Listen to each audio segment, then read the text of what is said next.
There it is. Hello.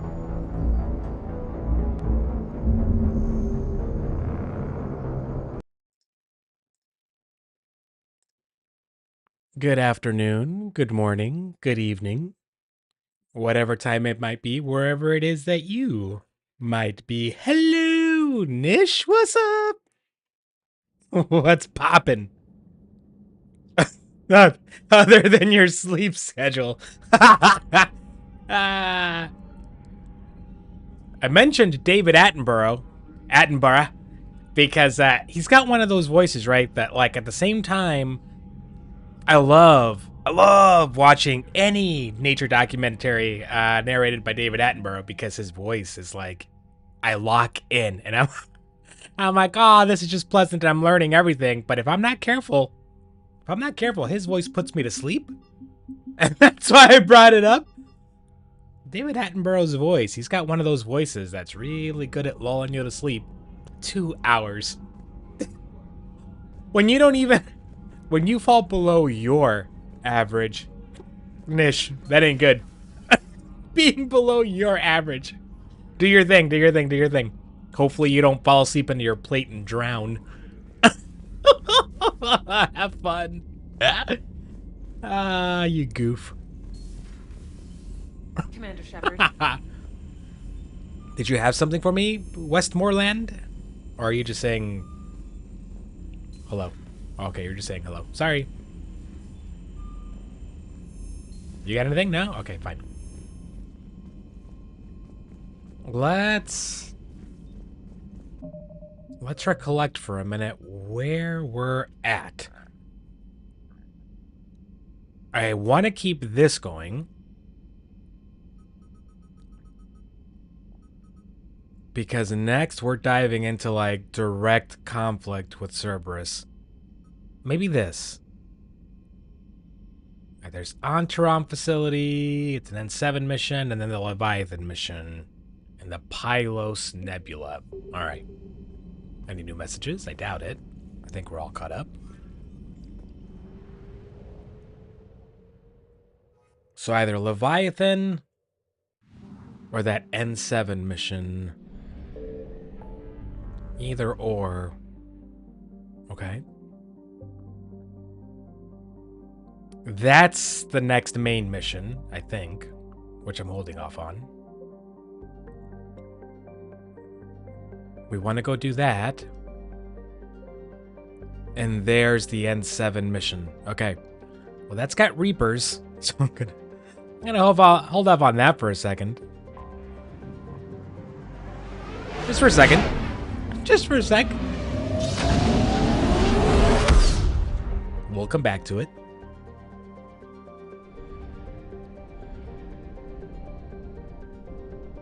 Oh, while I'm here. Oh, okay, cool. Oh, okay, cool, fine. No more scanning. Got it. Jeez. I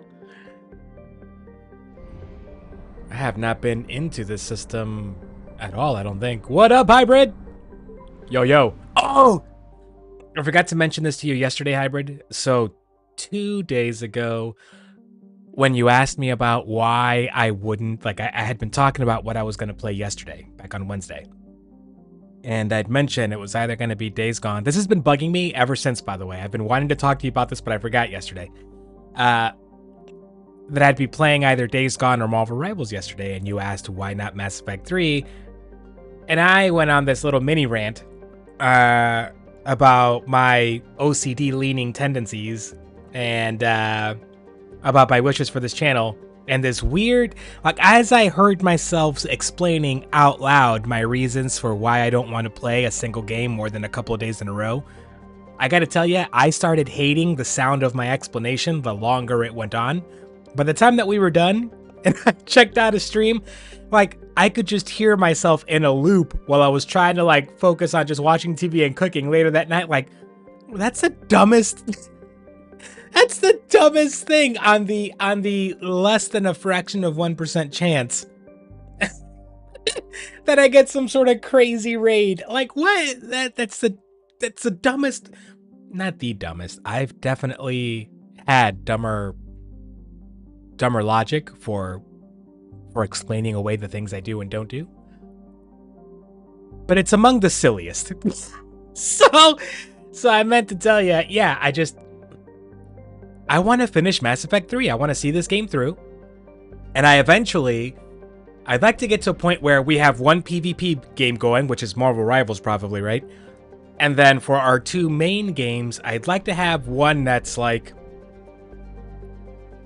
kind of like this and Days Gone, where it's open worldy, explory, different missions and all that. Like it's big as one game, like game 1A, and our game like 1B, like the second game we got going, would be a more simple, straightforward story game, you know, like a Telltale game, or like Until Dawn, or Detroit Become Human, something that feels, I don't want to say linear, because Detroit Become Human definitely did not feel linear, but it's that type of game. I'd like to have that kind of vibe with, you know, 2 games that are not the same type of game, and that's what it's going on. Mass Effect 3 is like dragging a little bit because we're trying to get these war assets so we have the good ending.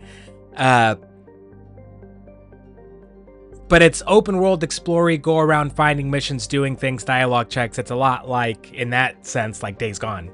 It's 2 very similar games. So yeah, I want to focus on finishing, besides maybe tomorrow/Sunday, maybe we do something different like Marvel Rivals. Maybe at the end of this stream, I do a little Marvel Rivals. But for the main part, I want to finish Mass Effect 3. We've been on this series for, yeah, Mass Effect 3 on its own, we started streaming like, what, 2.5, maybe even 3 weeks ago? We've thrown in a bunch of spicy stuff, you know, since then. I love this story, I love this game, and I want to finish it before I get tired of it, if that makes any sense. And I'm starting to approach that like, oh, come on. I do not want that to happen with this game, this series. I'd like to replay it at some point. So that's as of right now, after talking to myself for an entire night, a couple nights ago, about this. We're gonna finish this game. We're gonna, other than like Marvel Rivals maybe, unless I have like I can't stand this game because I had a really bad day of it. We're gonna focus on it until we finish it.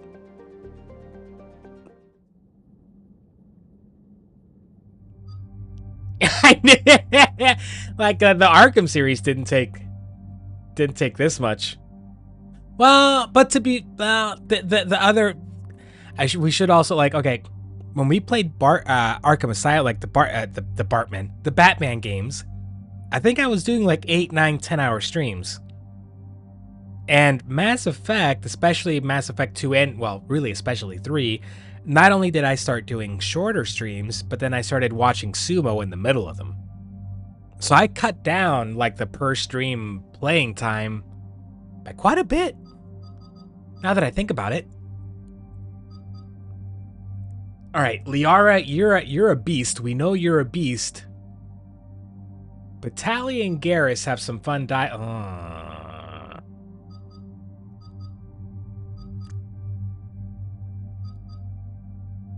Yeah, let's try them out.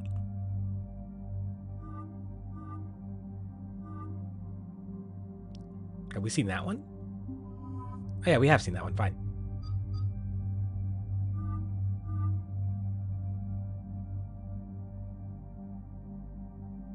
Do your thing, hybrid. That is cool. Again, I wouldn't have been surprised if you just hadn't shown up here these couple of days because, you know, getting your controller back, you'd have been just hardcore focused on gaming, bro. I'm happy to see ya. It's all right. No worries. Do your thing. Okay.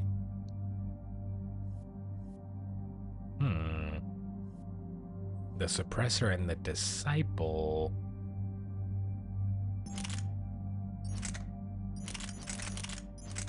I guess I really don't have anything upgraded beyond that, do I? Okay, fine.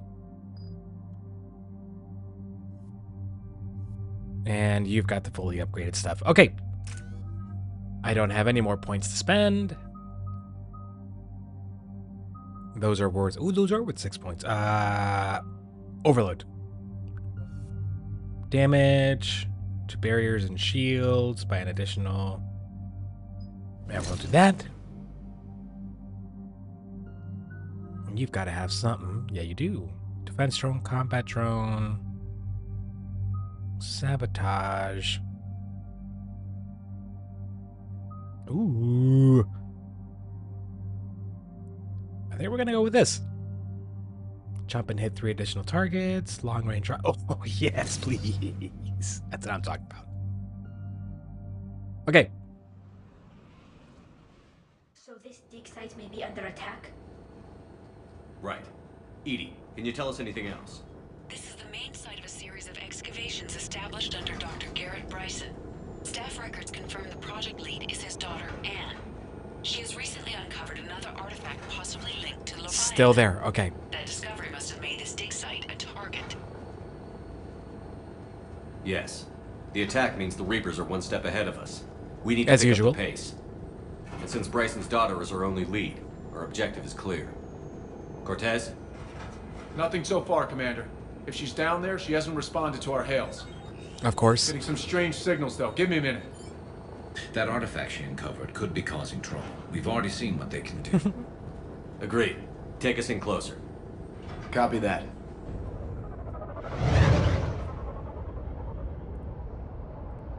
I'm a little worried about Cortez, you know. We have hostiles!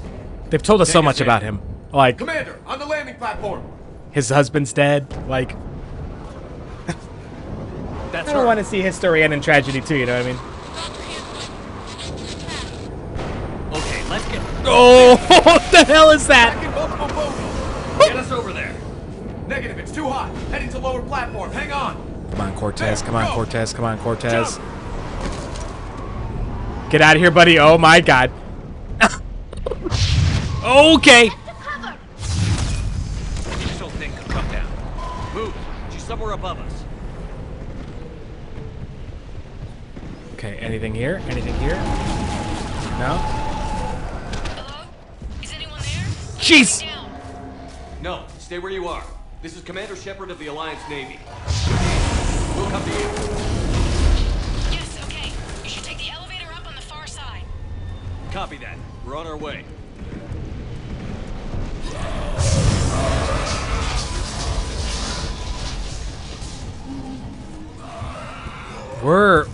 We've got husks here. What the hell? Through here.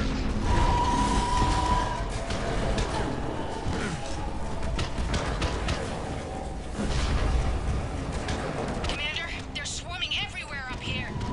Can you find a place to hide? I'll try. Get there. Stay put.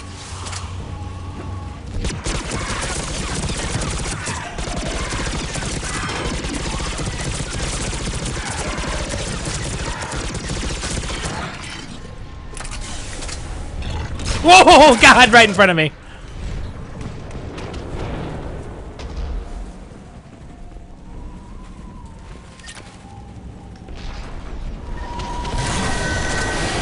Watch out!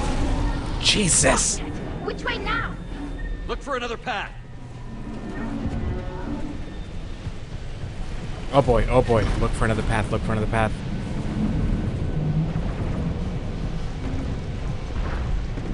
Okay, okay, okay, okay.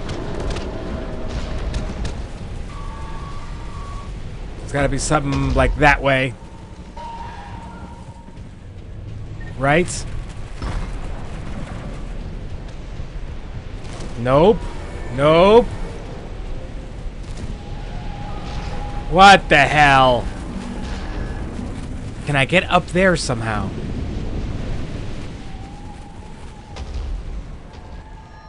What is this? It's a new shotgun.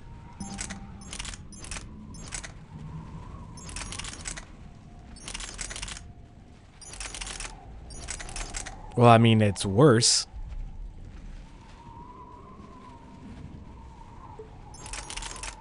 Yeah, I think I'll just stick with what I got. Yeah.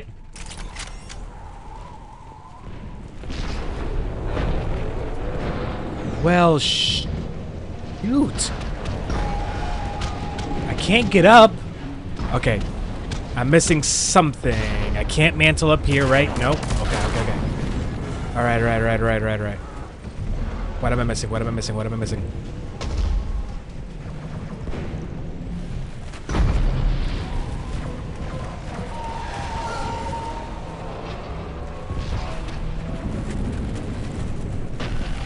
Okay, going back there I don't think does anything. And I can't make that leap, can I? What is this? Why is that drawn on there?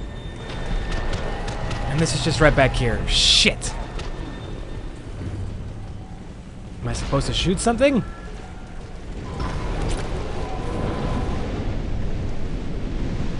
What am I supposed to do here? It's getting through up there, but how far back do I need to go?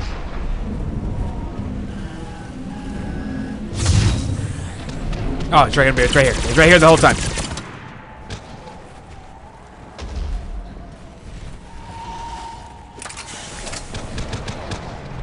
Nothing there? Okay. Looks like a bridge over there. Like, seriously, these paintings everywhere. Controls are broken. Someone try to fix it. Right away.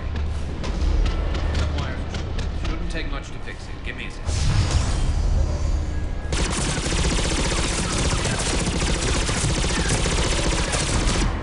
Got it. Raising the bridge now. Betsy!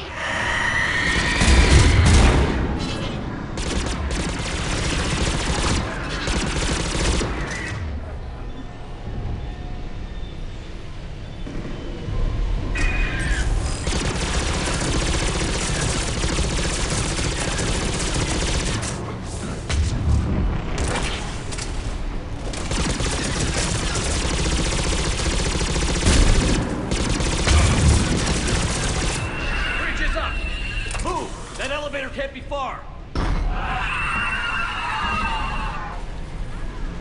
Okay.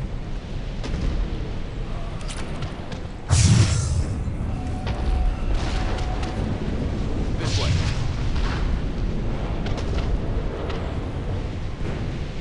Oh my god, okay.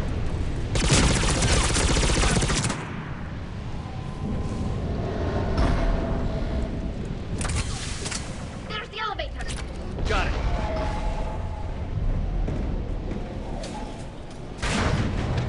And the elevator's blocked. Is there another way up? Come on. Pod door near you. There's an access point above, Commander, but you'll have to climb to it. Copy that.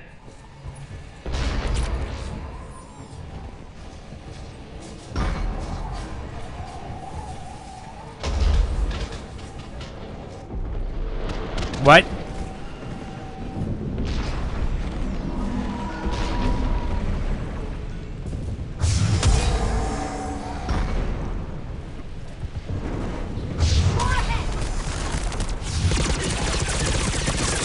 Oh my god.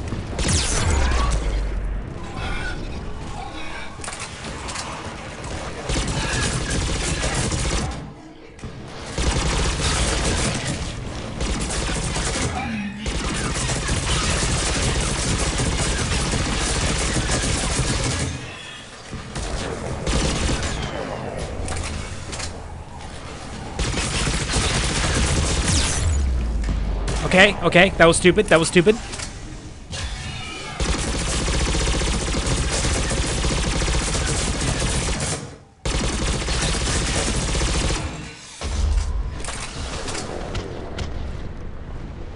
Okay, we're good, we're fine.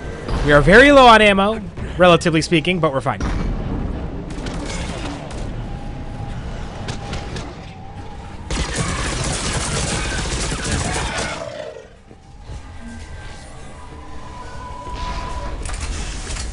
Oh. Blocked. Find another way. Son of a...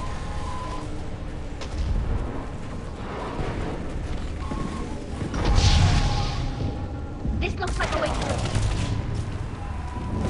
Commander, they attacked my assistant Hopkins. We're being cornered. I mean, I'm doing my best to get there, but this is... We're trying, but there's too many of them. Hurry! Shout!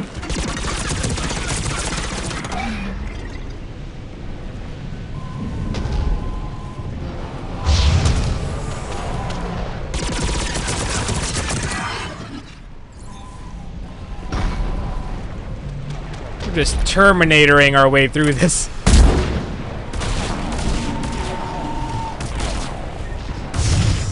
Ouch! Oh my god.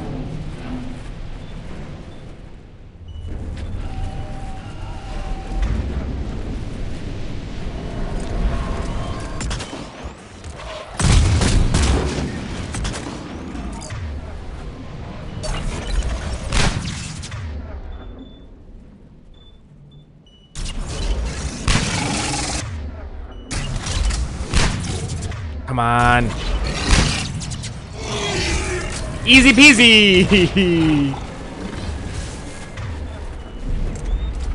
Ann, are you still there? We're barely hanging on. Hopkins is wounded. Are you close? We're moving I as think fast so. as- Okay. One's coming down. Round. Go around. Oh my god. No, no, Boyles, stay down. Oh God. What's happening? Boyles trying to run for it. The Reaper's got him. Don't move until we get there.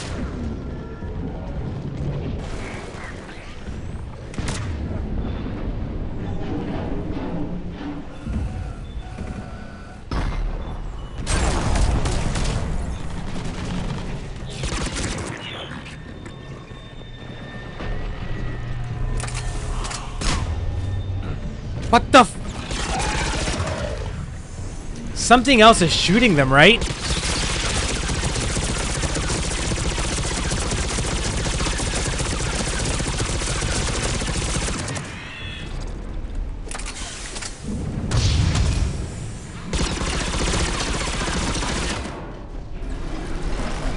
Look at that! The paintings, I mean.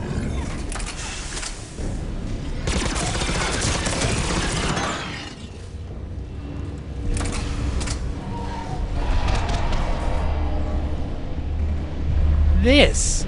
Who or what are they praying to? We'll get there, Nish. Well, I mean, you can tell your story whenever you want, obviously. Like, I mean.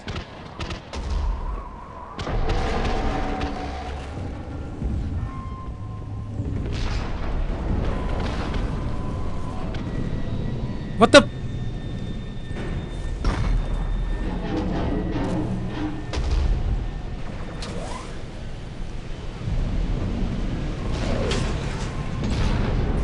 Okay, let's get this stuff. And that stuff. 5K credits, yes please. Medkit, yes please. Let's get the fuck moving. Elevator's online. We're coming up. Please hurry. I think Hopkins is dead. Oh my goodness. Dr. Bryson better be alive when we get there, I'm just saying. Oh no. Okay. Tried to run. I told him not to, but he wanted to help the others. Oh. Where did everyone go? I'm sorry, they didn't make it. Doctor, I need you to come with me. We gotta go. Oh god. Yes. We have to go.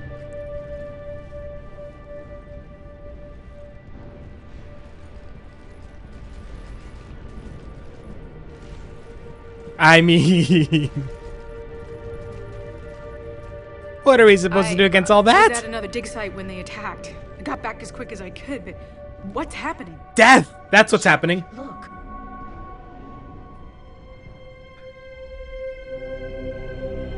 I'm not sure, but it might have something to do with these paintings. Is that Leviathan? Yes. Yes, we think so. It's old, much older than my father thought. And there, as if the natives were under its power. Clearly a Reaper, but acting alone. Not like any Reaper we've seen Interesting. Doctor, I understand you found something recently. before. The artifact. Yes, of course. Incredible. It's just ahead.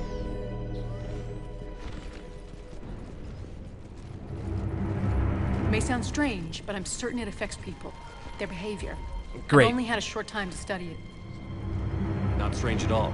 Did you find anything? Not much, but I did learn something about the energy it generates. Get down! Oh no! What is this? What are they doing? They've activated it. Oh no. Doctor. Oh no. They've learned too well. The darkness must not be breached. Shepard, take it out.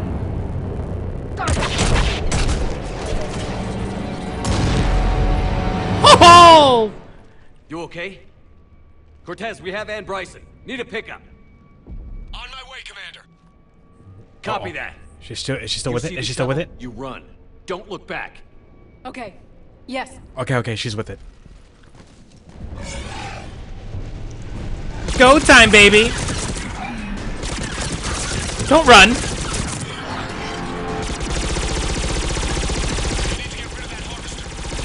We'll bring it down.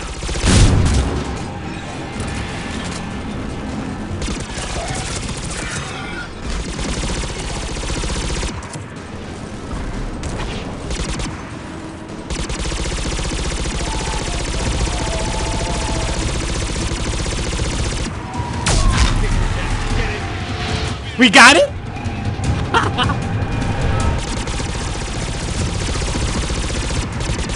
Oh, those just don't explode, huh? Where's Cortez? Shuttle ready for evac, Commander.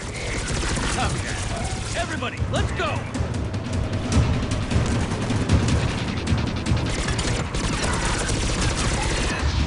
Where am I? Oh my god, I'm stuck. Okay. Doctor? Why is she back there? Okay. She better be the first one in there. Yeah.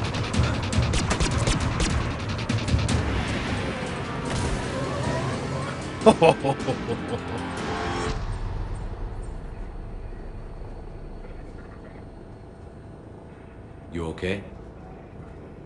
Yeah, Commander. I think so. I blacked out. Leviathan took control of it. We cut the connection before you got hurt. Leviathan itself? That's incredible. Don't be proud of that. The Reapers seem as interested in it as we are. Yeah, it certainly seems that way. We were hoping you could help us figure out why. First, Doctor, I have some bad news. Lots of bad news. Lots of bad news. Suppose Leviathan's broken away from the other Reapers. Only bad Never news. went back to dark space. Like a rogue, or even a defector. I have to call my father. He'll want to know. Anne, you need to listen to me, okay? Here's the bad news. Your father is dead. I'm sorry. He's... What? Dead? He can't be dead. We met with him, hoping to find out what he knew. Something happened. Something happened? You're not the first to lose control. Yeah. Your father's assistant. One minute he was fine, the next drew a gun on your I father. forgot that's how that happened. couldn't stop him. Oh, yeah. I can't believe this. We have to find out what's behind it all. You're the only one who can help us. Eh? I want to see his office. Okay. We'll arrange for transportation. Meet you there. I mean, that seems reasonable. There's probably something hidden there that she's gonna get. Fair enough.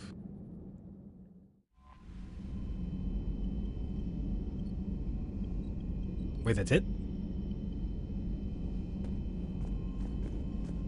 I know it's a DLC, but... Wait. Ah, it's taking her back to... Okay. Where'd the N7 mission go? Why does this keep reorganizing? Son of a bitch. It keeps reorganizing by, like, newest mission.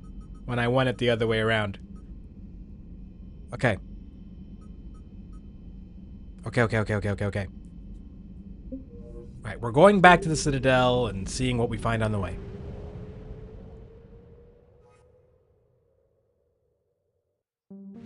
I think.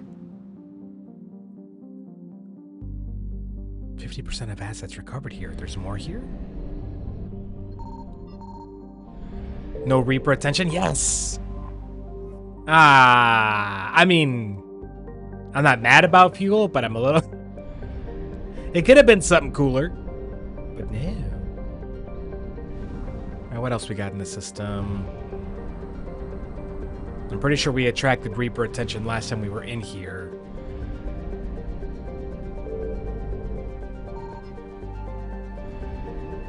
Maybe not. No, yeah, they're there.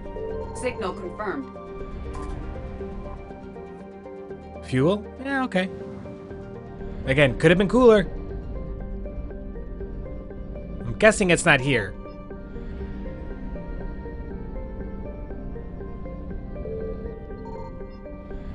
Damn it.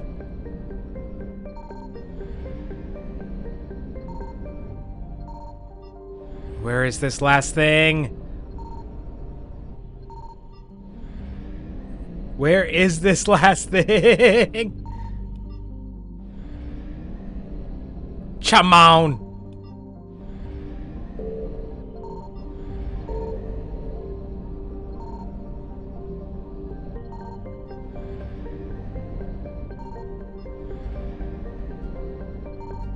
For real.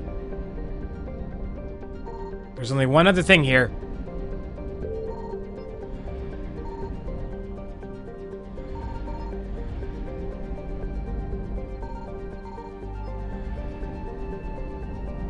What? This is impossible. Fine. We move on. I'm not that concerned about it. Because we got bigger fish to fry. Okay. We've got the communication hub, the N7 mission, which we kind of want to take care of. That's next main mission, which I'm holding off on for just a minute. And then we've got Citadel. Okay. Look at, as time goes on, more and more, I just noticed that. More and more of these,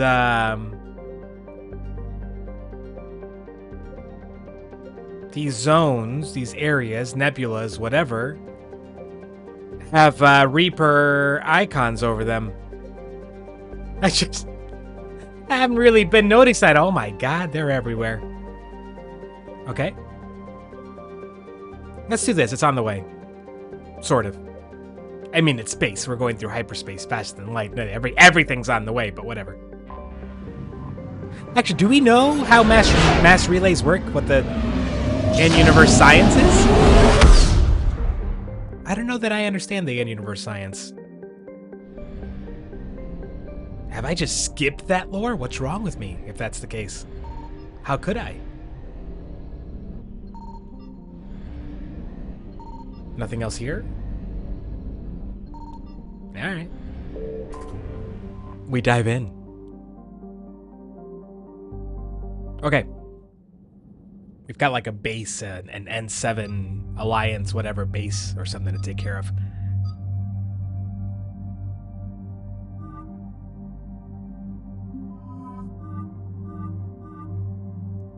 That's like, she's got like a plate of armor over her visor in this one. I like that.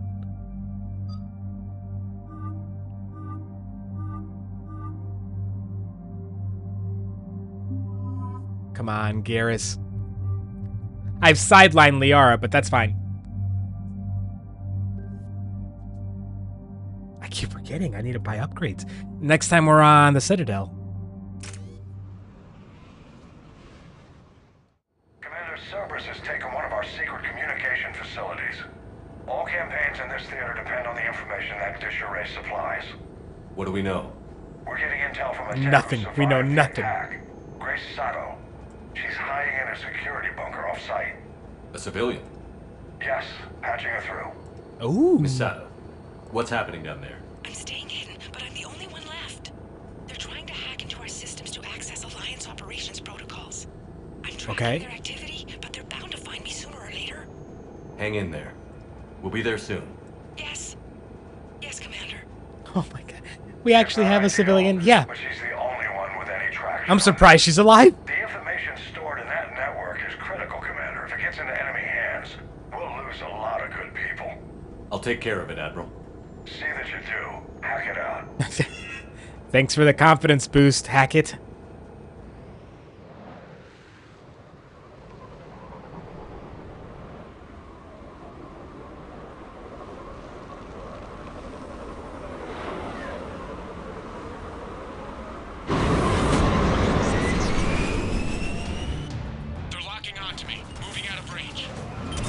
Misato, we've landed. What are we looking at? They're trying to seize Oh, God. control of the 3 critical access points. From where? I'm updating your nav point with the location of the terminal they're closest to cracking. We'll keep them from hacking in.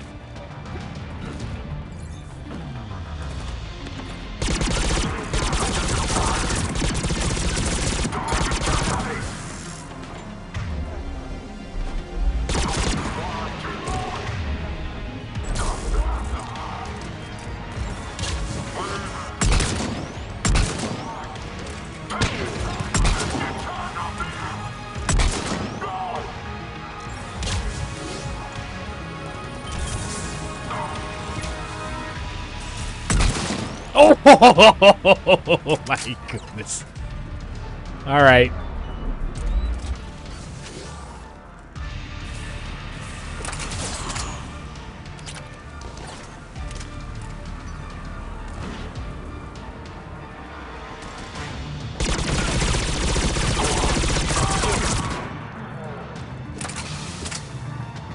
I'm only heading down here in the hopes that there's some loot for me to grab.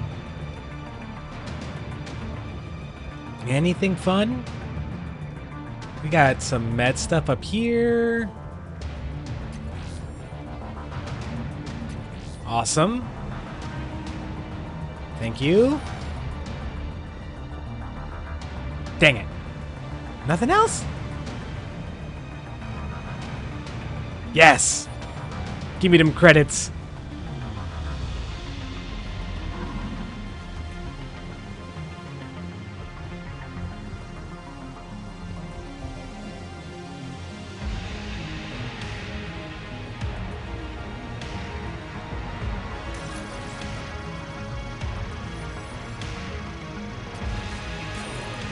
Commander Shepard, Cerberus shuttles are scouring the area.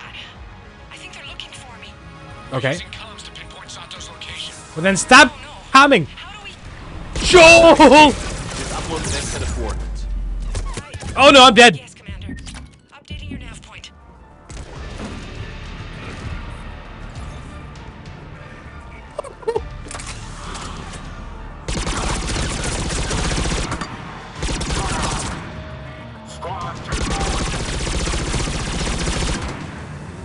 Sneaky, sneaky, Cerberus.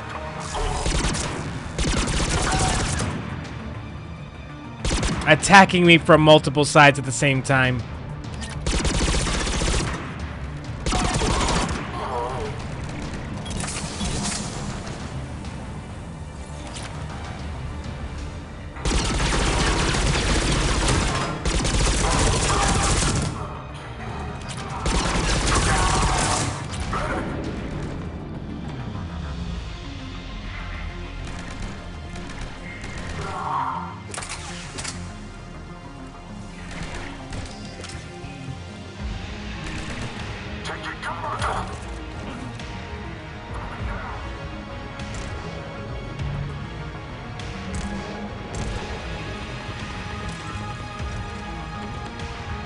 Are Karis and Tally just keeping them that busy?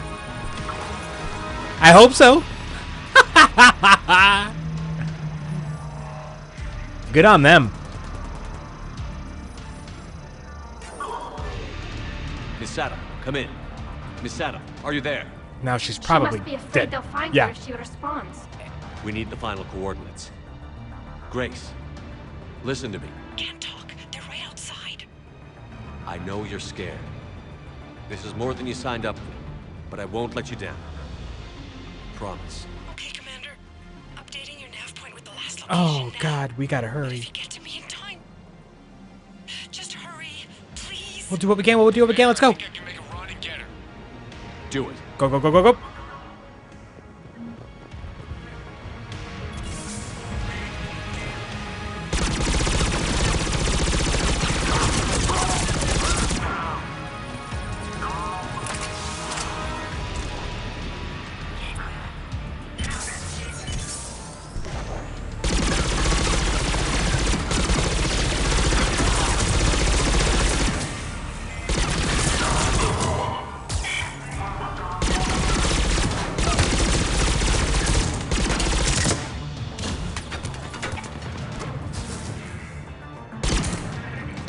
here. What are you doing?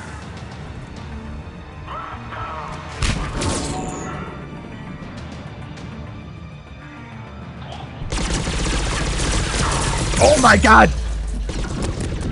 Oh no!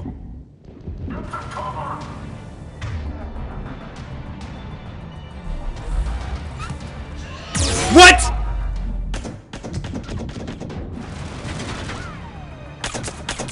Okay, their melee attacks are no joke. I didn't want to have to bring out the cheat code pistol, but you know. That's where we're at right now.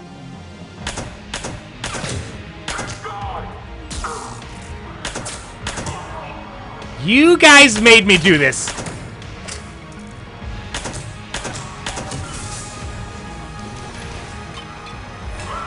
I didn't choose to do this. Commander, they've almost got the doors open. Help! Got Okay. it covered, Commander. Okay, we're good. Area cleared. Picking up Miss Sato, then heading back to the Oh, good. Good job, Lieutenant.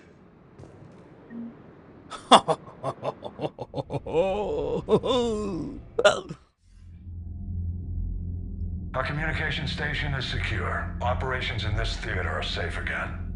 No small task to keep it that way. How's Miss Sato doing? She has to be transferred to a nearby Alliance station. Traumatized. She That's wants how to she's help doing. however she can. Good. We need all the help we can get. Hack it out. You're welcome. Yeah, thank you. Yay. Just hack it. Come on, bro. You're no Captain Keith David. That's all I'm saying.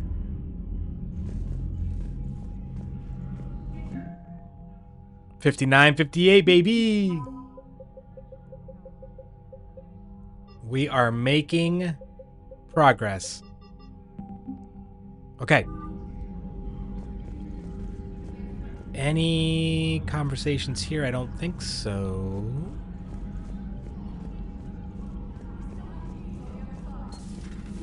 But I should check in with the crew real quick.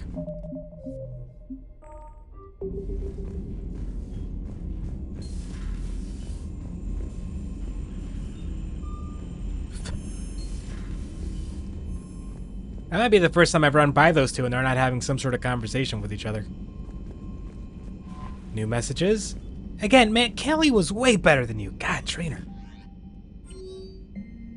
From Lee Riley. My squad continues to defend the fuel reactor on Sion. The Reapers seem intent on taking it down. Not on my watch. We will hold the line. Do I know where that is?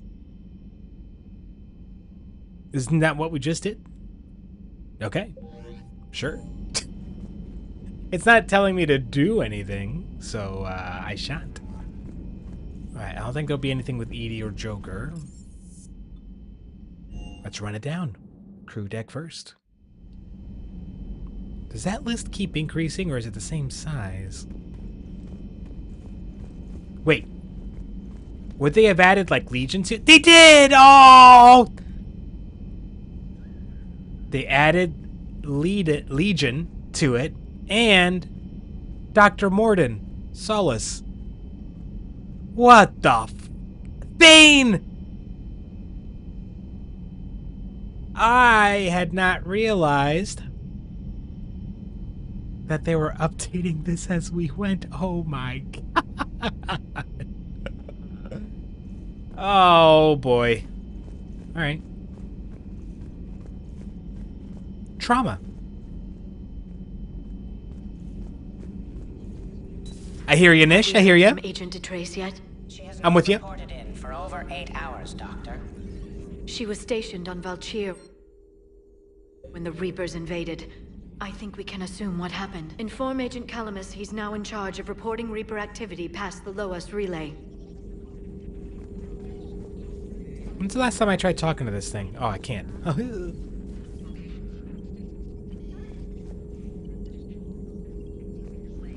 First of all, you guys got couches in your break room? Lucky.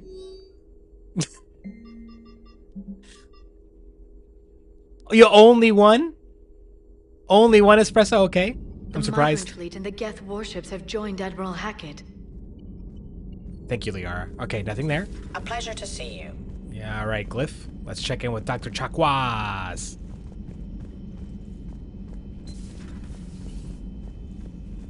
It's nice to have Tally back. I've made sure we're well stocked with dextro-based antibiotics and antihistamines. Ah, thanks, Doctor. Yeah, she's just the best. Oh, okay. Okay. Oh, I'll ask later. Keep going. Sorry, I shouldn't interrupt. My bad. Not right now. What? Okay. Fine, Garrus.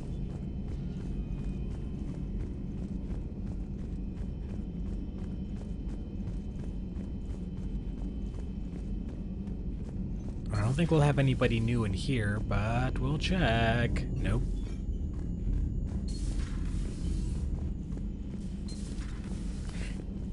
Just being a good friend and all, offering a friendly shoulder to lean on. Totally. Yeah. Of course. I tease, but no, for real.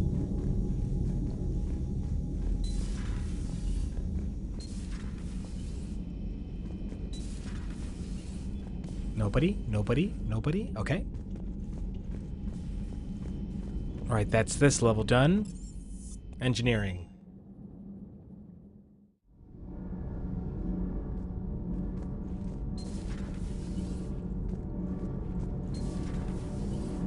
Do you ever feel awkward being the only Turian on the ship? I don't know. Should I? I just mean not having anyone else like you around. Doesn't seem to bother Liara. But she can eat their food. Then we started bullying my friend for having had something with the guy. Okay. You rested peacefully for 30 minutes.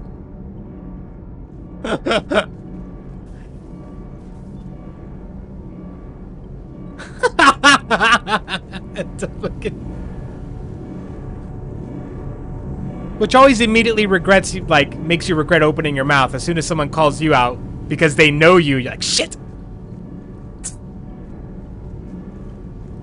Good to see you. Oh, good to see you too, but no conversation? No. Nothing to report, Commander. Okay. Sometimes keeping the grid balanced is pure murder.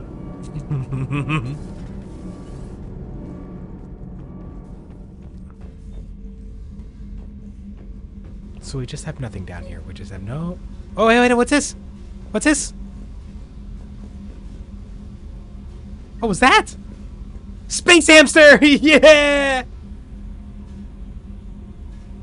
Well, I'm glad that you were able to actually squeeze in a little bit of sleep at an unexpected moment. And you know what? It is like... That's where I was like, you know, like having a body pillow helped me for a bit, you know, years ago when I had my own, like... I still kind of like... I don't have like the easiest time falling asleep sometimes, but it's not nearly what it used to be like as bad as it used to be. Body pillow helped for a little bit, but there is just nothing, as long as it's someone you're comfortable around, right? It could be a friend, could be your mom. Like, honestly, it doesn't even matter. Could be like if you've got like a dog, just like something about like something living and warm, you know? You're like, you got leaning up against you or you're leaning up against. On Earth, human leaders using I'm assuming you're not going to have anything new for me. You know, in the old days, they didn't have automatic cameras. Just. Reporters had to cake on the makeup. Yep. The couch topic. It was the years. So you said grades 11 to 13. So in the American school system, typically, a kid will start out in kindergarten and then year 1, 2, 3 up to 12. In Germany, would your year 1 be what we call kindergarten? Because we have a total of 13 years, really. We just call the first one kindergarten and call the second one first, because, you know, why not? I assume Germany just does away with that silliness and just calls the first year what it is, year 1. That's why you have 13? I assume? That's what my question was on. Would Germany's year 13 our first year? See, like preschool is like, I think that kind of depends on like what elementary school you're going to and where you live in the United States, because like preschool isn't. Who's walking?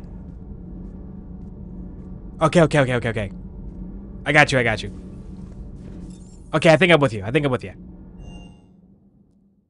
liking the new you, Esteban. So just know, if I ever, loosened up a little. whatever year I ever Sure, say, drinking like, mezcal late into the night makes me a better crewman. you guys actually know what mezcal is? How do you know what mezcal is? You need heart to fight this kind of war. You kidding me? Heartburn, maybe. Seriously, could we at least get some decent tequila? Hey, you're the procurement specialist. Set us up. Actually? So anytime that I say a year, like if I'm like, oh yeah, year 6, or, you know, when I was in 7th grade, you probably should add a year to that. Just in the overall scale of where I'm at, for it to match up to yours. Because for us, it's our 13th year, but we call it year 12. Year 12 would be our last year of secondary or high school. The last year before, like, the optional college or university level. Oh, no, you just do an extra year? Oh! So you have preschool, kindergarten. Oh!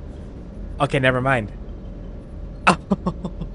Just got word from Miss Sato. She Why arrived at not? the Alliance Research Facility safe Oh, and Nish. sound. You know me and my damsels, Mr. Vega. That I do. Oh, they have fun banter. That's great. I don't care about any of these, but I am looking for little mission items, just in case they happen to be here. Oh, Nish. Ah, that makes more sense now. Okay, fair enough. I'm with you. I got you.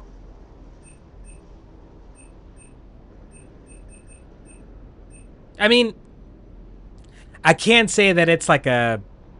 I don't know if it's a good thing or a bad thing as far as like the quality of education goes.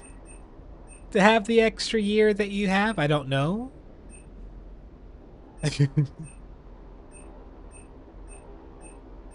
I'm not sure how much of my ooh.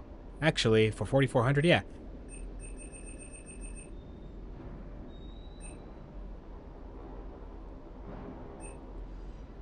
So am I supposed to be like mindful of which fish I put in there? Because some of them will kill each other? Is that what that is? Who knows? We'll try that. We'll try that. I don't really care about that. That's where I just was. Oh, I bought everything there, okay. Like, I don't know that I'm a good... I would not be a good judge of evaluating how much of my, like... how effective our education system is, you know? Like, I felt like I was... I was there. But, like...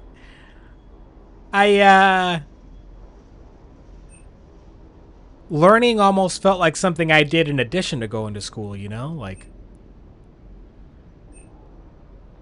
when I was doing homework, or if I just go chill at the library for a bit. Outside of like a couple of classes that had just like excellent teachers, you know, like really good teachers.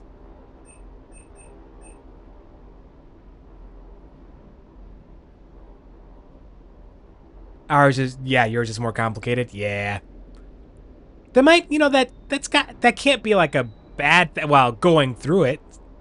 It's gotta suck. Oh, yes. We wanted that.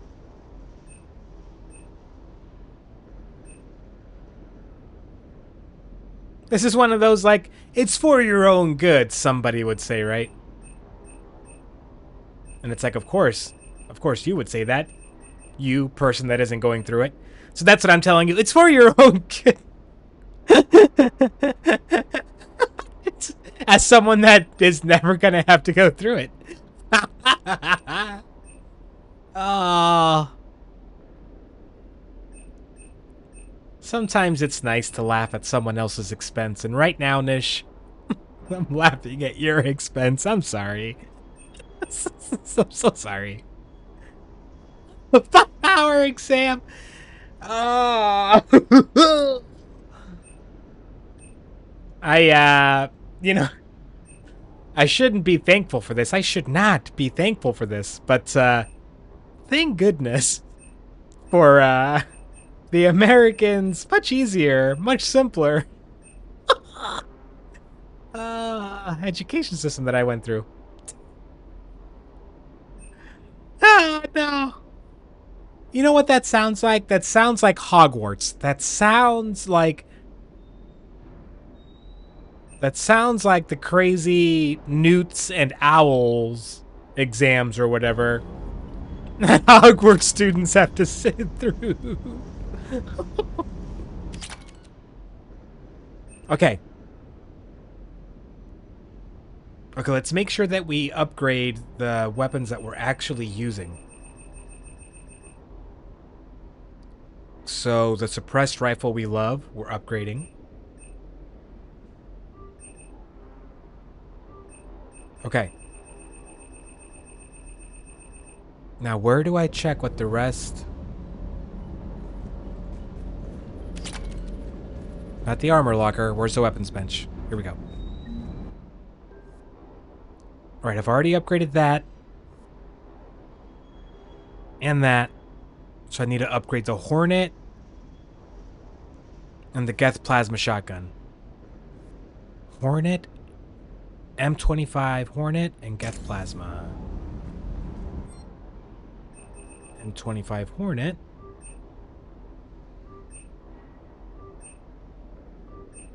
And can I even upgrade the Geth? Yes, I can. Yes.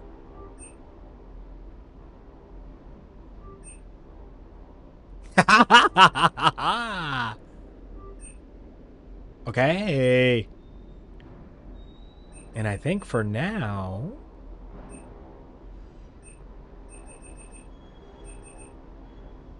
unless... Okay, we've got that to a 5. That's a 5, 5, 5, 5. Okay. What's the other gun here that I was really enjoying? The M7 Lancer 5. So what have we got this to? Bum, bum, bum, bum, bum. Oh yeah, this is...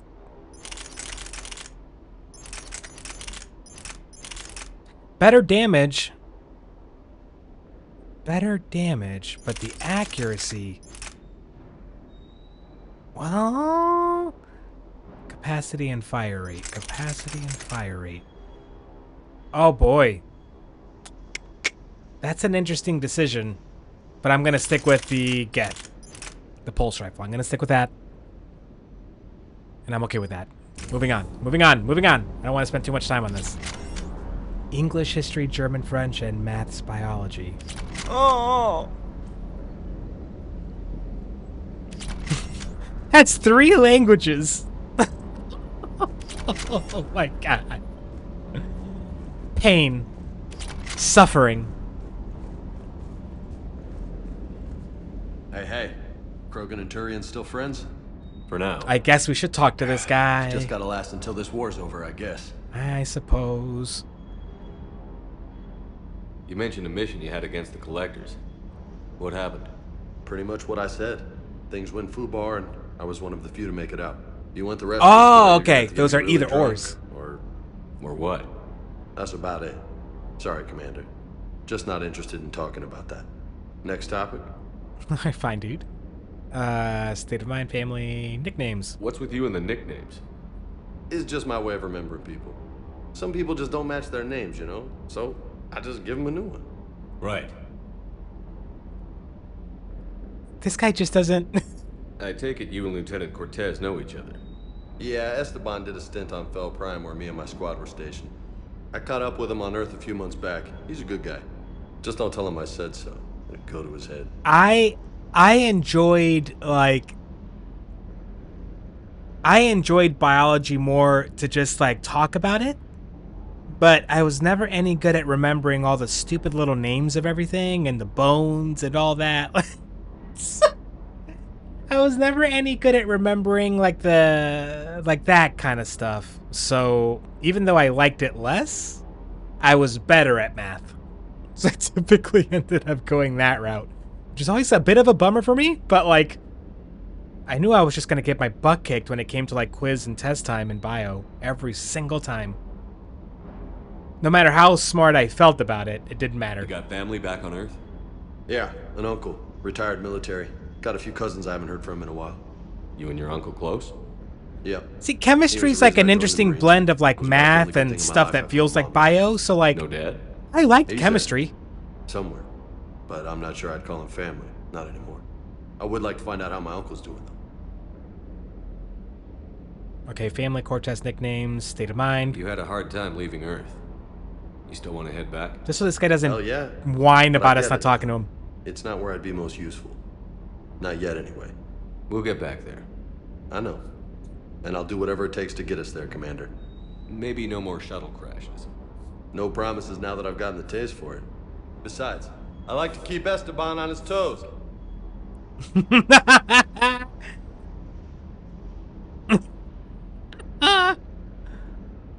Okay, I think we're good. We're good. We're good. I'll talk to you later.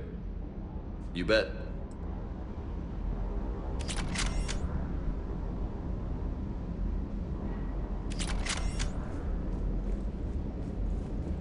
And physics was always fun. I liked physics. But it was mostly for the daydreaming. I enjoyed physics for the daydreaming. Okay, we did the shuttle bay engineering crew deck. I think we did everything. Let's make sure there isn't anything up here. Like someone I'm supposed to ask up here? No?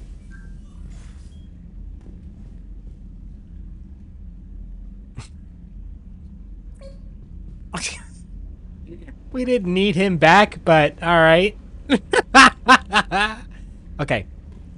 Alright, there's nothing here. Let's get on to the next mission. Which I think is going back to the Citadel? I think? Unless we run into something fun on the way.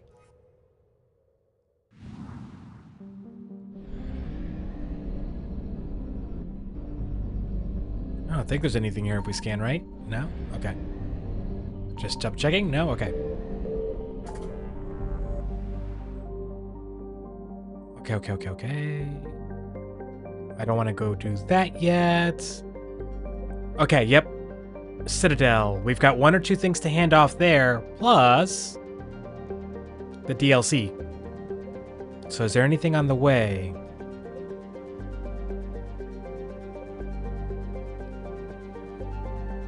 I'm just curious.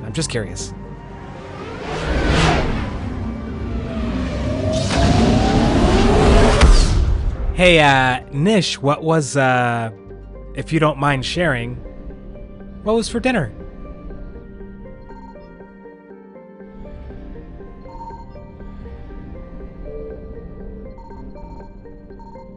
I found something.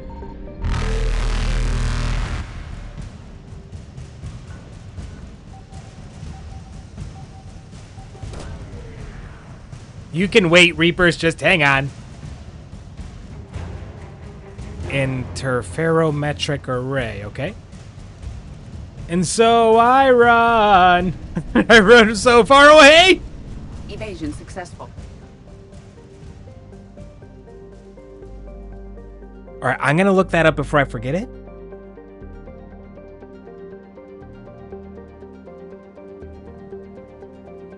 Ah, ooh.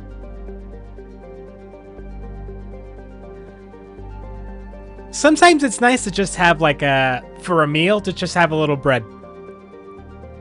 Sometimes I'll, maybe a little bit of butter, a little bit, depending on the bread, right? Like what you're gonna have with it. Maybe just some coffee. But sometimes bread just fucking hits. Especially if it's homemade bread. But really, just bread in general. Well, no, I can't say bread in general, because, like, for me, oh my, for any fellow Americans, like, that drop by here and, like, hear me talk, sometimes I'm afraid I'm giving the impression that I don't enjoy. I mean, there's good and bad parts about, like, anywhere you live, I think. For better or for worse.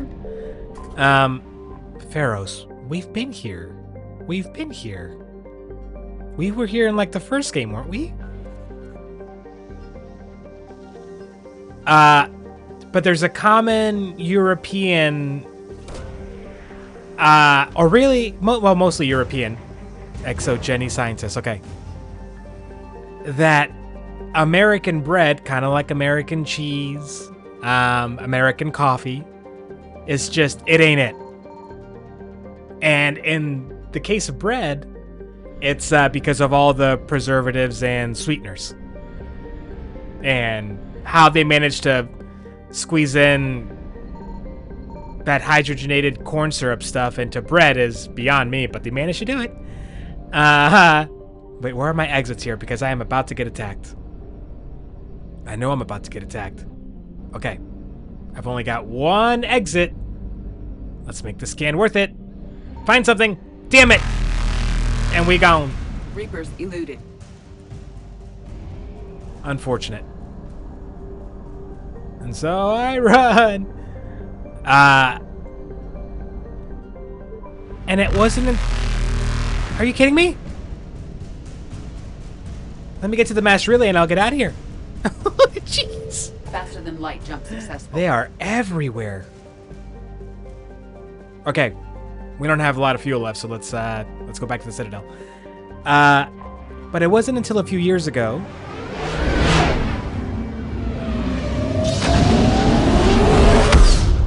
that I decided to, I got the urge to learn how to bake my own bread, and then I did that with like white flour, like bread flour, and then I tried whole wheat, whole grain flour, and then I made the jump to einkorn flour. And einkorn flour, making a loaf of bread out of einkorn, when I did that for the first time, that changed my world. Like I understood. I was like, oh shit.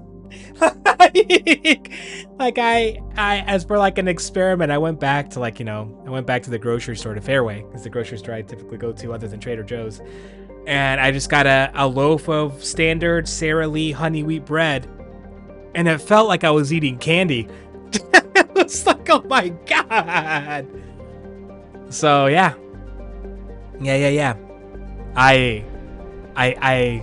I don't fully verstanden, but I verstanden more than I did before.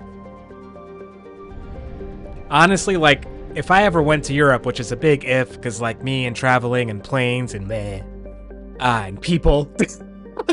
But, like, I talk about museums and stuff, but, like, honestly, I think the highlight of my trip would be, like, all of the bread I would eat. all of the bread and cheese. Mostly breads.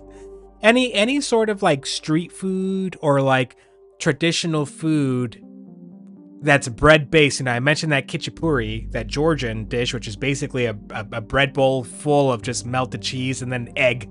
It's amazing. Like, most of the foods I think I would like to try, like, from a place, bread is a big part of the equation. Yeah. I stumbled across that little subgenre of YouTube videos the other night. German Christmas food being its own special thing. It's like, what? I have so much out there that I am desperate to learn about people's food cultures, man. I've missed out on so much. And it's one of those things where you don't necessarily have to be there to try it. But some things I think you probably kind of have to be. It's just not ever going to be the same. Okay, we're going to Dr. Bryson's lab. Oh, bread. I want to go bake some bread right now.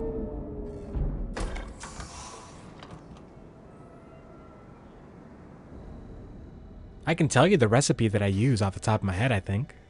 500 grams of flour, 350 grams of, sorry, Anne, of water. Are you here? Oh yeah, she's certain. Oh, 28 grams of honey. Raw honey. Oh, Commander. 6 grams of active dry yeast. Hard. 11 grams, 12 grams of salt. I like using Himalayan pink salt. Of course.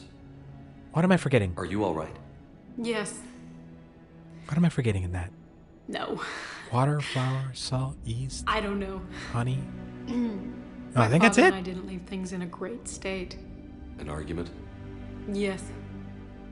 It was trivial. A disagreement on how to file some of the specimens. I was mad about something else. I don't remember what.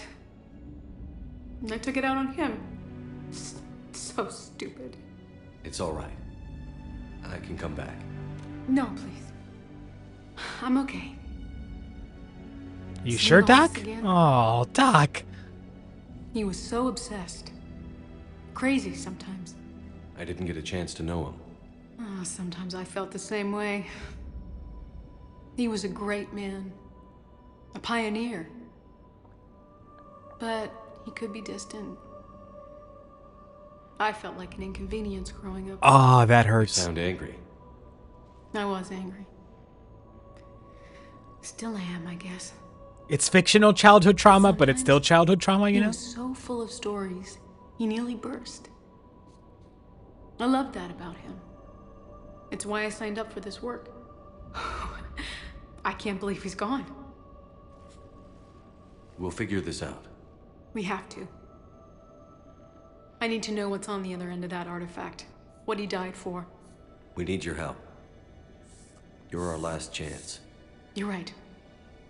Let me dig into my father's work to see what I can find. Okay. She's locking in.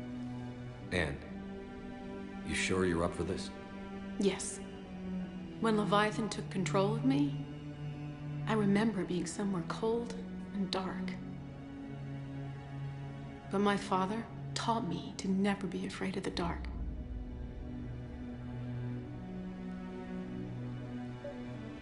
All right. Okay. Was there a why to that or not? Okay. Yeah, Himalayan pink salt. Like I like to buy some and I use it very sparingly. Like I use it when I make corn tortillas from scratch. I use that over regular sea salt or table salt. And when I bake bread, well, in particular, einkorn wheat bread is when I use it. It does add a little bit, a little tight little tinge to it. Like, you notice it more on the white corn tortillas than in einkorn, but the idea of food coloring, which might surprise you, me as an American saying this, the idea of using food coloring for anything, any food coloring, it kind of freaks me out. Is that weird?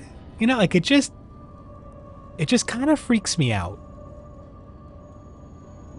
I can't wrap my head around it. You know, it has nothing to do with researching which food colorings are safe and, you know, like totally natural and normal and blah blah. It has nothing to do with that. It just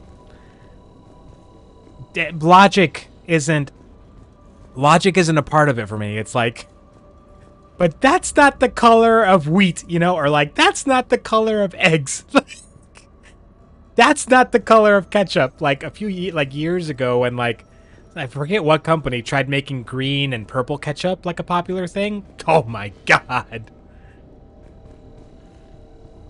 Yeah, see, like, okay, like if I'm drinking coffee and I add a little bit of milk to it, Yeah, see, I don't think of that as like food coloring. That's just two foods interacting. It's the same as like taking yellow paint and blue paint and it makes green. But if it's like just specific like green liquid or powder that comes out of a bottle to put into, scrambled eggs to make them green, no. I can't. I know it's dumb. It's not rooted in logic. It's just I'm still amazed your father got his hands on a piece of a Reaper. He was so excited. Your claims validated years of work. Did you take appropriate steps to prevent indoctrination? Of course. It was completely shielded. What if I used like a strawberry puree? But now, thanks to the artifact, I'm indoctrinated anyway, aren't I? Might as well be a Arachnite drone waiting for orders from the Queen. Like, would that do something like that? Like the first type of baking that I actually got into years ago was very specific. It was cupcakes. It's very specifically cupcakes, and I think the favorite, hey, need a hand? Oh, hey, you're here. Okay. I actually like took recipes and like experimented with them, and I came up with this like chai latte flavored frosting that I would pair with this dark cherry flavored cake that became it sounds like a weird combo, but oh man, it worked for me. I should get back to that. Not necessarily cupcakes, but that's such an easy, strawberry puree if I wanted to make like a Christmassy bread, like pink or red. What brings you down here, James? Heard you're closing in on the Reaper killer. Anything that can scare those bastards has to be worth a look. That's what I'm hoping.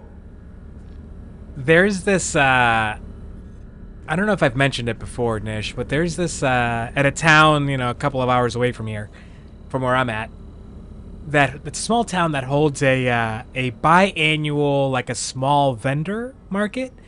It's meant to be like actually small independent vendors, but you get some of those people that work for like MLMs, those kind of like pyramid scheme type companies. That might be like a mean thing to describe it as. They're not all pyramid schemes. But my favorite, like that's where there's a retired couple. They're like, probably in their 60s, late 60s, and just the most amazingly nice, wonderful, pure people, just pure souls. They're both retired school teachers, and in their retirement, they decided to start an apiary, keeping bees. And I know I've mentioned the products, like I buy honey from them, and they make like skincare products. I buy like their lip lotion and like this anti-inflammation cream that they make, which works amazingly. But at that market that happens twice a year, a year and a half ago, this young lady, she's probably, she can't be older than like 24.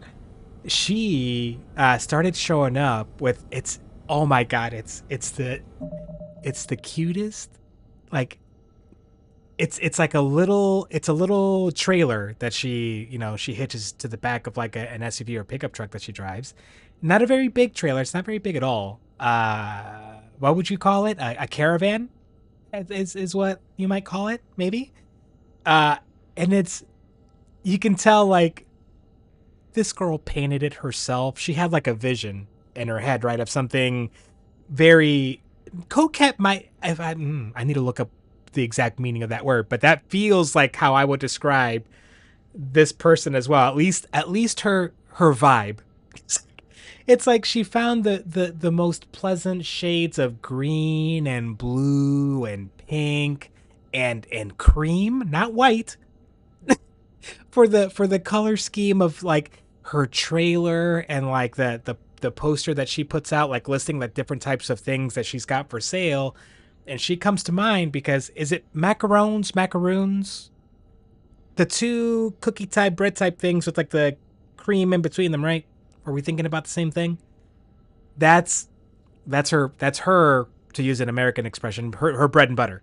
That's what she started with, and that's mostly what she sells is varieties of that, and then she does some other things, but it's mostly that. And I have no idea, right? I don't have a comparison. I haven't ever been to France, so I don't, or wherever it is that particular item is from, so, and tried the original. I don't know what to compare them to, but they're one of those things, kind of like, the honey and the lip lotion and that anti-inflammation cream. They're one of the very small number of things that I desperately, eagerly look forward to getting twice a year. I'll always get like a box or two. Well, a box for me and a box for the family. They're so good. They're so good. It's so good.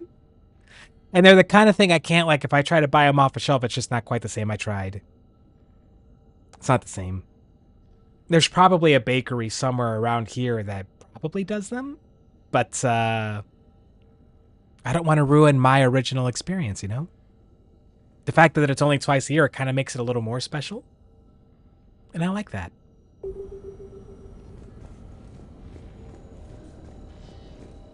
Okay, I didn't see anything else to do here, so I guess I'm just going to talk to you again. You studied the Rachni? I wrote my dissertation on them. I was like, is she going to say anything? It was a waste of time, but now it might actually help us understand Leviathan. In what way? We think of the Rachni as telepathic, but there's really no such thing. At short range, the do Queen y'all uses thing, pheromones Nish. to give orders. At long range, she uses an organic kind of quantum entanglement communicator. Whatever Leviathan does must be similar, entangling particles to stimulate neural activity. It uses the artifact to establish a connection, and then it controls the mind of anyone near it. Okay.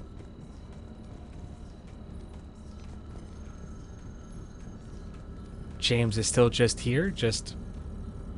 Commander, you see this thing? This is great. It is pretty cool, yeah, I'll admit that, James. Fair enough. But yeah, hey, Edie. We didn't detect any energy emissions from the artifact. They don't turn you into a But the husband. Reapers were able to use the artifact to trace Leviathan somehow. I recommend you apply. My theory is that most of the time, the artifact simply acts as a receiver. We'll only be able to trace Leviathan through it when it actively takes control of someone. So someone has to be a guinea pig victim. Right. Unless it needs something, Leviathan doesn't bother communicating. I guess it and my father had something in common. Oh my god! You said Leviathan's control was similar to a some real daddy issues there. Father which issues. Is untraceable. Yes, but this isn't a natural QEC. Leviathan has to send a pulse through the artifact to alter your mind and create the quasi-QEC effect. Okay. And that can be traced. Right. You're Just both like at the much dig smarter site, than I am. The Reapers were tracing Both the of signal you. by activating the artifact. My father wanted to be at that dig site. He was getting too old for long digs, but he hated being stuck in the lab. He nearly missed my graduation because he was on a dig. Showed up still wearing his field gear. God, he'd have hated dying here. Can we move the mission along, Ann? Come I know on. this is hard, but if there's anything more you can tell us. I know she's in the thick of I it, don't but think there's anything more I can tell you. But maybe I can show you. What are you saying? The artifact only sends out a signal when Leviathan's controlling someone. she's gonna volunteer to get controlled. So Is let that- it control me. Yeah. It could trace the signal. That seems a bit You mean let it take you risque. over? That's too dangerous. It's my call, not yours. You Okay. said I'm your last chance to find this thing. We have no idea what will happen.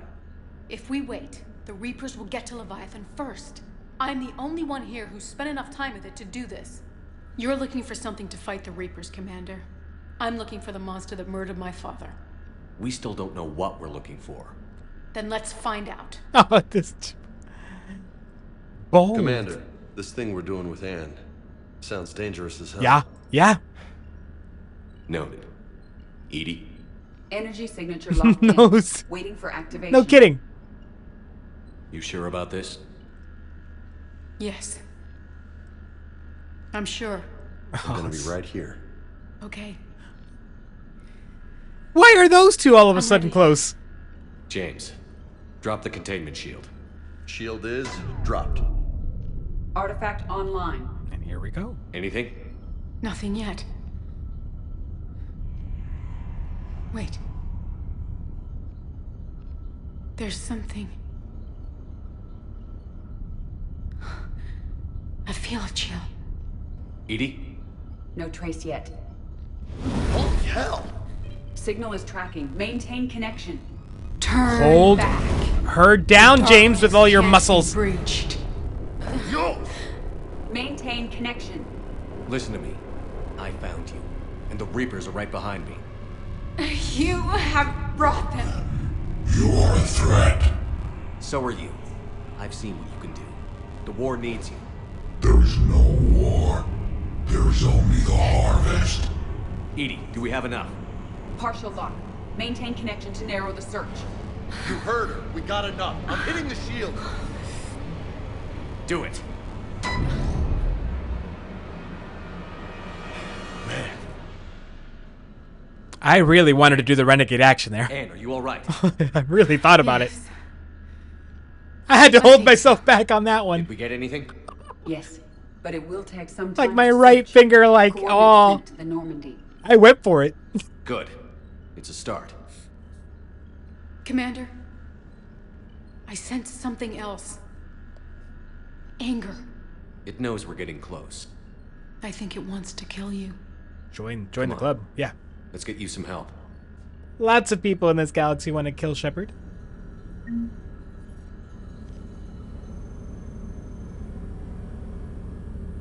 Okay.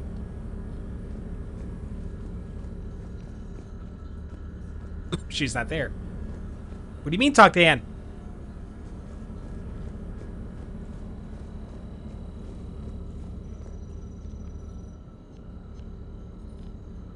Why is the talk to Anne prompt there?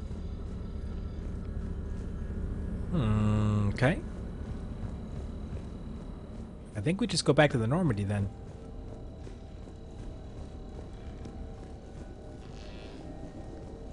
Unless there's anything... Nope.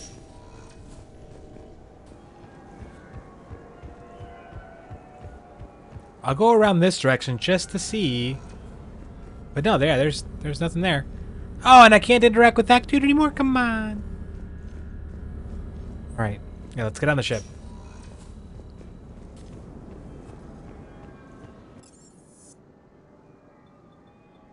Ooh.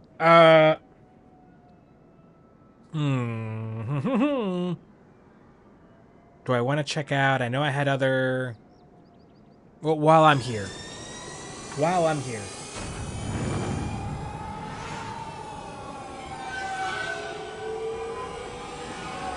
So I don't have to undock and redock and blah blah.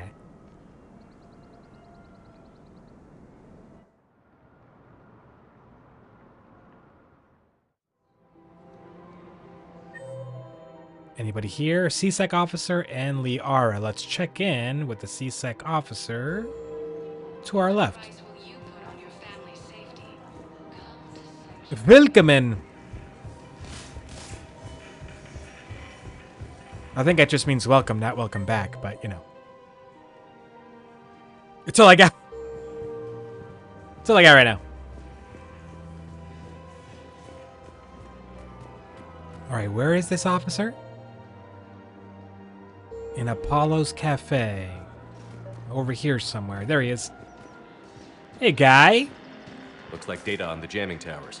Could be useful. Yes!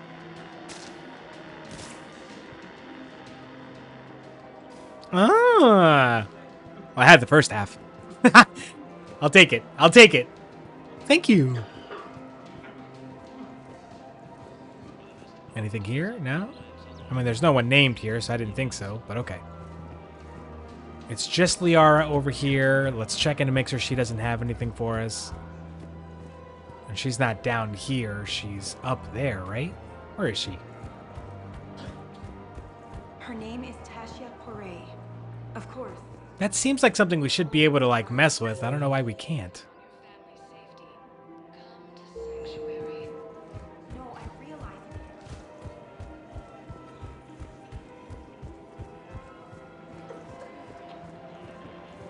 Hello, Shepard. Okay. Well, we checked. Nothing. Let's check out the other levels and move on.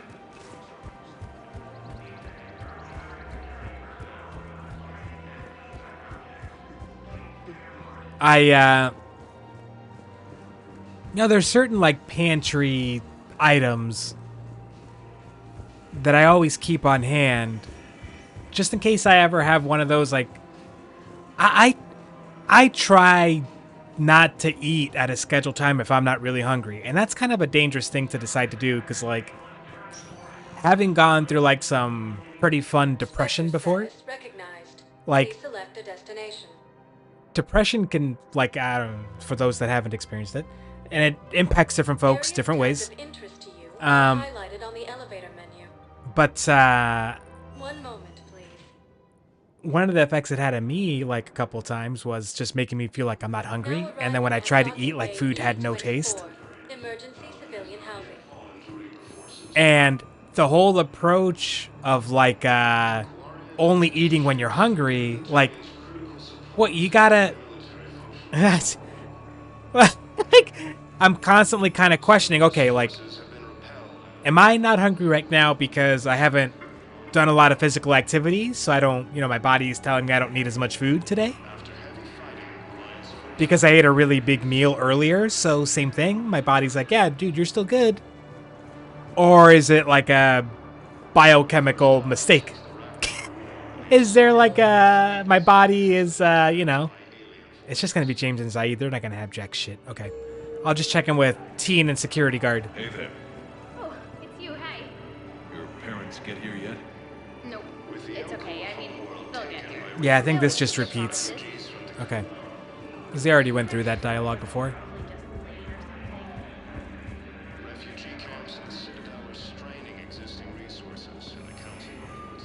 Which, right, like, and like, depression is one of those things that, like, each symptom is just gonna make, like, it makes you do things that, like, make things worse. Like, so then you don't eat as much, so then your body naturally gets lower energy as opposed to just feeling like it's got lower energy. So, like, it just compounds upon itself. Fucking sucks. 1 moment, please. It sucks.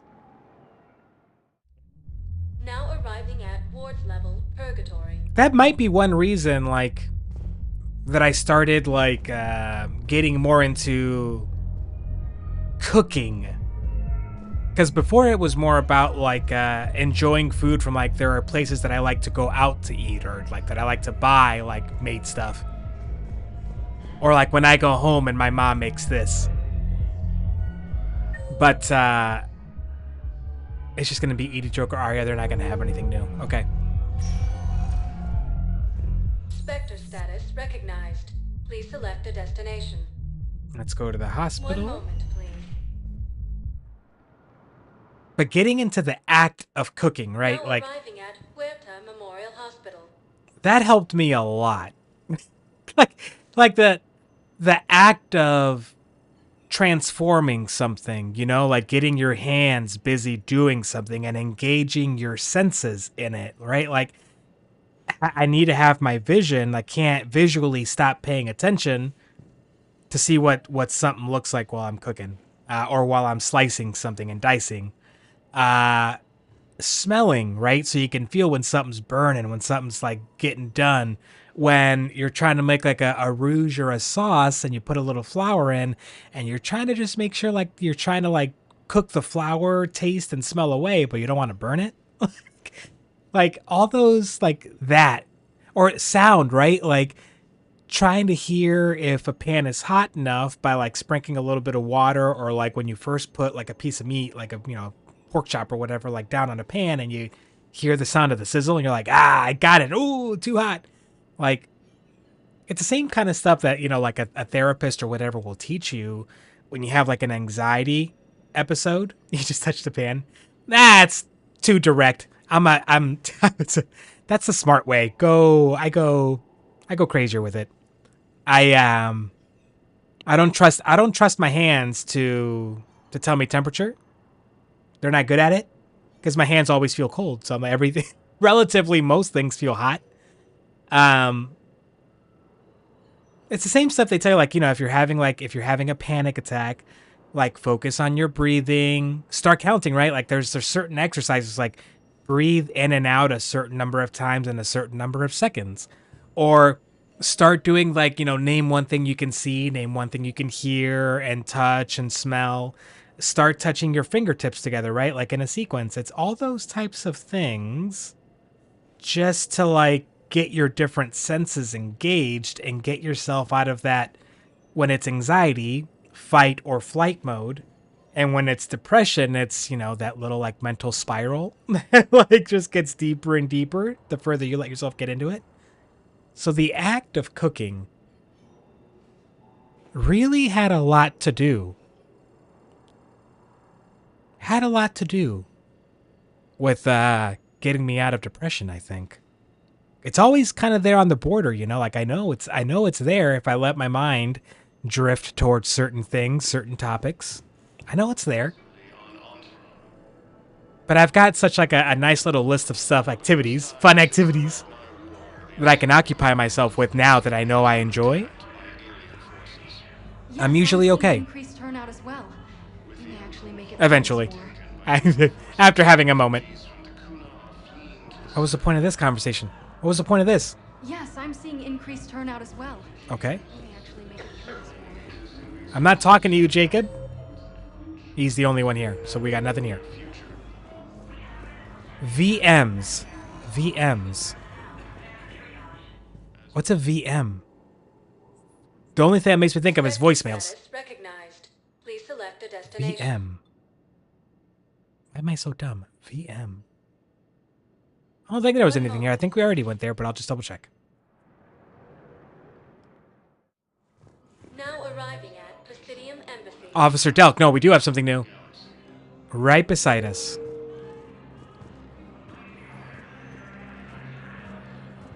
A Reaper code fragment.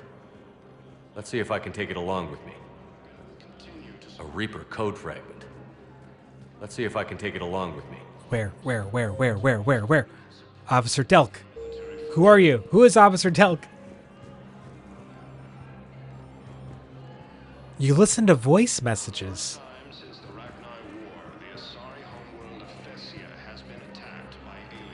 You listen to voice messages that like people have left you over time? Like, you just kind of like accumulate them?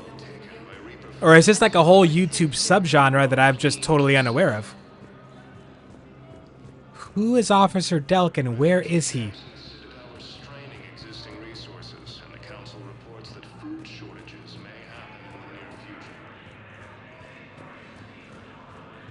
No, not this guy. But I'm an idiot. Where is Officer Delk?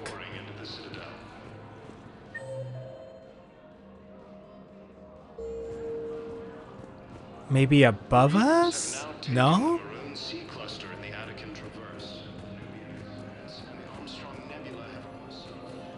I'm just double checking all these. Just one more time. You're not Officer Delk. I already tried. Nope. Nope. Nope. Nope. Nope. Nope. Not a single one of you. What the?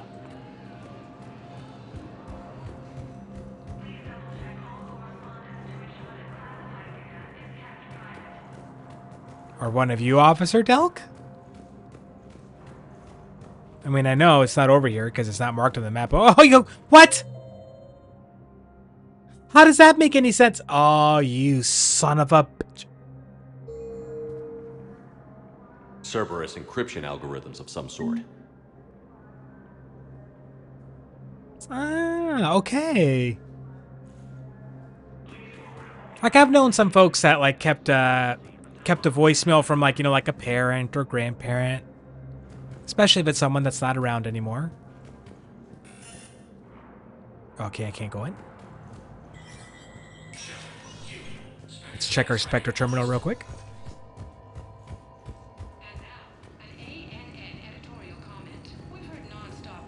But it's one of those things I've never done myself.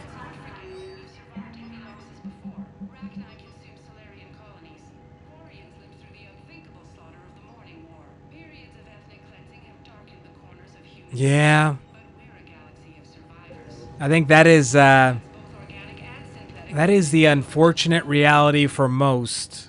Like, that is, I suppose, the very definition of a panic or anxiety attack is it hits you at the least convenient moments. And you're like, really? Like, you're in the middle of traffic, you're in the middle of a class, you're in front of an authority figure that you really don't want to mess up in front of.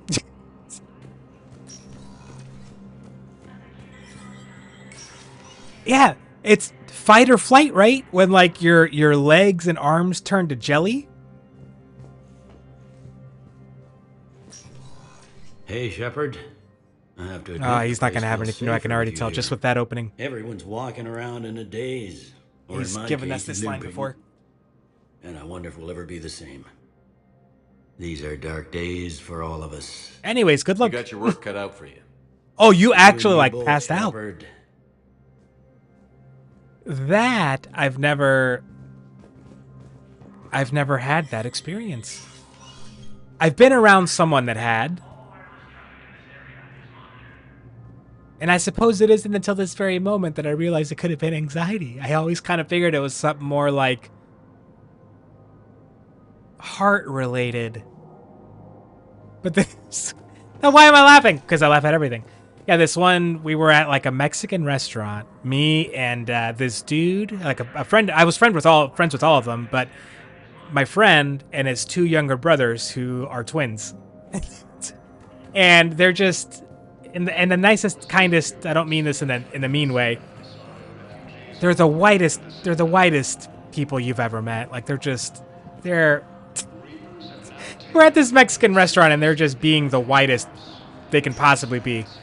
And my buddy gets up, and we thought he was just going to get up to go to the bathroom, but now that we think about it, he got up without saying anything. Like, just kind of like abruptly, he gets up and like takes a step out of the booth that we're in, and like he takes one step away from us and like just pauses, turns back his upper body without moving his feet, so he's kind of weirdly out of balance, and then we see his eyes roll up and he passes out. Please consult an Avena terminal for assistance. Shut up. And on the way down, he hit the edge of this hard, solid wood table. Like, he's lucky. He's so lucky. The edge of this table hit right below his eye, like on his cheek. He got a pretty nasty cut there, but that could have just like hit his eye. And yeah, like there was that 3 seconds of like nobody moved because we're like, what the fuck? Like did your friends talk to you later about like, or the people around you about like who reacted how? That would be interesting. Like after the fact, how did different people react, you know? Now arriving at docking bay What did different people do? That might tell you a lot about each of those people. Might not tell you anything, but it might tell you a lot. I'd like to request a transfer to a zone with Reaper, Sergeant. And may I ask That dude's brothers, they froze. They're very innocent. Well, at least they were innocent kids. I mean, they were like in their 20s, but they were innocent kids. But as soon as, you told them what to do, they were on it. You could see the concern on their faces, but yeah, they froze. Deer in the headlights. They had no idea what to do.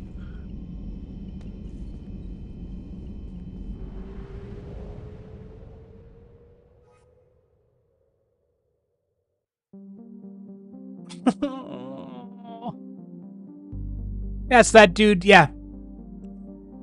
Someone knew what to do. Wait. No. No! No! Gosh dang it. You're cleared to dock, Normandy. Do you need ground I transport? pressed the wrong button. I'll handle it. Yes, Commander. And this game doesn't let you back out of choices. Get me out of here. When I want to go back to the Normandy, just take me back to the ship. Yeah, there we go. Okay, and just get on the map. Okay. Like in that moment, I'd never really been around that, but like I kind of felt like I had to be the one to do something, because, like, again, his brothers froze. There was staff at a distance who heard the sound and looked, but didn't really know what was going on. That was a scary moment. It is a good thing that you had that friend nearby.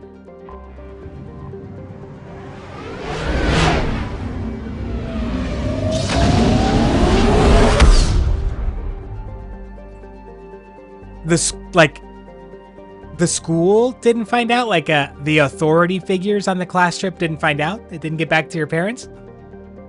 How have you not told? And now I'm gonna sound really critical right now. I realize that. I have to keep reminding myself that my relationship with my mom, now and when I was a teenager, like really all throughout my life, is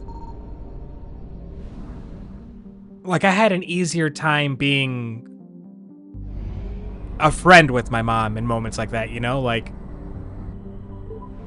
where she would react more in a more way the friend would, rather than like the way you fear a parent would. But not like in a bad way. Not in a way I don't like respect or have positive vibes for or whatever. Oh my god, okay. All right, calm down. I found something.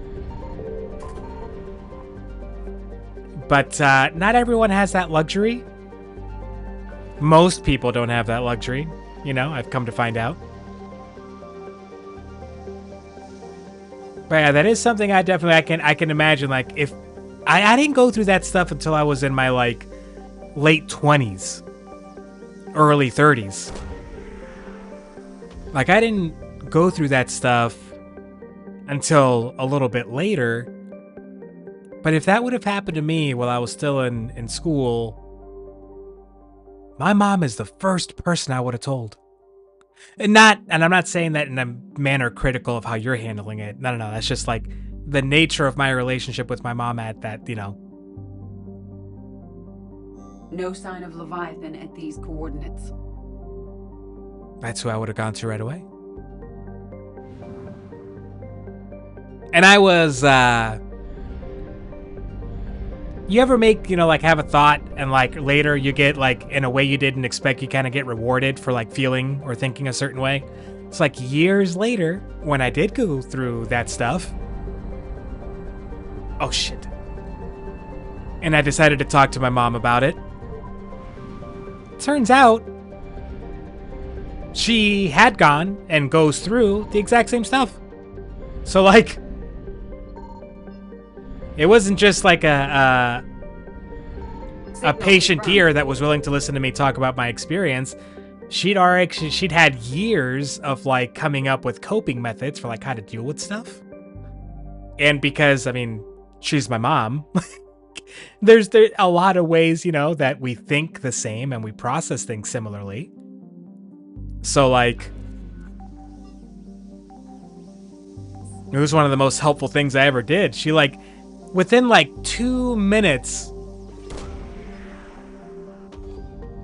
she talked me down from like a moment I was having in such a way that I like... What was it that she said?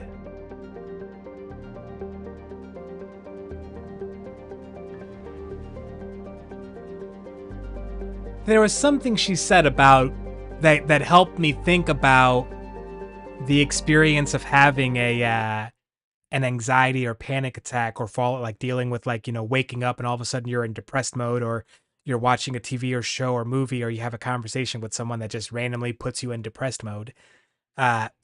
Something she told me that instantly appealed to the way my brain thinks, because again, it's similar brains, about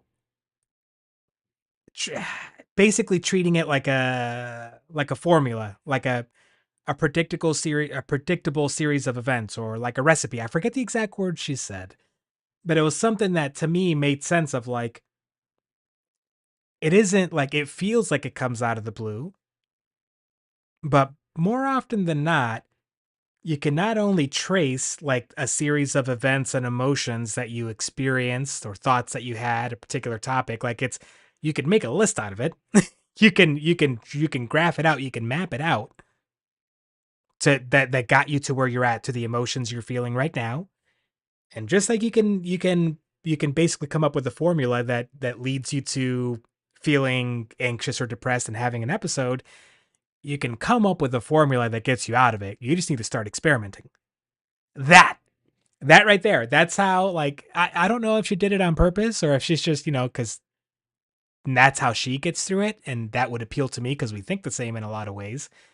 For me, that this isn't going to work for most people. I'm just saying for me, that, like, shit, like, that's how I approach anything, right? Like if I get anxious about trying out a new recipe, I know that a lot of that anxiety comes from, like, I like to buy nice ingredients and I know it's more expensive, but I'm only cooking for one. So for me, that extra expense isn't felt as acutely as it is for a family of like 7. Where you really can't afford you can't do that. I can sort of get away with it sometimes. So, like, my anxiety sometimes from trying out something new is the expense of it. It's not that it's more or less expensive than something I already cook. It's that I'm buying ingredients I normally wouldn't buy. And then if this is disgusting, I'm never going to use those ingredients again. So it's just going to be a waste, like a double waste. So trial and error, figured out I get around that by either A, buying those ingredients on sale or just lower, like not buying the most expensive version, or challenging myself to find a second recipe that is way more familiar with flavors and ingredients that I'm much more familiar with. So that if I don't like the one risky thing I'm cooking, the one new thing I'm cooking, I'll have a relatively safe backup. Something that I know I can kind of rock with, or I can make a snack out of it, something. Like not so long ago, your suggestion, which when you get to it, I know you need to translate the recipe, the idea of yogurt soup. If I'd have heard that a few years ago, I wouldn't have even entertained the idea. But now, knowing that I can snack all day on yogurt with like 10 different pantry ingredients I always keep in my kitchen on hand, I'm not so nervous about it. Mint is interesting, but the mint doesn't make me nervous because it's not like a little jar of like, dry mint. It's not going to cost me $50. It's going to cost me like $1 or $3, like it's okay. I'm not going to get anxiety about that. So just, yeah, for me, it was just, all right, I need to approach this the way I approach every other problem or challenge, like especially the fun challenges. It's trial and error. It's a formula, and I just need to figure it out. I need to think my way through it, and I'll be good. Doesn't mean the attacks don't happen. I don't have the moments. So I don't know what that is for you, right? Like coming up with a solution that appeals to the way your brain naturally works. That's kind of what worked for me. And that's where talking to parents, like for me, really helped. I can't help but be similar to them, even though sometimes I have moments where I wish I wasn't so similar, Or how about that uncle that you mentioned? It doesn't even have to be like a parent. Like it could be just someone else in your family, like the family connection. There's a lot to be gained from it, right? Like it's people that are very much like you, even though it doesn't feel like it a lot of the time. They are very much like you. I think I got this, right? Yeah, I did get this. I got this. Of course, this is all just terrible advice. I am not an expert. I am not. Nobody. Everybody make up your own mind. What's best for you? I am not an authority figure here. Please, nobody think of me that way. For your own sake. Something else? Yes, please. I have broken brain.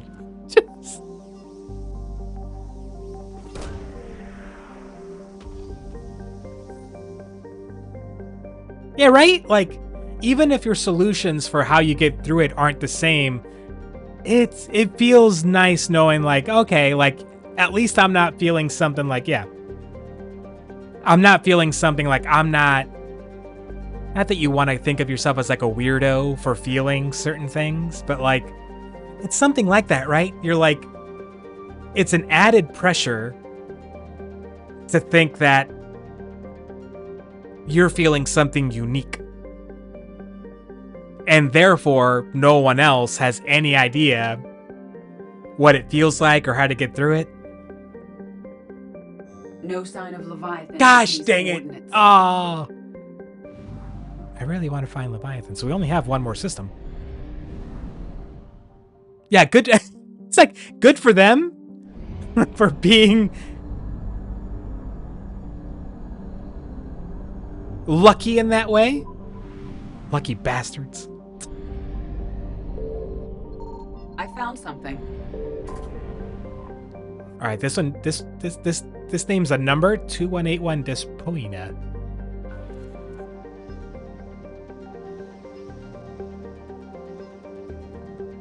So I agree with you.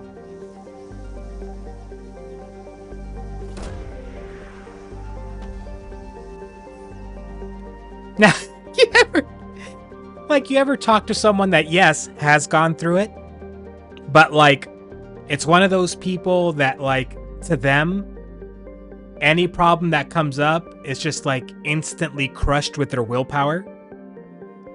You know somebody like that? It's just like, so like, oh yeah, they might have had something, but they're just like, I'm not gonna let it control me, and they just didn't. You know, they didn't let it control them. They're just like, oh, I know, yeah, but like, I just think about something else. It's like, you make it sound so easy to just think about something else, you jackass. What if my brain, my brain cannot do that? What if my brain? These coordinates match our trace of Leviathan. Oh boy. Okay. All right, we know we want to land here. We are at 2 hours, 7 minutes. Yeah, no, just take deeper breaths. Just relax. Fuck off. Oh, you can't sleep? Just close your eyes. Fuck off. Okay, we are at 2 hours, 8 minutes. That means that we're gonna head into our first break. All right, we know that's where we want to go. So let's save. Because unless either you or Hybrid pop in and tell me absolutely not, please, let's do this later in the stream.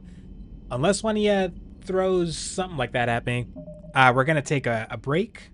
I'm going to grab a snack. And when we come back from this break, we're going to dive into day 9 of Sumo, is the plan. So I'll give you a couple of seconds, just in case you have like a real, like, you would rather not right now, and you would rather, please. Nah? Fine, mate. You're gonna fit right in on your spring break. You'll fit right in, Nish. No one will know the difference. Okay. Let me put the timer up. Let me put the tunes on. And I'll be back in a few.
Hello. Okay. Let's do our usual test to make sure that this audio works. It works right from the beginning. That's the first time that's worked out. Okay. All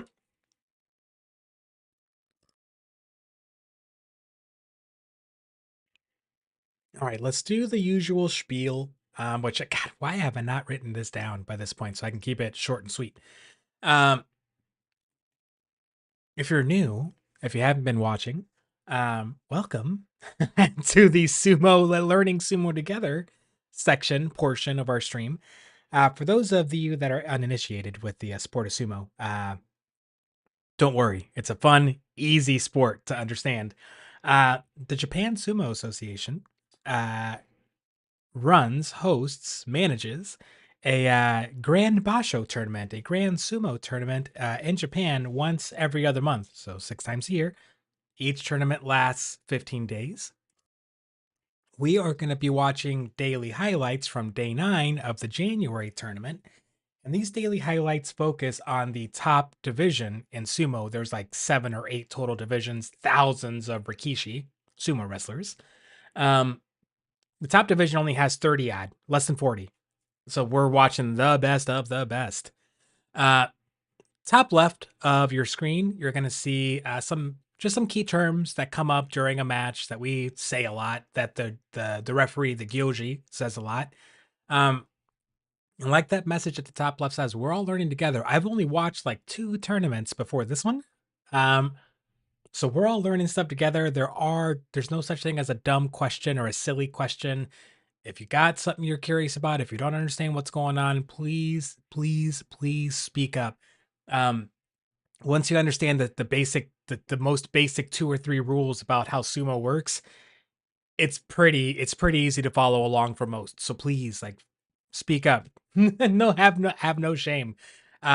Finally, the daily highlights that we're watching, each of these videos comes from the English YouTube channel for Japan's public broadcast service, NHK. The YouTube channel is called NHK World Japan. You'll see their name at the top right of your screen.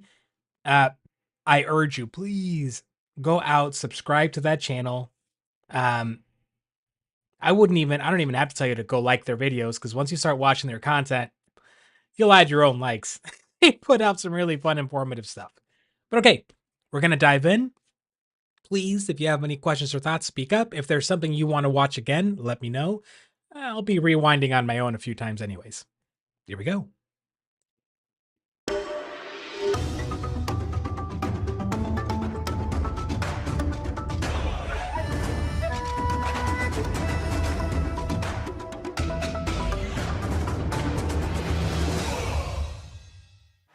Konnichiwa, and thanks for joining us on Grand Sumo Highlights. It's day 9 of the New Year's tournament. We enter the second week of this 15-day contest.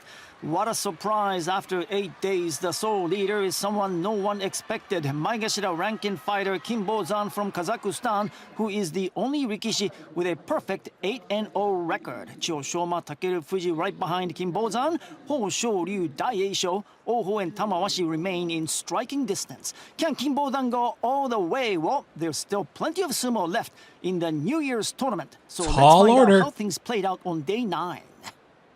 We start with Shiden versus Kagayaki. Shiden is from Juryo, 2-6. Kagayaki Maegashira 16 at 2-6 as well. Nobody in the crowd is excited for this match. match. To turn things around quickly if he wants to finish this tournament with more wins than losses. Shiden hopes to make his way up to Makunouchi very soon. Strong charge by Shiden, but Kagayaki pushes back. Kagayaki applies the pressure. He gets a strong grip with the right. Kagayaki forces Shiden back. Shiden resists, but Kagayaki gets relentless and he defeats Shiden. Bloody Shiden. Oh, whoa! Shiden was bleeding heavily yesterday and today once again. Okay, it was an existing Kagayaki cut. Wins, oh my God! He goes to 3-6. Yorikiri frontal force out a victory. It's not unheard of, but like we've seen it. We don't see a lot of bloody Moving sumo. On, we have Tama Shoho, the Shinyu Maku rookie, on the left-hand side, meeting Koto Shoho, who's at 1-7. Tama Shoho doesn't have an imposing physique, so he relies on his speed and technique to overcome his top division opponents. Koto Shoho enters today with 6 straight losses. Strong initial charge by Tama Shoho, but Koto Shoho pushes back. Looking good, Tama Shoho. Tama Shoho getting aggressive, but Koto Shoho rallies. He backpedals. He remains in the ring, and he hurls with a right hand kote nage, and Tama Shoho goes out. That was a good match. A strong come from behind victory by Koto Shoho. I thought Koto Shoho was Tama Shoho done loses again. 3-6. Koto Shoho wins for the first time in 7 days. I thought he was about to just get... Yeah, I thought he was done. A very aggressive style of sumo by Tama Shoho, the rookie. But Koto Shoho pretty much outlasts Tama Shoho. Tama Shoho pounding away. Koto He's Shoho bashing him in pushes. the face. Now Tama Shoho goes after Koto Shoho. He wanted to finish him off right here once he gets the left and inside, but look at the counter move. Kote nage Great by move. Koto Shoho. Great move. Moving on, we have Shonan no Umi versus Toki Hayate. Shonan no Umi is a big man, 185 kilograms. So he should use his large frame to overpower his opponents. His opponent, Toki Hayate, very small, who's about 40 kilograms lighter than Shonan no Umi. Shonan no Umi attacks with his right shoulder. Shonan no Umi advances. Shonan no Umi gets aggressive, and Toki Hayate has no answer. He does not. Shonan no Umi eats Toki Hayate for lunch. Toki Hayate 4-5, and so is Shonan no Umi. That's his 4th win of the competition. He eats him for lunch.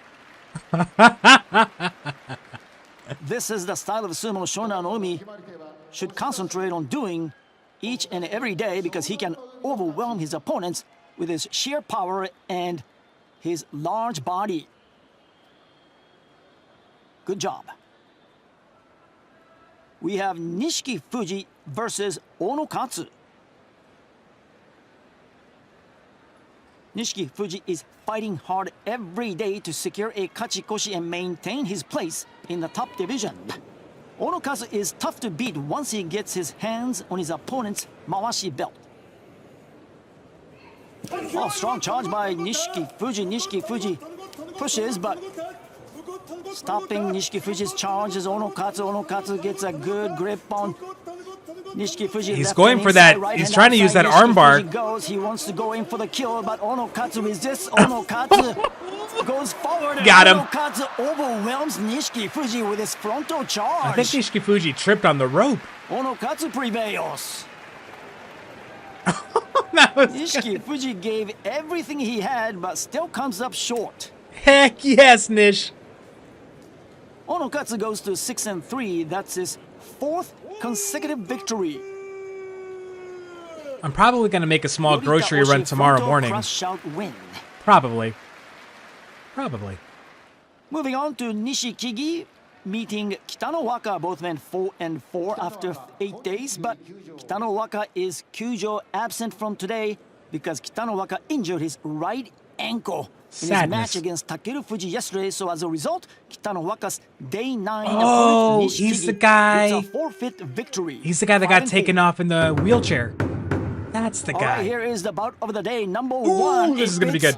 Kinbozan, the undefeated leader, against Takeru Fuji. This is going to be good. Off the pace at 7-1. First ever meeting between these two combatants. Can Kinbozan remain undefeated, or Takeru Fuji, can he get his kachikoshi more wins than losses here on day 9 and hand Kinbozan his first loss? A tremendous charge by the two Rikishi. Kinbozan pushes. Takeru Fuji goes inside with the right. Takeru Fuji has. How did Kinbozan hold on to that? Move, but look at the Kote-nage, arm lock throw, and down goes Takeru Fuji. Kinbozan goes to 9-0. How did Kinbozan not step out? What a win by Kinbozan. Wow. Takeru Fuji bites the dust. That's his 2nd loss. Kinbozan, more importantly, he goes to 9-0. If we don't replay that, if they don't replay that, we're going to go back and watch that. What? What an outstanding reaction by Kinbozan at the edge. There's no way.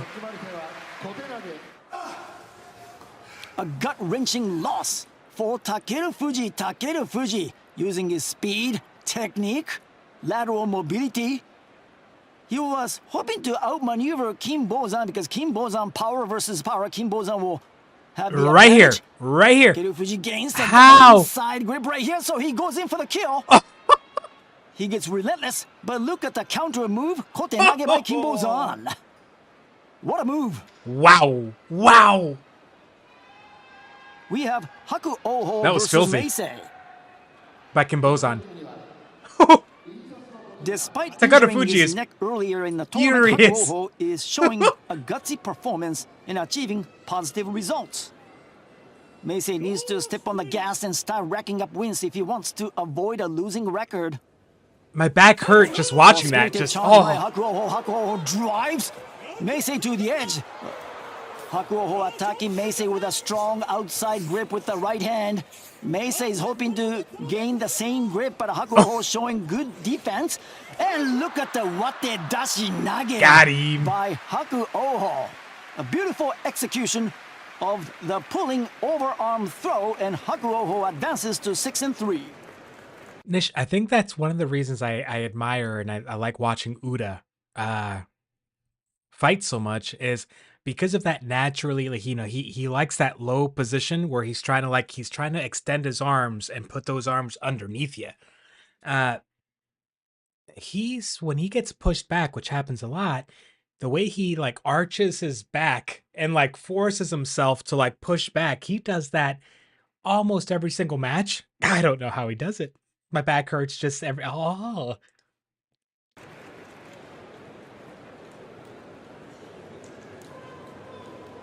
Meisei loses to go 2-7. Meisei is not having fun. This was their first ever meeting, man. and Haku Oho comes out on top.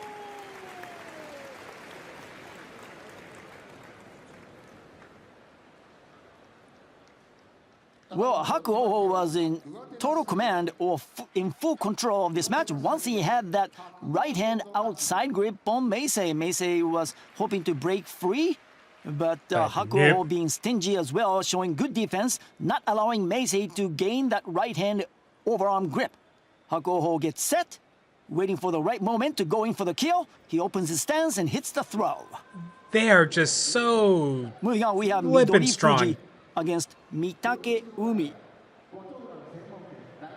Midori Fuji enters the ring with 7 consecutive losses. They are all He's so desperate strong, to man. Break out of this long slump. Mitake Umi is looking to find a daylight for the first time in 6 days. Morotezuki double arm extension by Mitake Umi that allows Midori Fuji to gain a double inside grip Morozashi. Midori Fuji, a much smaller man. On the other side, he gains a double shtate, the underarm grip. He's got that grip before, though. Mitake Umi applying the pressure from a double outside Soto Yotsu grip. Oh my god. Having your hands, your arms squeezed in like that? Your elbows? Midori Fuji, Mitake Umi is about 60 kilograms Oh my heavier god. than Midori Fuji. Midori Fuji hanging in. The little guy. Mitake Umi hoping to neutralize Midori Fuji with the arm lock, but Midori Fuji goes for the shtate nage, and he executes and beautifully done. Yes. And down goes Mitake Umi. Midori Fuji overpowers Mitake Umi with the shtate nage. And that's why they love Midori Fuji. That's why the crowd loves him. This is Midori Fuji's second win, and Mitake Umi loses for the 6th consecutive day. Shtate nage underarm throw victory. Okay, wait. Before I forget, okay, so hybrid. Tamawashi has not gone yet, but the leader, the guy that was undefeated going into this day, he did go. Kin Bozan. He's the guy that Tamawashi lost to yesterday. If you want us to go back and watch Kin Bozan, happy to go do that. This one with Midori Fuji, who's had a really rough tournament so far. I'm gonna go back and watch this because I want to.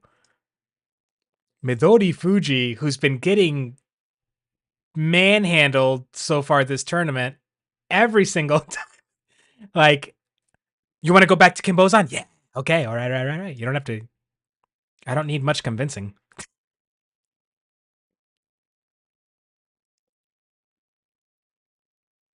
Okay, that's Nishikiki. Okay, here we go. And Kim Bozan is going up against Takeru Fuji, who only has one loss. Dude, this is a good one. Here is the bout of the day. Number 1, it pits Kim Bozan, the undefeated leader, this is a good Takeru one. Fuji, just one off the pace at 7-1. First ever meeting between these two combatants. Can Kim Bozan remain undefeated, or Takeru Fuji, can he get his Kachikoshi more wins than losses here on day 9 and hand Kim Bozan his first loss? A tremendous charge by the two Rikishi. Kim Bozan pushes. Takeru Fuji goes inside with the right. Takeru Fuji. How does he hold that? Double inside move. But look at the Kote Nage arm lock throw, and down goes Takeru Fuji. Kim Bozan goes to 9-0. How he holds that at the edge, at the rope, Kim Bozan. Kim Bozan from Kazakhstan. On one foot. Fuji bites the dust. That's his second loss. Kim Bozan, more importantly, incredible. He goes to 9-0.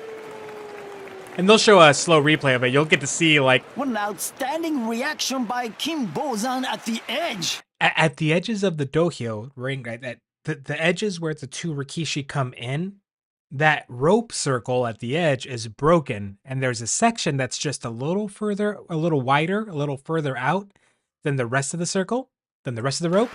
And Kim Bozan got luck. Well, you can call it lucky or smart. Gut-wrenching loss. He found that spot to save himself. Speed, technique, lateral mobility. He was hoping to outmaneuver Kim Bozan because Kim Bozan power versus power. Kim Bozan will have the advantage. Takeru Fuji gains he just has that extra little spot, so he goes in for the kill and saves himself with it. Relentless, but look at the counter move, Kote Nage by Kim Bozan. Absolutely ridiculous. Yep. We have. But that's the ones after this. Yeah, there's not really no names or anything that like we've been except the Midori Fuji one. That's the one we left off on, and we're gonna watch this one again because we've seen Midori Fuji like even when he gets like the move he wants to get, which is to get inside a guy, like inside their like arm space or whatever. Dudes are just picking him up now and just like tossing him out against Mitake Umi. Midori Fuji enters the ring with 7 consecutive losses. He is desperate to break out of this but this is a good one. Slump. Mitake Umi is looking to find a daylight for the first time in 6 days. Morotezuki double arm extension gets by inside. Mitake Umi that allows Midori Fuji to gain a double inside grip Morozashi. Opponent does that defensive armbar thing, trying to get the elbows and shoulders. Man. On the other side, he gains lift a Midori Fuji's hands. The underarm grip on Mitake Umi. Mitake Umi applying the pressure from a double outside Soto Yotsu grip. And this guy's not fit enough to pick him up, but he tries. Look at that. Midori Fuji. Mitake Umi is about 60 kilograms heavier than Midori Fuji. Midori Fuji hanging in. How does he hang on? Hoping to He's so much smaller. Midori Fuji with the arm lock, but Midori Fuji goes for the Shtate Nage and he executes it. Beautifully done. There he is. Down goes Mitake Umi. Midori Fuji overpowers Mitake Umi with the Shtate Nage. That's why he's the fan favorite. This is Midori Fuji's second win. And Mitake Umi loses for the 6th consecutive day. And this is where we left off, I think. Underarm throw victory. I'm glad to see Midori Fuji win, man. He's had some tough matches. Endo and Tamawashi. Some tough outs. Tamawashi 6-2. Oh, here's Tamawashi. Tamawashi is simply amazing. He should be able to. Ability and fighting spirit are unmatched. He should be able to wipe the floor with Endo. Many believe the 34-year-old Endo still has what it takes to compete at a high level. Good charge by Endo. No! Endo pulls and Tamawashi goes down hard.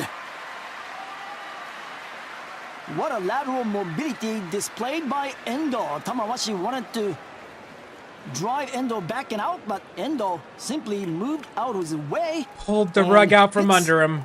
the pull down. 4 and 5 for Endo Tamawashi. Oh. 6 and 3. Yeah, people don't cheer super loud for that one. It's like, Endo simply was not there. Nobody home for Tamawashi. Endo with a slick move, stepping to the side and hitting the Hikiotoshi. Oshoma and Ichi Yamamoto locking Boo. horns. Oshoma 4 and 4. Ichi Yamamoto a hard Boo pusher this thruster man. is 5 and 3. Ichi Yamamoto on the Well, I'm not that big of an Endo fan. Rikishi these days. He's fighting with more power and a stronger lower body. Strong charge by the both Rikishi. Ichi Yamamoto pounds, advances. Get him! Oshoma tries to reply. Get him! At the edge, Oshoma goes for He stepped out, he stepped out, he stepped out. Ichi Yamamoto simply overwhelmed. But his opponent didn't know Oshoma. that. His opponent didn't know that. Ichi Yamamoto is the victor. He goes to 6 and 3. Oshita Oshi frontal pushdown. Oshoma loses for the 3rd straight time. That was a cheap loss to Tamawashi. Like, that was a cheap loss. Like, it's a, yeah, you see why, like, that kind of move, it's like, it's legal and people aren't gonna boo you for it, but you can tell, like, the enthusiasm from the crowd afterwards ain't the same. When someone does one of those just slide out of the way real quick moves, where you know, like when a guy's charging at you, it's legal, yeah, but it's nobody's favorite. We have Takayasu and Takarafuji on the dohyo. Takayasu 5 and 3, Takarafuji 4 and 4. Now these two combatants have faced 28 times. Takayasu leads the series 22 to 6. Now get this, Takayasu has defeated Takarafuji 9 straight times. Ouch. Can Takarafuji defeat Takayasu for the first time in a long time? Probably not. Oh. Yeah, probably not. Yeah. 10 straight times. Takayasu, so Takayasu defeats Takarafuji for the 10th consecutive time. And the hairy guy on the left, Takayasu, he, back in the day, I don't know how long ago, was an Ozeki. Takayasu, he has a very difficult time dealing with Takayasu's offense, and today was no exception. He's gotten as high as that level. Thrust out victory for Takayasu. Morotezuki, double arm extension, attack by Takayasu. Now Takarafuji goes for an arm yanking move right here. He tries to yank Takayasu's left arm, but the yank wasn't didn't able work. to break Takayasu's balance. Takayasu maintains his good balance. He didn't and yank defeats hard enough. Takarafuji. We have Chiranomi and Chiyoshoma. Ooh, co-leader, okay. Chiyoshoma got beat for the first time yesterday, so he's hoping to bounce back. He got beat with a cheap move. One of those, like, swim out of the way at the beginning. How many are you on now, Nish? What will this next one be? Feisty Rikishi on the left. For the day? On the right. Oh, Chiyoshoma is the one who's getting very aggressive. Another face slap. Chiranomi is taking a lot of punishment. Yes, he is. Chiranomi goes forward, but Chiyoshoma has a nice answer at the edge. He defeats Chiranomi. Chiyoshoma scores his Kachikoshi here on day 9. That was a lot of face slapping. Chiranomi is 3 and 6 after 9 days. Chiyoshoma advances to 8 wins and 1 loss. Oh, Nish. So he bounces back. That's his 2nd straight Kachikoshi in the top division. You know, you realize that you might be at this point in a cycle of like perpetuating that, like, the caffeine now isn't going to help you in a couple of hours when you're trying to fall asleep, right? Because, like, oh, Nish. Chiranomi attacking with his all guns blazing offense. If you're tired now, pass out now. Having kind of hard time stopping Chiranomi's thrusting attack. Unable to catch him with a good grip. So, plan B attack by Chiyoshoma. Pounding, pummeling, pulling. Oh, stepping Nish. to the side and look at the Totari move. Beautiful. I'm going to choose to believe you. Victory for Chiyoshoma for his Kachikoshi. Until I don't, you know what I mean? I'm gonna choose to believe you. With thrusting. Yes, I did. Until. Well, he was attacking from underneath, so I made sure not to let him in. You're fastest Kachikoshi in the top division. How did you accomplish it? Until it's like 3 in the morning for you, and then you're like dropping something in the group chat. We don't think so. Talking about how you're gonna paint your room or something. Like you are trailing undefeated Kimbo-san by just 1 win. I'm not thinking about anything else. I'm just focusing on my match each day. Isn't this a good opportunity? I want to go as far as I can. So humble, these dudes. It's Gonoyama and Shodai. So humble. Gonoyama 5-3, Shodai 3-5. Shodai, a huge upset victory over Ozeki Hosho. Gonoyama's kind of scary. He's got his own mean mug. A spirited touch-eye by Gonoyama. Gonoyama attacking with everything he has, but Shodai... Oh boy. Oh! Countering. Gonoyama unable to take Shodai back. It is Shodai advancing, and Shodai upends Gonoyama with his fierce frontal charge. So on back-to-back days, Shodai puts on a very impressive performance. I slept so Gonoyama good last night. 5-4. Shodai moves 1 step closer to the 500 mark, 4-5. Strong initial charge by Gonoyama, but look at the lower body stability by Shodai. Like, I may go to sleep like really late. Gonoyama unable to move Shodai back. But I sleep Shodai well. Resists. Shodai waiting patiently for his golden opportunity. That cheeky face slap. And he gets right about here. Once he gets the right hand shallow grip inside, he drives Gonoyama out. It is Oho meeting Atami Fuji. Atami Fuji just 2-6. Atami Fuji is another young talent everyone is keeping an eye on. Oh! Hybrid, that just made me think of, isn't that like, it's just random content that YouTube throws at you when you're like kind of passing out and you just got YouTube autoplay going, like auto recommendations or whatever. As I was beginning to kind of fall asleep, ironically, as I was beginning to kind of fall asleep, I think this was last night. I kind of like, what? Kind of like, my brain is kind of like startled awake for like, I think I only fell asleep for like 5 seconds, to like the start of this next video. And it was about how historians are trying to determine how folks in like medieval Europe, particularly like common folk, slept.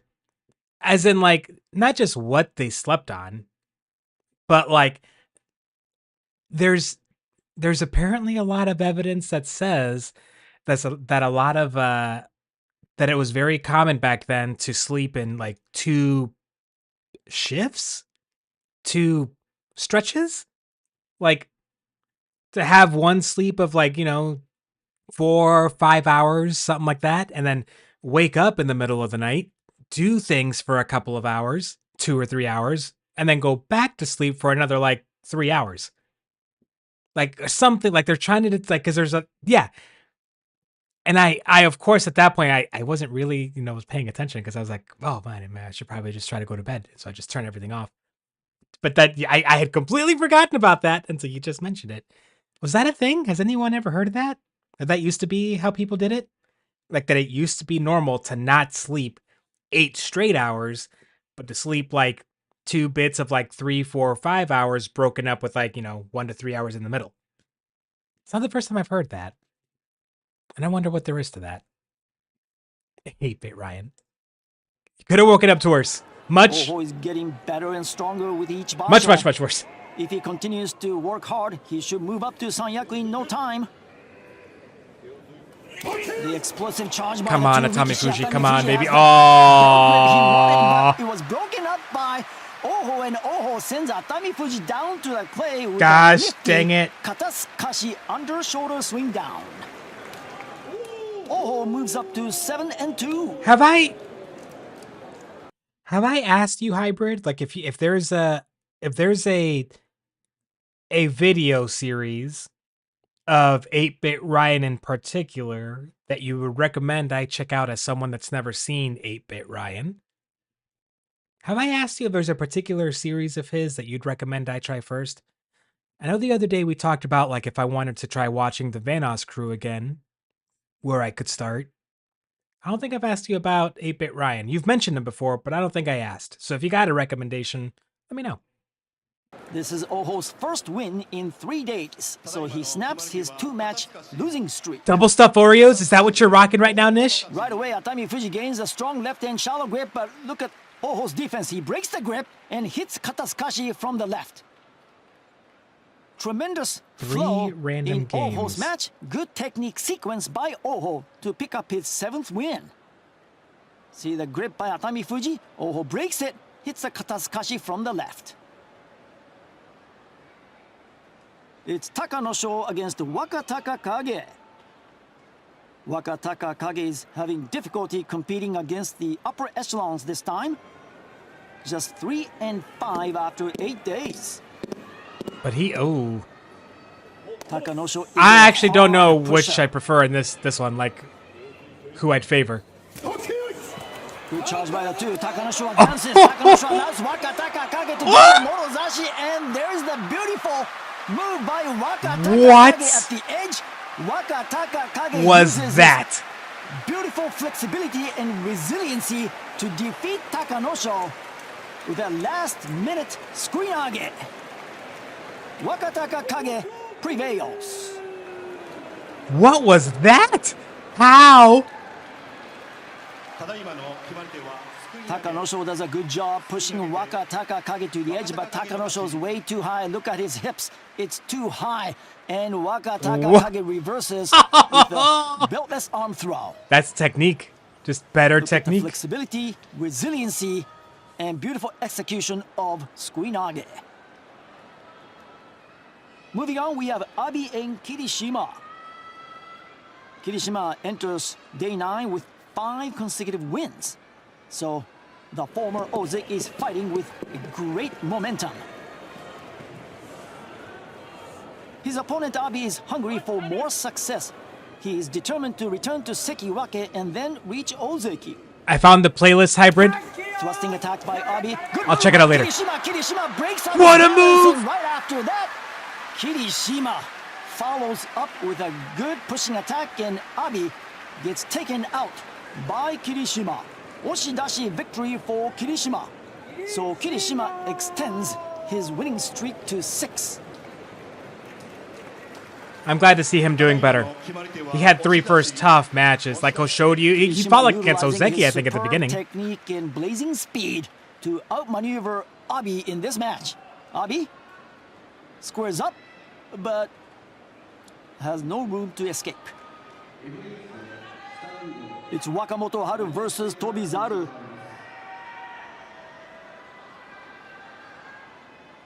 Wakamoto Haru looks totally confused. He seems to be fighting without any confidence or rhythm this time. Just 1 and 7. Tobizaru 5 and 3. A dangerous opponent. The ice cream cones? Oh, yes. Wakamoto Haru getting really aggressive against Tobizaru. Tobizaru goes inside with the right. What? Wakamoto Haru charges and Wakamoto Haru dispatches Tobizaru. What a strong performance by the Sekiwake. Yes, it was. And Wakamoto Haru, this is his first win in 8 days. After Wakamoto Haru won on the opening day, he had a 7-match losing streak coming into today's action. Finally, he wins. A sigh of relief from Wakamoto Haru. I'd like to someday try like an actual, like the brand, but like 1 or 2 different American brands version of basically the same type of thing, the same type of cone dessert hybrid. Yeah, that's one of my favorites. Where it's like coated on the inside, it's like the waffle cone coated on the inside with chocolate, and then they leave you that little chunk of chocolate at the bottom of the cone. And any ice cream cone brand that doesn't leave in the chunk of chocolate at the bottom sucks, and you should never buy their products ever again. Just putting that out there. If they don't put in the little chunk of chocolate at the bottom, fuck off with that brand forever. Wakamoto Haru is able to avoid a Makekoshi losing record by getting really aggressive against Tobizaru, a pesky and feisty opponent. Tobizaru gains an inside position but unable to do anything. And Wakamoto Haru right on top of Tobizaru. It's Italian, isn't it? The highlight match number 2, it is Hirado Umi 4-4 challenging Ho Shoryu the Oh, baby. Hirado Umi they have met 6 times is a in the past. mofo. Ho Shoryu has held Hirado Umi in check 6-0. I don't care what his record is. But it's not going to be an easy opponent for Ho Shoryu because he's coming off a loss yesterday and Hirado Umi is improving fast. Ho Shoryu hoping to bounce back. Hirado Umi looking to defeat Ho Shoryu for the first time in his career. Good charge by the Ozeki. Ozeki losing his balance and Hirado Umi shuts him down. Hirado Umi defeats Ho Shoryu for the first time. Oh no! Back-to-back days. Oh no! 6-3. Hirado Umi 5-4. What a victory! Hirado Umi looking very confident and calm. Ho Shoryu wanted to push Hirado Umi back, but Hirado Umi shifts away and it hits the thrust down. I mean, he grabbed and pulled, and Ho Shoryu just, that wasn't even a. You defeated Ho Shoryu. Being able to stay calm and fight was not a yet. thing. Onosato and Koto Sakura have not gone yet. From the Mamashi was broken. What were you thinking? I was only thinking about hitting him Not with yet. full force. You defeated Ho Shoryu for the first time. I'm really happy. What is your goal in the second week? I'm able to fight with poise, so I want to stay focused every day. Next up, it's Kotozakura and Ura. Kotozakura with a disappointing 3-5 record. Having said that, Kotozakura enters day 9 with 2 straight wins. Strawberry. Kotozakura must maximize his strength and minimize his deficiencies. Ura is famous for his giant slaying. Oh, sorry, just real quick. I know this is a really good match, and we're gonna watch it. We're probably gonna watch it like 2 or 3 times because it's Uda and Kotozakura, and it's gonna be amazing. Strawberry. But I mean, that's the first one I would try. But strawberry ice cream is like, it's either great or get it out of my face. It's not like pizza where it can be like good, average. There's a lot of like. Strawberry ice cream for me is like, it's either fantastic or it's just, it misses the mark. So if the strawberry ice cream from them is good, then it would be ice cream all day, every day. Really delicious strawberry ice cream mixed with dark chocolate or just chocolate. It's heaven for me. But if the strawberry ice cream itself wasn't all that great, then the classic birthday cake. I mean, I'd want to try every single one of them. I'd want to try every single flavor. That Kotozakura enters day 9 with 2 straight wins. Do they have a pistachio flavor? Because I do that. Must maximize his strength and minimize salted caramel. Yes. Ura is famous for his giant slaying skills. Ura goes inside. He's got him. He's got him. He's got him. Goes down. Ura with a huge upset here on day 9. Kotozakura bites the dust. Oh no. After 9 days, he's 3-6. Ura scores his 5th. This is a messed up tournament so far. As I said earlier, Ura is famous for his giant slaying skills. Today, messed up tournament. Ready to take down Ozeki Kotozakura, and that's exactly what he did.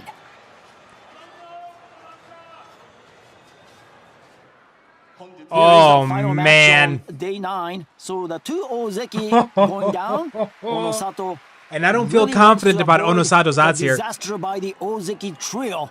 Onosato, can he defeat Daieisho? He does not look locked in. Look at him. Show some Ozeki pride. He does not look. The Sekiwake at 6-2. strong charge by Onosato. Daisho pushes Onosato back, but Onosato with a good reply. Onosato showed Daisho did that one to in himself. this match. Daisho was able to advance, but Onosato He did that one to himself. With a Damn it. Hatakikomi slapdown. Onosato 6-3 after 9 days. This is Onosato's 4th consecutive win. Onosato remains calm even though he was back to just slapdown. He got leaned. He succeeds. Onosato takes that step back and he just kind of rushes in. Was extended too far forward. Onosato gets his hand on the back of Daisho's head. Look at the leaderboard. Kinbozan is still our sole leader. Chiyoshima right behind, and Oho and Takeru Fuji 2 off the pace. They're all Maegashira ranking fighters. What a tournament! Well, please come back and join us again for day 10 of the Hatsu Basho. For now, arigato and sayonara. It's a wacky tournament. It's a bit of a wacky tournament so far. Maybe the wackiest I've seen, like, you know, it was only the 3rd or 4th one, but still kind of wacky. And by the way, this announcer, I think this guy is the guy whose last name is Morita or Morita. If I'm thinking of him, that, you know, kind of like he's over the top enthusiastic, but I don't think he's faking it. Like, I think that's him. he's just amped up. That's the guy who does most of the videos for that other channel I've mentioned a couple of times, Sumo Prime Time, which is the Japan Sumo Association's official YouTube channel, English-speaking YouTube channel, and he's that guy all the time. It's his brand. It's great. I like it. I like the other commentator, you know, the cool, calm, and collected, explains everything really calmly and only really gets amped up when like something like crazy happens in the ring. He's still my favorite, but I love this dude's energy. He's just up all the time. Ryan Hayashi, who is Ryan Hayashi, a Canadian magician. A Canadian magician?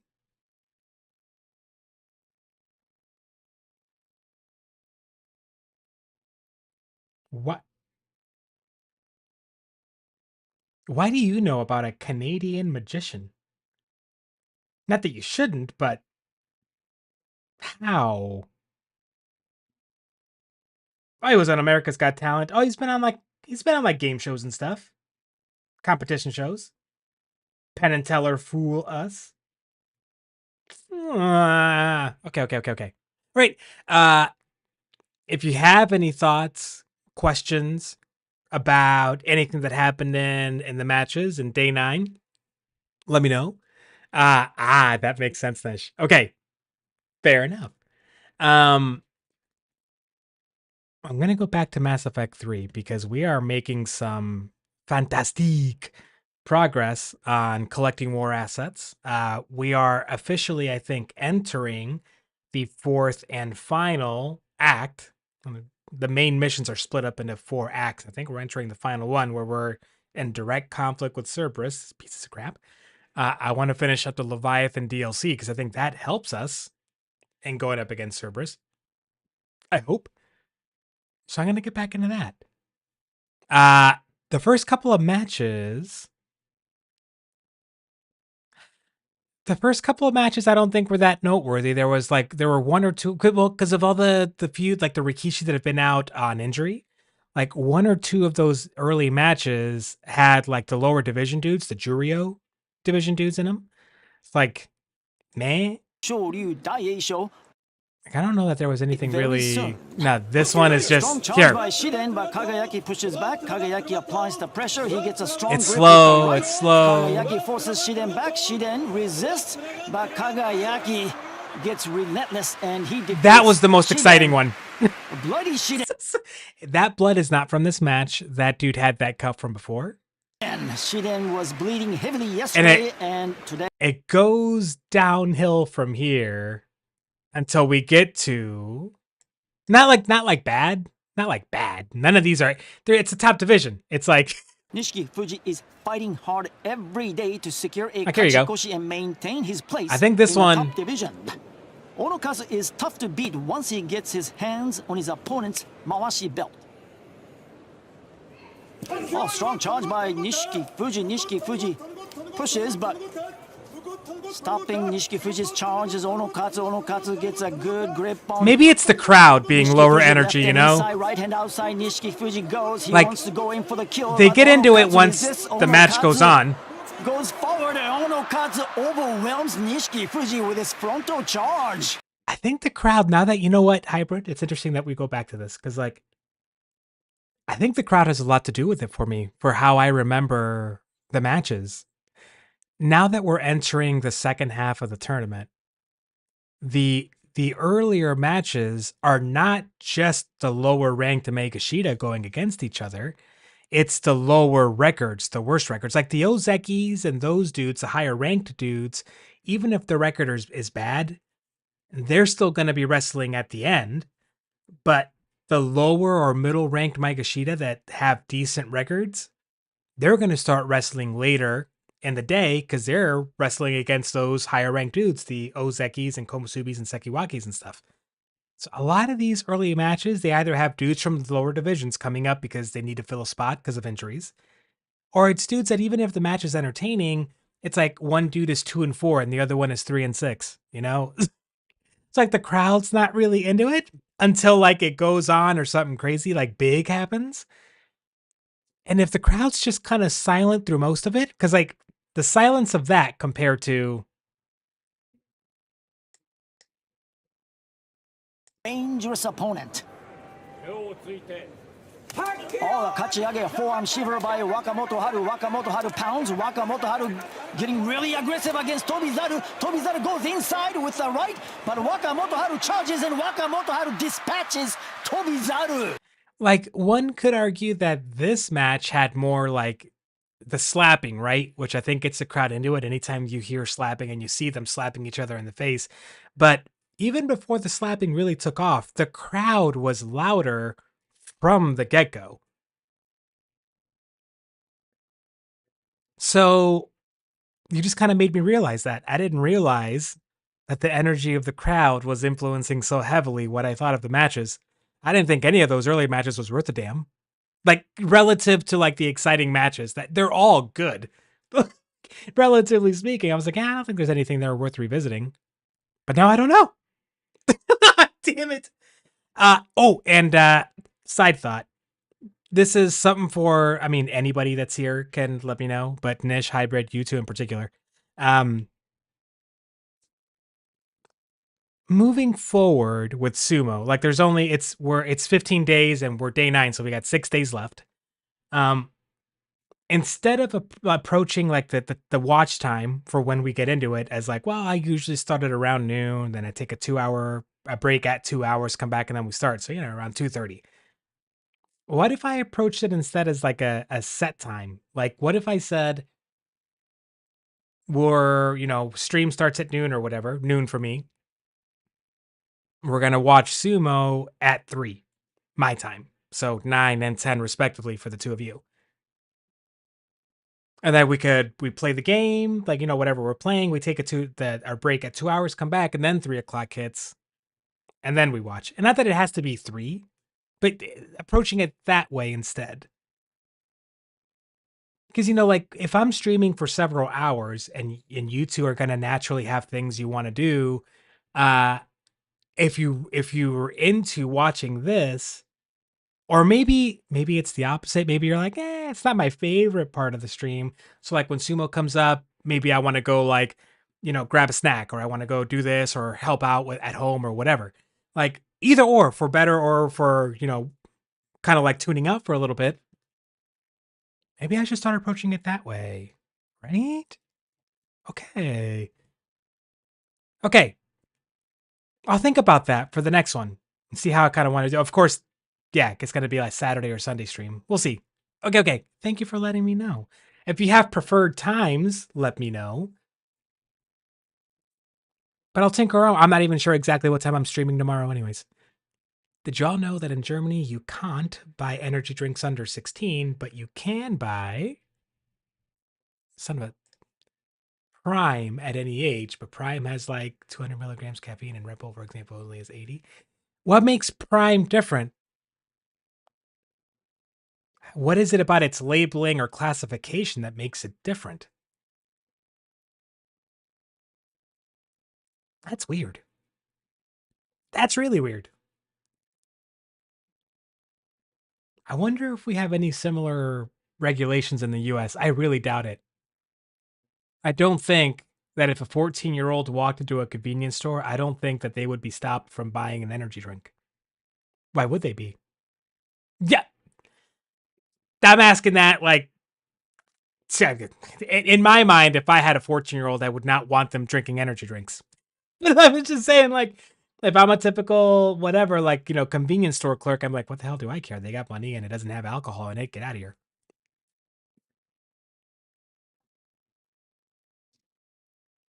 Oh, it's that it's naturally occurring in the drink. Is that what it is?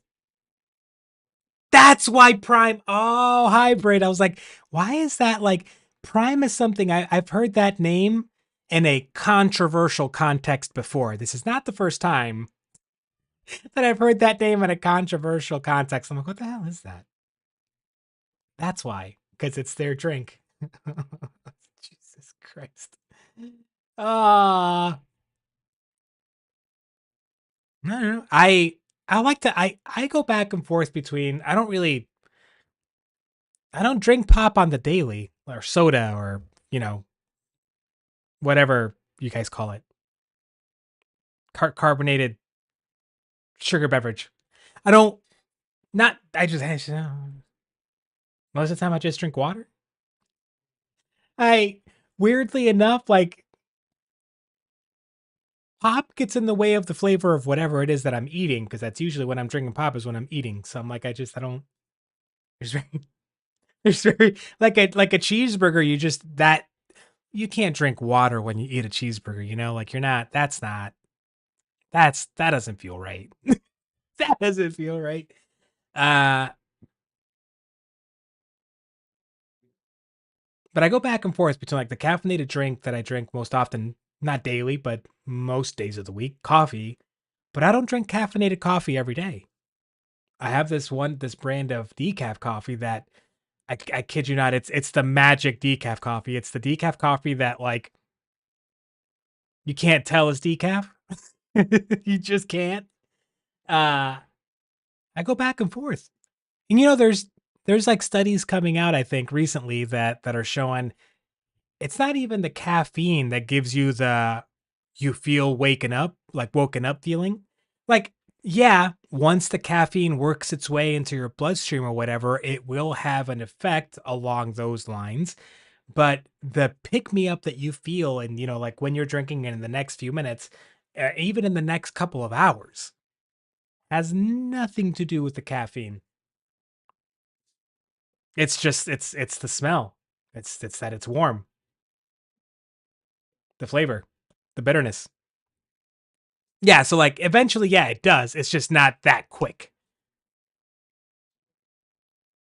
Your mom drinks like 3 cups of coffee a day. I Turkish pistachio coffee. That sounds heavenly.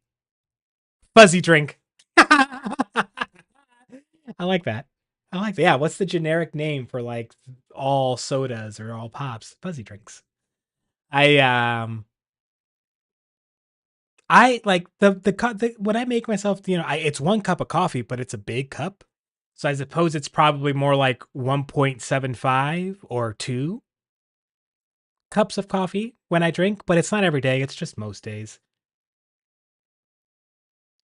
Fizzy. Okay. I thought this was just the Brits being cuter than they needed to be with the fuzzy. And I'm like, I'll roll with it. I'm not gonna question it.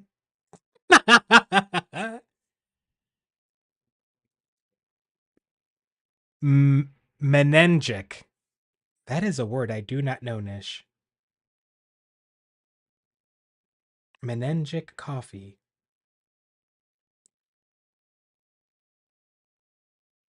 Is it a brand or is it a variety? It's a variety, not a brand. Pistachio. Oh, it's the pistachio coffee. It is made of ground roasted terebinth fruits and is caffeine free. Ah. So it's not coffee. It's not coffee made from cacao beans or whatever the heck they're made from. Oh, whoops. Thank you, Hybrid.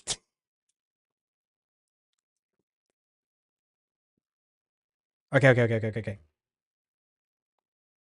Add that to the list of things that I'm going to see if it's available locally near me. Yeah, I don't even know terebinth fruits. I've never heard of that either. At all. Oh, wait. I have the game audio muted. My bad. There we go. I can probably find it on Amazon. Probably. I'm still... I got myself so hyped up on that British snack store. I'm still so bummed out that it's not there. I'm kicking myself for not... I mean, it's been closed for, like, you know, a year at this point, but I am just so fucking bummed. I'm so bummed about that. Like, where I live, I can see why it didn't, like, stay open, I guess, but, like, having that kind of store around here is rare, and I missed my opportunity. I'm bummed. I'm so bummed.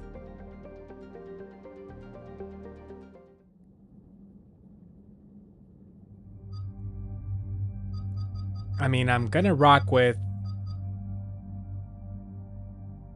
Yeah. Oh, Yep.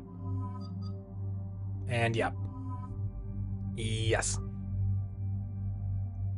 I think. All upgraded to level 5. Yes, thank you. That feels good.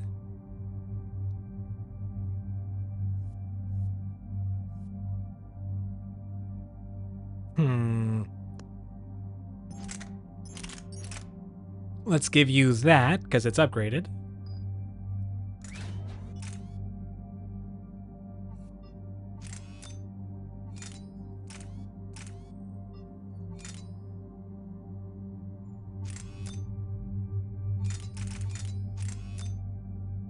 Yes.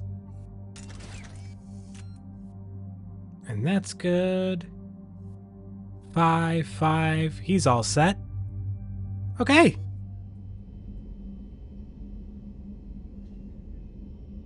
It still blows my mind that either of you, Nish, I'm pretty sure it was you, that either of you had ever heard of Abuelita's chocolate.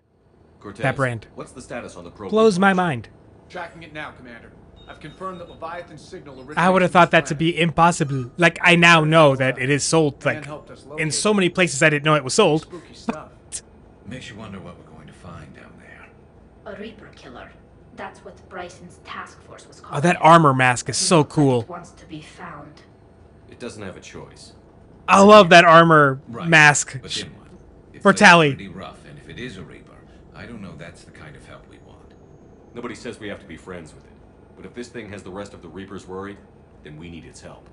Commander, new readings from the probe. It's narrowed down Leviathan's location. You're not gonna like it. Probably not. Let's hear it. There's nothing but ocean. I show a concentration of structures floating on the surface, but the probe's giving us a signal below that. Way below. Underwater? Looks that way. You guys are familiar with Fanta, right? That brand of fizzy drink? Fizzy Wawa? That's possible. Kodiak is spec'd to nearly 1,000 atmospheres. But I've never actually tested that. Guess we're gonna find out. Don't you want a Fanta? Don't you need a Fanta? You know what I'm talking about.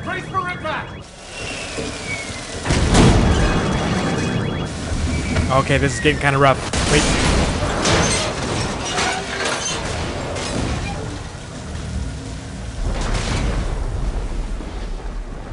Are you gonna be able to fly this thing out of here?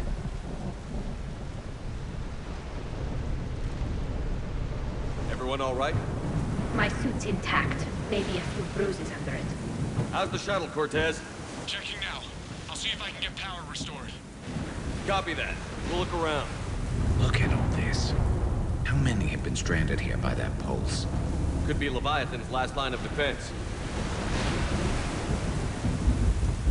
Okay, so real quick.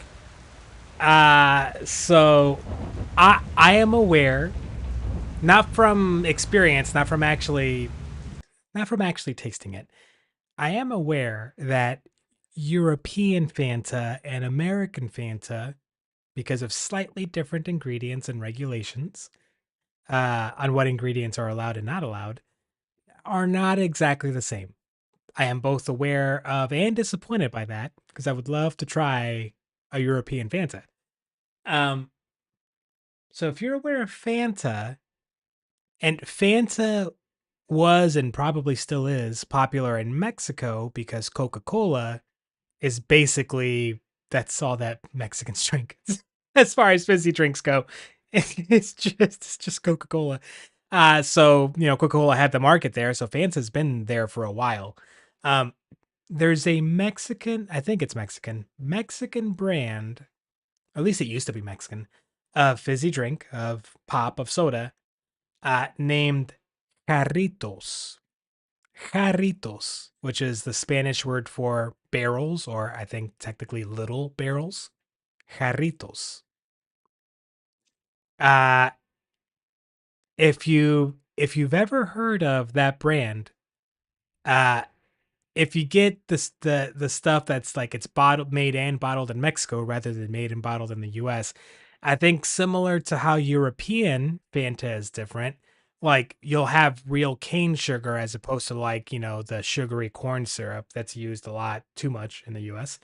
Like for example, and Jarritos makes like a bunch of different flavors, but they make this pineapple flavor that's like, it's the best thing I've ever drank in my life. If I allowed myself, I could and would drink pineapple Jarritos all day, every day, and every occasion for every reason. Going out for a walk, better fill my water bottle up with pineapple Jarritos. Like, just going to sleep, better fill up a cup of pineapple Jarritos, you know, for my bedside table. I could live with that. It'd be a short life, but I could live with that. Oh wait, game audio.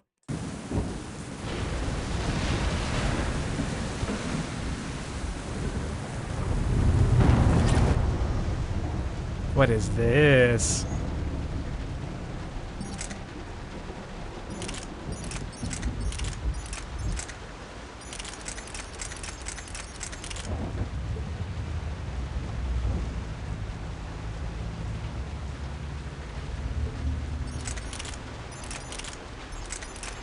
Yeah, I'm okay with keeping my rifle. Thank you very much.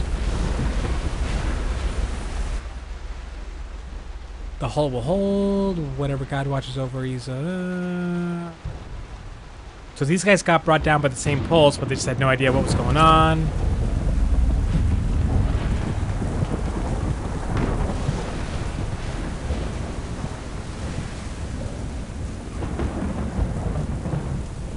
I mean, I like pretty much all of their flavors. I do. Shepard, oh shit! One of those artifacts. Explains when any idea how old these are. At CSEC, they always said the key to decomposition was scavengers. Without them, it's quite a mile.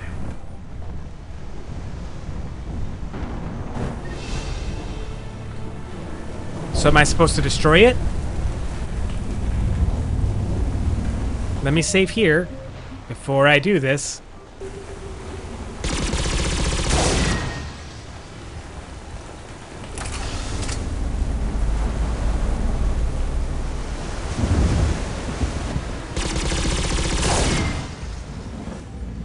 Because I'm not sure if I'm supposed to be doing that. But I think I am, right? Because we destroyed the other one. Because if anybody's around one of these things for too long, you start to get influenced by it.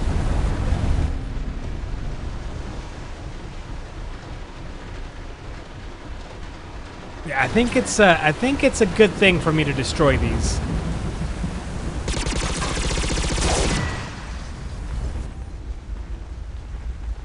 Yeah, it's a good thing I'm destroying them. Jeez.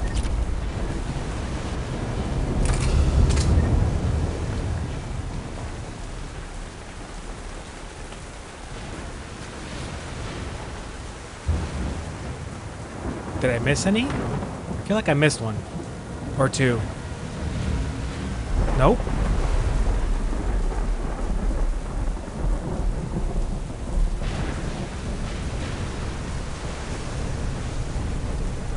Looks like a damaged Atlas. Different though, and it's not flying Cerberus colors. Look at this beast. And it's not taking shots at us, which is nice. Doesn't look salvageable though.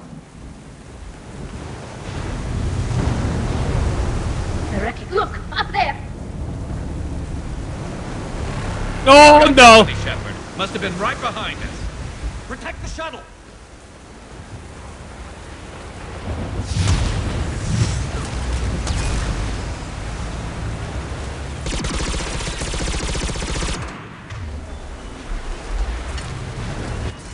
Cortez, situation. Swapping out the parts, Commander. Hang on. Oh no. They are a lot closer than I would want them to be.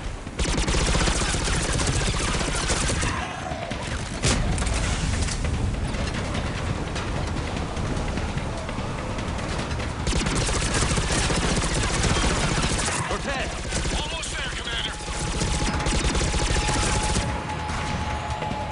Oh god!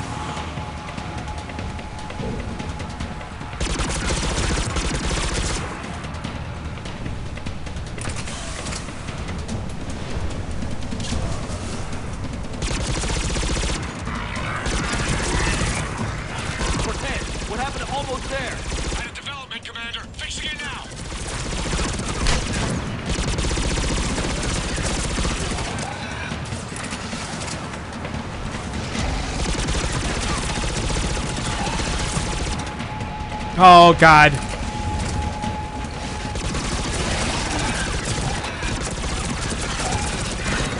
Oh my god! Ed, I need that bird in the air. Just a few seconds. Oh! No, there's more than one!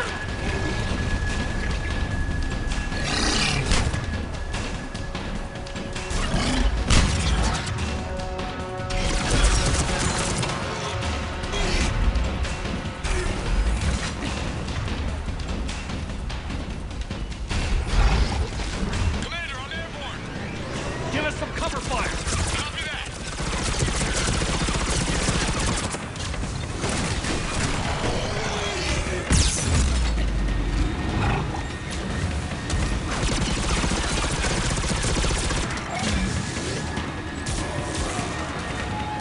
Pick it up, pick it up!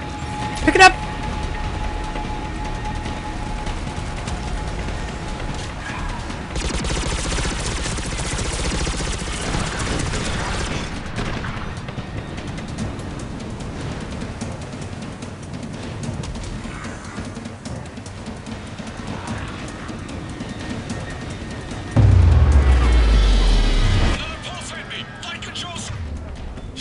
Shit. Cortez is in trouble. Get to him.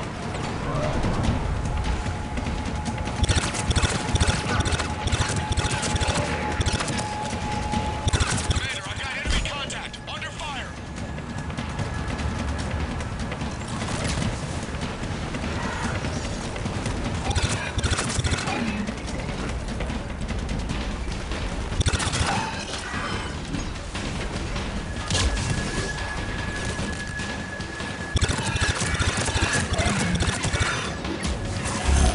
Okay, we're clear.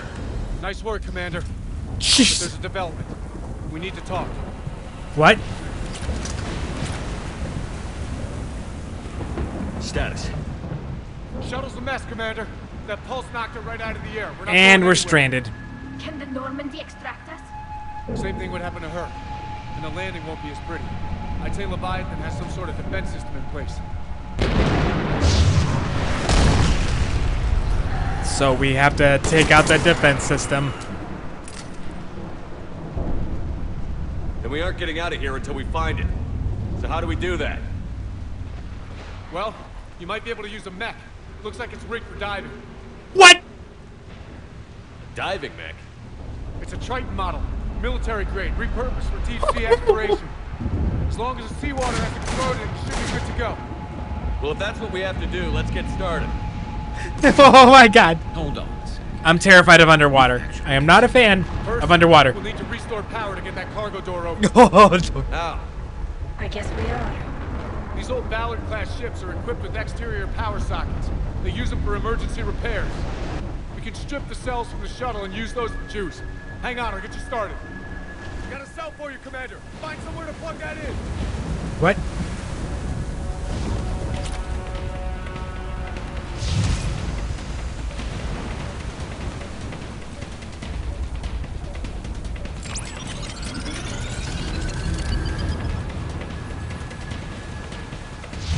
Another power cell. What the hell was that thing that I just picked up then? Oh, whatever. Never a dull moment. Grab another cell, Shepard. We'll hold them off.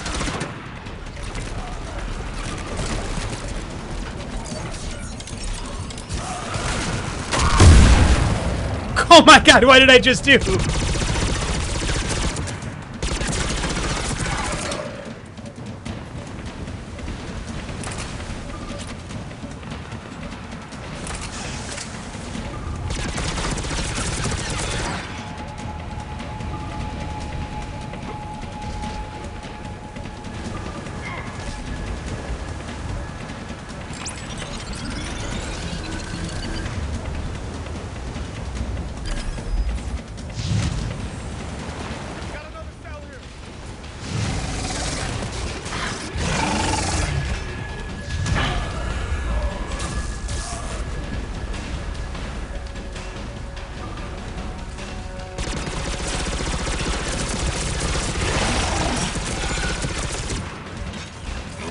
Oh my god!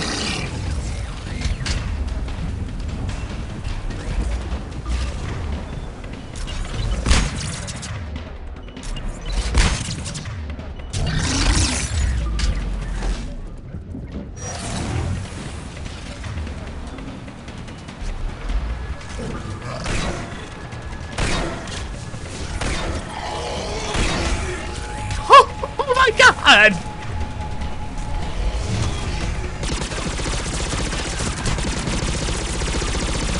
I gotta go, I gotta go, I gotta go, I gotta go, I gotta go. Pick it up, pick it up, pick it up!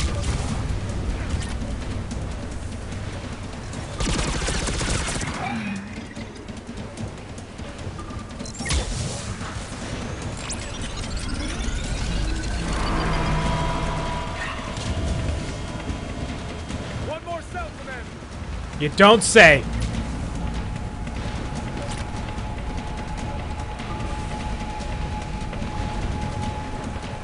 I think we wiped most of the enemies out there in the first two waves. Cargo doors are opening, Commander. That mech is all yours. It should still have weapons capability. Oh shit, here we go.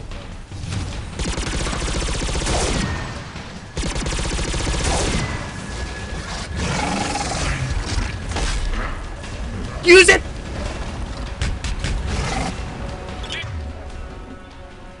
To that mech, Commander. We could use the help.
this end or? No, I just keep killing. Okay.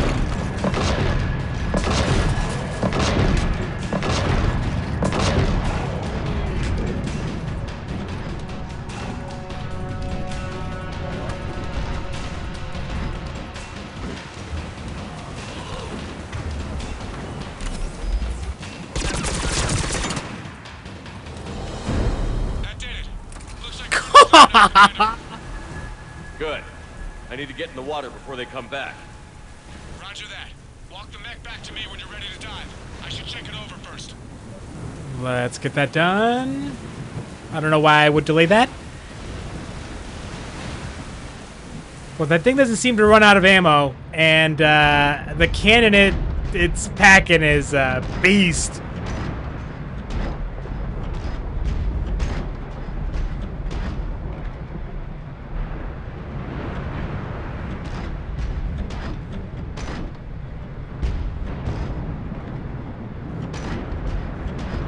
Does a weird, awkward animation when you go over something.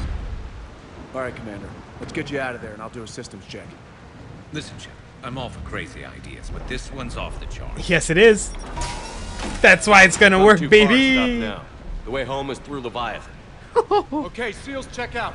Oxygen The pressure crazier, the thermometer, better, you know? That's our systems track are go. record in this game. It's as ready as I can make it. Oh, let's go. Let's go. Take care down there, Commander. Closing hatch.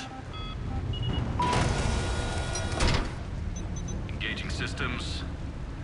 Ready. Testing comm link.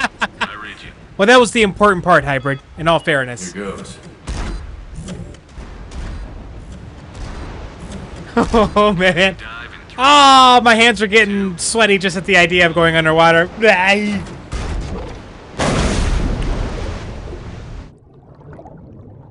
You know, the GTA 5, like, submissions were nightmare fuel for me. Looks good so far. Copy that.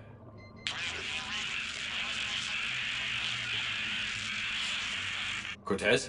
Not great. Cortez! Not great.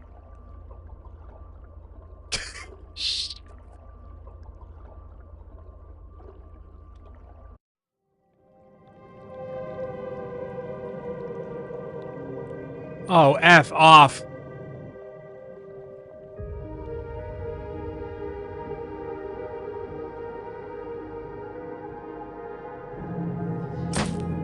Great.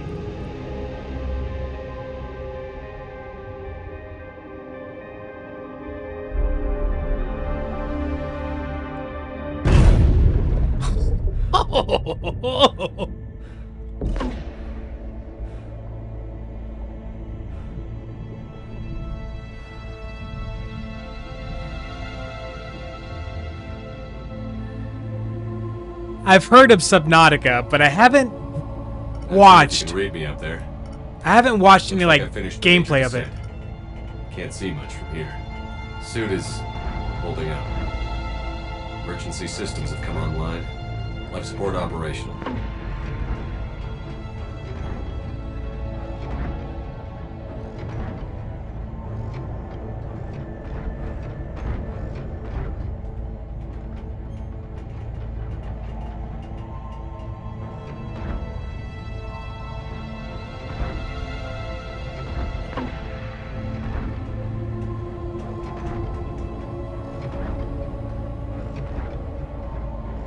Am I supposed to? Scanner indicates geez, the probe is below my position. Looking for a way down. I mean, we just jumped that whole way down. We should be, yeah. I'm not shooting those, by the way. That's just, I mean, it is the mech doing it, but I'm not controlling it. Critical systems to preserve remaining power. Like it's Not automated. sure how much juice the emergency thruster will need to get me back to the surface. Can't worry about that now. Oh, fuck off.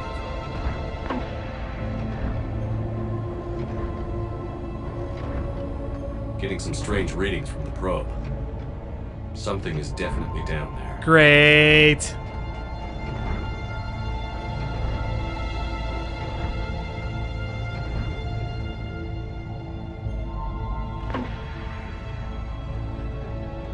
Oh man, this is beautiful though. Sick.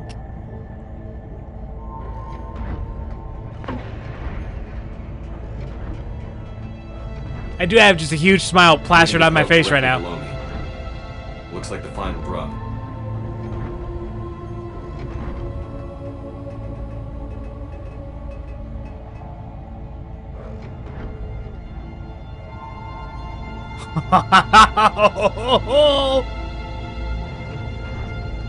Can't see anything just yet.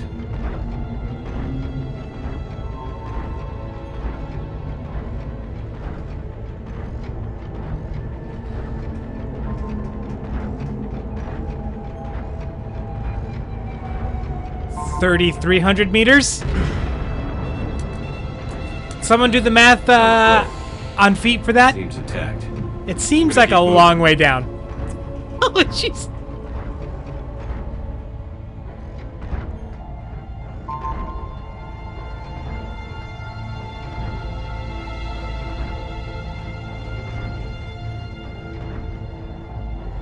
Fascinating. Can I not? Oh, that's just a probe. Leviathan is somewhere nearby. Okay.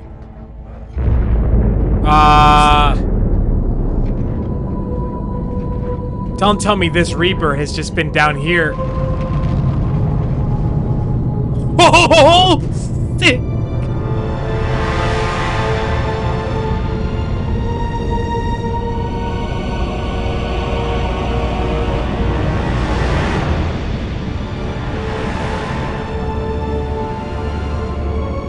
Oh my god.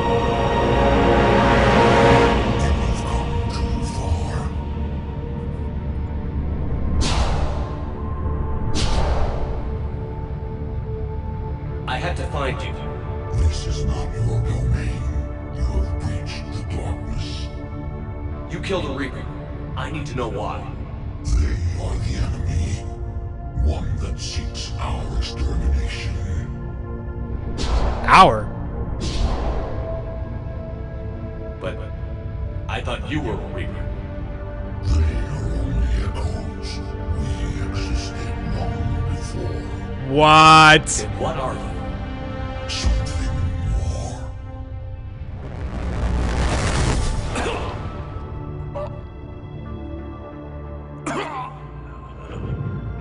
Your mind belongs to me. Breathe. Dr. Chakwas? No. What's happening? She's possessed right now too? Oh. Voice to our words. Your nature will be revealed to us. Accept this. The galaxy's at war with the Reapers. You defeated them. Why aren't you fighting back? There is no war. There is only the harvest. Tell us something we haven't heard before. None have possessed the strength in past cycles. Your own species could be destroyed with a single thought. But you are different. I have witnessed your actions in this cycle. The destruction of Sovereign, the fall of the Collectors. The Reapers perceive you as a threat. And I must understand why. We're just gritty, you know. Shepard is just gritty. He's got a lot of grit. Cycles, our kind was the apex of life in the galaxy. The lesser species were in our thrall, serving our needs. That sounds dark. Grew more powerful and they were cared for, but we could not protect them from themselves. Over time, the species built machines that then destroyed them. Tribute does not flow from a dead race. To solve this problem, we created an intelligence with a mandate to preserve life at any cost. And that's the As Reapers? the intelligence evolved, it studied the development of civilizations. Its understanding grew until it found a solution. The cycle. In that instant, it betrayed us. It chose our kind as Yep. the first harvest. From our essence, the first Reaper was created. You call it We've okay. Ha ha! Built that machine despite what you saw the other races experience. Why? You cannot conceive of a galaxy that bends to your will. Every creature, every nation, every planet we discovered became our tools. We were above the concerns of lesser species. This is some major... This is a major lore dump here. We all pay the price for your mistake. There was no mistake. It still serves its purpose.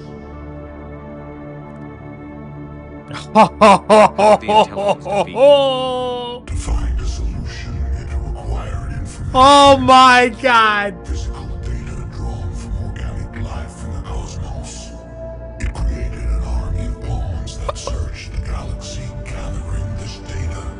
There was no warning, no reason given when they turned against us. Only slaughter. Only the harvest. When this little section is over, Hybrid, we'll pause and we'll talk about what we're learning. Like what's happening. What I think is happening. How did you remain hidden all this time?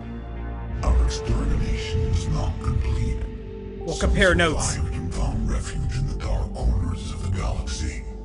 I am their progeny. Over the cycles, the Thrall races were controlled, removing traces of our existence as we directed them to.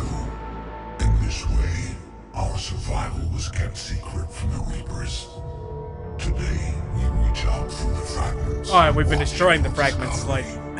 Fragments? You mean the artifacts we found? They provide a window into the galaxy. Tools for exploring the events of this cycle for the safety of this world. But now you've been found. We watch, we study, and remain in the shadows. Tell me about the Reapers. Each harvest ends with the birth of a Reaper, perfect in its design, each formed in Harbinger's image, our image. Each Reaper has the power to influence organics.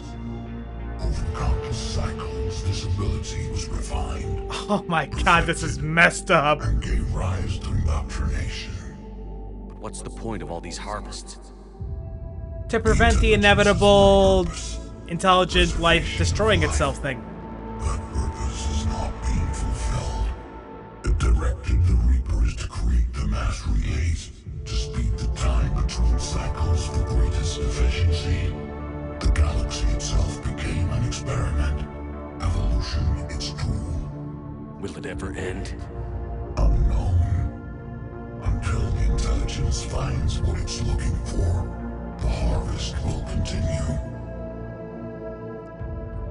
So I assume the intelligence is looking for a version of the galaxy where sentient life, intelligent life, is not going to inevitably destroy itself. What do you know about the Crucible? I'm guessing. We have watched its construction before. It has never been completed.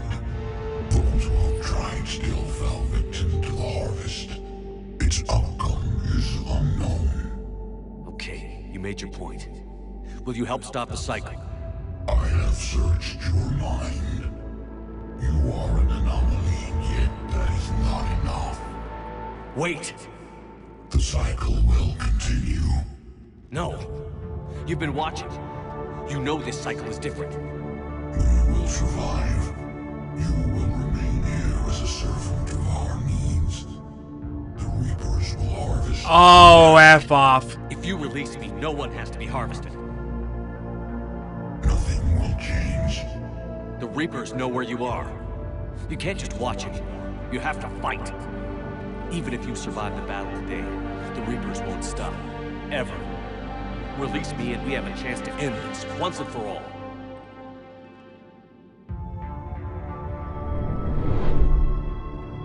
Uh-oh. Oh! Tell me you're with us, man. Tell me you're with us, man. There's several of them. Oh. This is singular. I've earned it. Out there fighting, where you should be. It is clear why the Reapers perceive you as a threat. Your victories are more than a product of chance. We will fight, but not for you or any lesser race. We were the first, the Apex race. We will survive. And the Reapers who trespass on this world will understand our power. They will become our slaves. Okay, this doesn't sound good. They pay their tribute. Oh shit! His nose is bleeding. Get me out of here!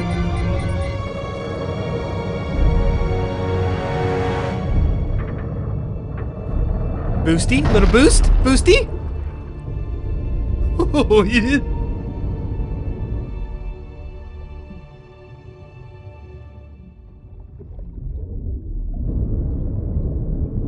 Shepard does not look okay. Like that took a toll.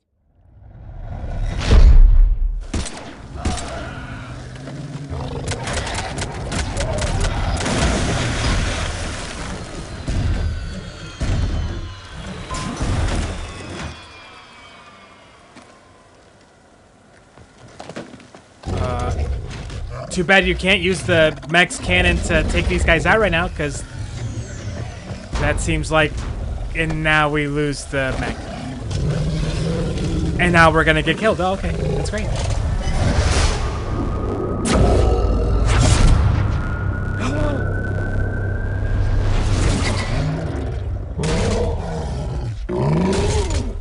I thought we destroyed all the artifacts. Looks like I maybe missed one. Which is good. Because we gotta go. Shepard's back. Cortez, talk to me. We're good to go. I don't know what the commander did, but the pulse is offline. Good. Let's go. Oh my god.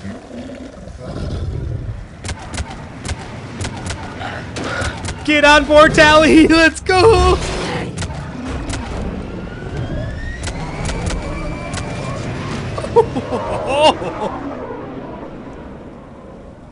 Damn it, we got a Reaper inbound!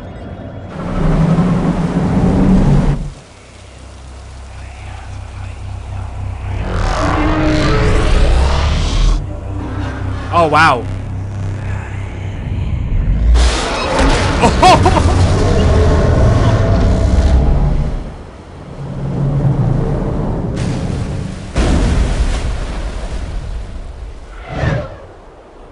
Oh, boy. Is this good or is this like bad? Shepard, wake up. He's freezing. Oh shit.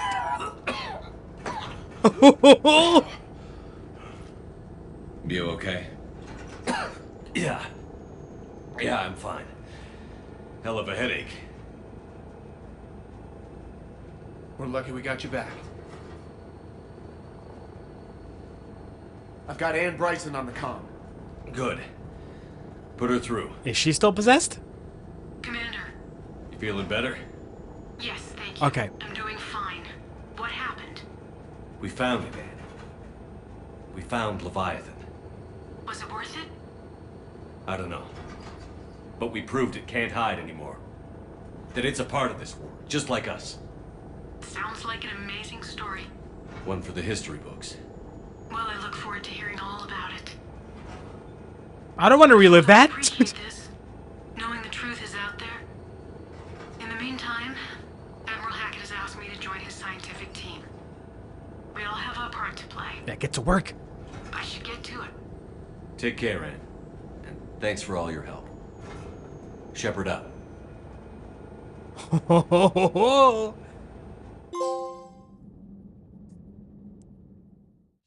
Commander, I finished reading your report. The Alliance wanted more intelligence on the Reapers. I'd say we got it. Say so. Our people will be studying it for years to come. They're already calling it the Leviathan Codex. It rewrites galactic history as we know it. Whatever else it means, it tells me the Reapers had a beginning. And maybe now we'll provide them with an end. That's one way to look at it. I guess it's the only way. So go out there and make it happen. This is a big step in the right direction, Shepard. Good work. Thank you, sir. Hack it out. Why did he point at me when he said hack it out? I hope he was just like turning off, like pressing a button, because otherwise it's really weird. Okay. We're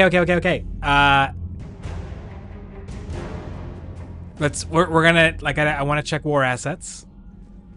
And then let's talk for a minute. Okay. Plus, it gives me a minute to just charge the controller for like 3 minutes. Okay. So, what just happened? Leviathan, we thought was a rogue Reaper. Nope. So, turns out far enough back in galactic history, the first true apex species, according to them, the remnants of that species, accidentally, kind of purposely, kind of accidentally, created the Reapers. So this master race became like super intelligent, able to control and dominate everything, everywhere. And while they were doing their thing, lesser, quote unquote, lesser species started evolving, and they became self-aware and intelligent. And so this master race started influencing them, trying to help them out, trying to help them grow, trying to help them whatever. But sooner or later, each of those races, once they got smart enough and strong enough, created machines that then destroyed themselves, like destroyed the society that created them, the culture that created them. And that just kept happening again and again and again. So eventually this master race created an intelligence, an artificial intelligence, to try to figure out a solution to that. And that intelligence figured out a solution to that. And that solution was the cycle. And that intelligence became the Reapers. So the cycle is, well, if intelligent life eventually gets so intelligent and powerful that it destroys itself, well, how about instead of them destroying themselves and leaving it up to chance to see if anything or anybody survives, why don't we manage that cycle of evolution, like self-awareness, evolution, intelligence, self-destruction? Let's just take over the destruction part, is what this artificial intelligence decided to do. And they're very, once they kind of made that decision, oh yeah, that's totally what makes sense to our artificial brains, is, well, gotta start somewhere. So the intelligence started the first cycle, and its first main victim species, the first master race, super intelligent race that it defeated to take over and reset the cycle, start a new cycle. The first new cycle was that master race. So the Reapers look like that master race because that's what the Reapers do. When they destroy, consume a civilization, they learn from, take on some of its aspects. So that's why they look like that. That's why they have similar powers, just apparently not as strong. And yeah, so ever since then, the Reapers have just continued that cycle. They'll let everything kind of like reset. Well, they reset it. The lesser species evolve, intelligence, intergalactic travel. Now, things like the mass relays, those bits of machinery that are out there to facilitate intergalactic travel, some of those things have been, like, they were made by that original master race. Or the Reapers, one or the other. I didn't quite get clarity on that. To just speed up how quickly all the species evolve and mix with each other and get intelligent and reach the point where the Reapers can come in and just be like, you got far enough, homies. Time to start this over again. You're on the cusp of, you guys are gonna kill yourselves. And then you look at what was happening in the galaxy in the couple hundred years leading up to the Reapers showing up, right? And it the Solarians and Turians partnered up to basically wipe out the Krogans, to try to basically wipe them out. And then you had the Quarians that created the Geth, but then to be their slaves. But then the Geth became self-aware, and tried to protect themselves, and those two species tried to exterminate themselves. Can we really? So the cycle is predictable, and when Shepard asked Leviathan, who is again an offspring, he's just a descendant of those original master race, right? Him and his buddies that were there with him, apparently. They still influence events. Right? Like they try to chip in every now and again. Get like the Asari giving them a tip to like preserve that one beacon thing, just try to like but it's really kind of bullshit. Like Shepard kind of tried to call that out, like fuck off, like you're letting this happen, like you've shown that you have the power to intervene, you're just letting it happen. So when we asked Leviathan, is the cycle ever gonna stop? Like, is that ever gonna? Leviathan's answer was, when the intelligence, meaning the Reapers, when they find an answer, a better answer to the problem, how to keep life alive. Like if so far every single iteration of intelligent life in the galaxy has just gone straight barrel towards that point of self-annihilation, are the Reapers ever going to see an iteration of the galaxy where that's not the case? And if they did see that, would that make them stop? Because they are just an artificial intelligence, or they're a machine. So their purpose would be like, oh, okay, we're good, thanks, yeah. Problem solved. Shuts off. I don't know. So yeah, that's there's little additional details here and there, and I might have messed up one or two of those details. Oh, we're at 6,509. Yeah. I mean, I'm not gonna stop until we get, like, I don't want to start the last mission. So we can do a couple more main missions before we get there, but we're getting close. We are getting close. Just a couple of days ago, we were barely past that minimum. Yes. So that's what happened. That's what just happened. But that's according to that master race. Like, is there something they don't know? I mean, there might be. But all of a sudden, like, yeah, Shepard is even more confident now because, yeah, the Reapers are not the ultimate creators. They're not the gods that everyone makes them out to be.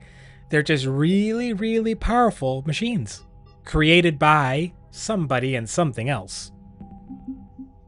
They are defeatable.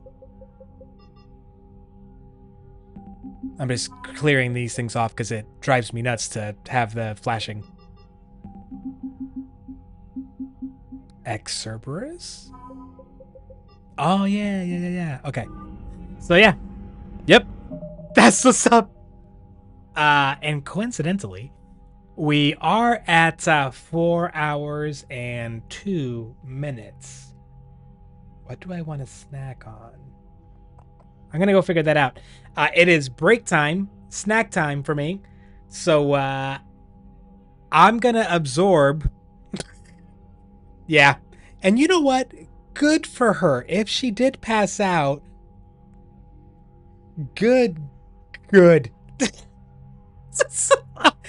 Better that she pass out before the effect of the latest caffeinated drink that she drank takes effect. Nah, she's gonna pop in here in a second to let us know she's still here. Okay, I'm gonna put some tunes on. I'll put the timer up, and I'm gonna process the lore that we just figured out, that we just got told. Okay, I'll be back in a few minutes.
Okie dokie.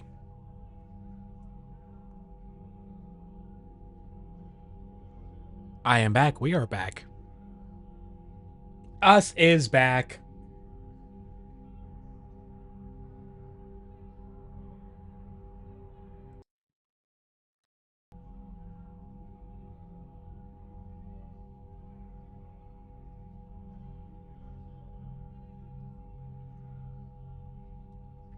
Okay.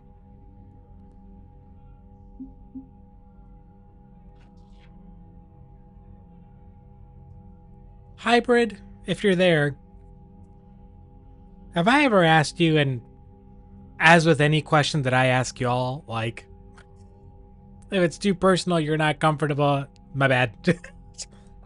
Tell me to frick off. It's okay. Have I ever asked you what you see as like your, I feel like I have, and I just forgot, dream job? Like if you had to do something for a living, the newest, the one after Prometheus? But I have to go look that up now. Wait, what?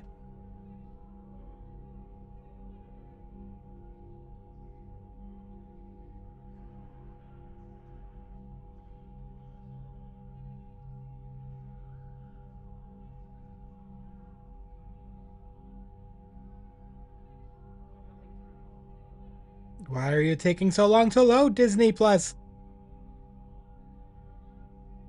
Fine. Romulus? That is here!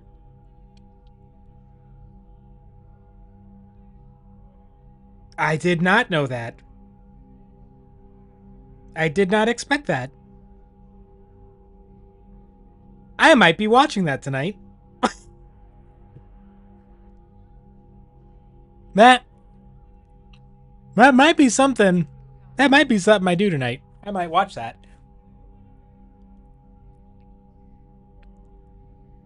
There's a documentary I watched not too long ago about this dude. I think I've mentioned it before, who became a chef.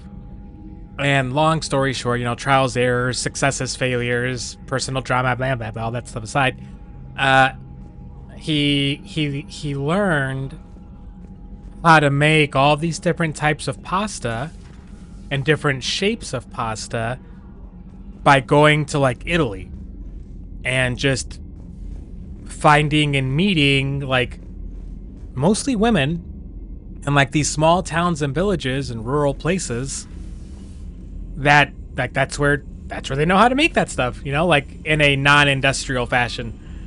And some stuff that can't be made industrially because it's just so particular. Like only human hands can do it. Now of course this dude they didn't talk about it, but you know, sometimes it's just kind of obvious when someone has like a big head start, like they probably come from a family that has the resources to like support a kid traveling across Italy for a couple of years without really working for a living, just going and learning stuff. And yeah, like there's stuff that wasn't said in the documentary that you just, you know, if you think about it, like, come on, like the guy had the opportunity to do those things, sure. But basically the dude's living that dream of just dedicating his life every single day. His restaurant, he's got it set up so that people like, you know, the customers, it's like just clear like plexiglass. And behind that plexiglass is his workstation where he's making pasta all day. There's all different types of pasta, like from the basic spaghetti to these really intricate shell bow shapes that the only other place you can find them is again at this grandma's house in Italy. And you can just watch him. You're sitting at your table, you look over and there he is just making pasta with his hands all day. But like there's something to that, like goddamn, that would be like to have that kind of passion for something like that. Like I can see why a baker is willing to, for a living, get up and start working at 2 or 3 in the morning. Because the magic around you all day that you're making happen with the transformation you're making happen with your hands, the smell of it, oh, like, and you get to see everyone, like, you know, enjoying your shit, like, you know, eating it, paying you for it, but like enjoying it, put a smile on their face, like, I get it. There'd something fucking cool to that. Okay, where are we? All right, I know that one. This is random. Apian Crest. Wait, let's read that again. Castellus Apian Crest. Castellus Apian Crest. Can we find that? Can we find that?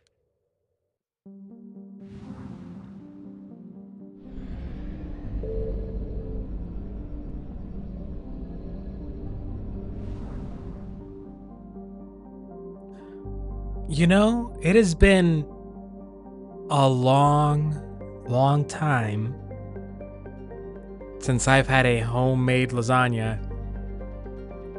And someday, I want to make myself lasagna. And when I say from scratch, I mean from scratch. Like, I want to make the noodles by myself.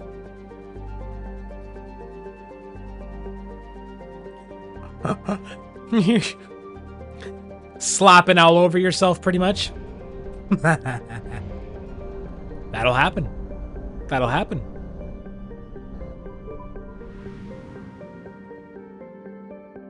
Yeah.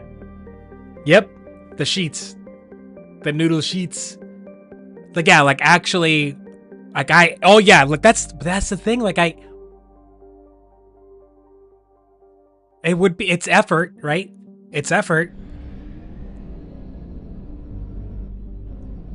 But if you go into that day, right, like, you go into that day as like a...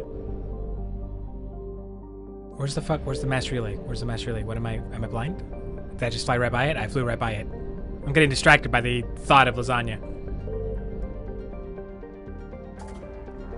See, I don't...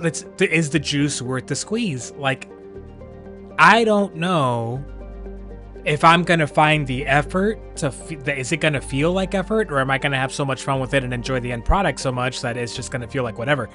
That's like making tortillas from scratch for a lot of people. It's like, it's so easy, and yet the vast majority of people buy their corn tortillas rather than make them, even though it's ridiculously easy to make them yourself. Because the effort, you know? The effort and putting stuff together and mixing it and pressing and getting the thickness right and getting the heat right on the surface you're cooking on. I get it. But to me, I love the process so much, and the end product is so delicious that it doesn't feel like effort to me. Yeah, dude. Yeah. Like, the only part of that I might not be able to make myself is eventually the cheese. Like, yeah, I'm just gonna buy the cheese. But, fuck, like, at the right time of year, I'd be growing my own tomatoes. I could probably go grow garlic. I've grown basil and thyme, so I know I can do those.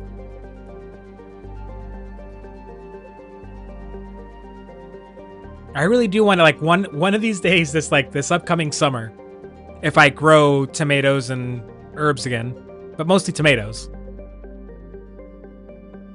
I'm gonna pick a day, like a Saturday or Sunday.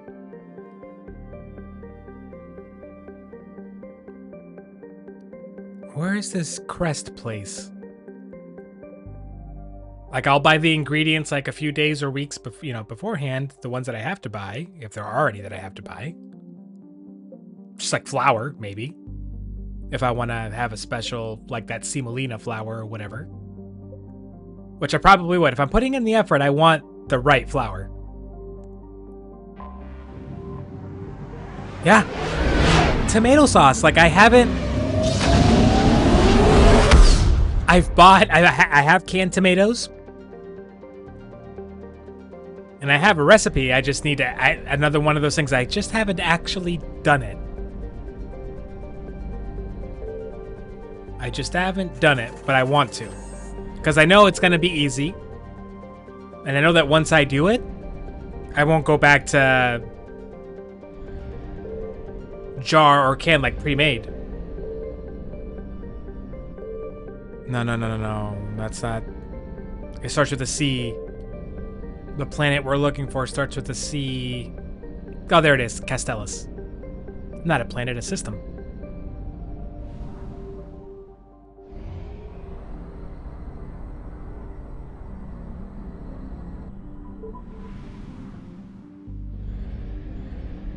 Yeah, so just little things that I've been picking up on and learning over the last couple of years are going to culminate in me, yeah, like picking a day and just trying to tackle something as difficult as a whole ass... Oh my god, calm down. Signal confirmed.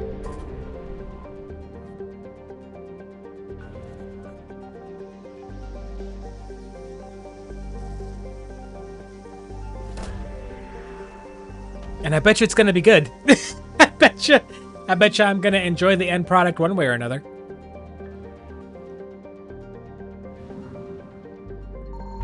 Oh, fudge off. Evasion successful.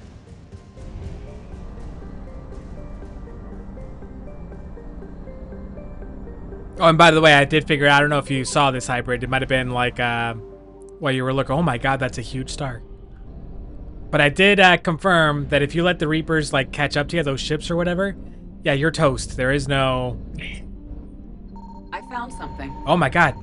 There's like 3 things there. Okay.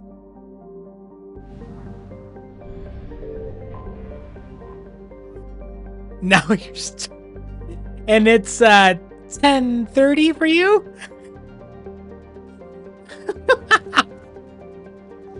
What are you gonna find to eat at this time, homie? What is it?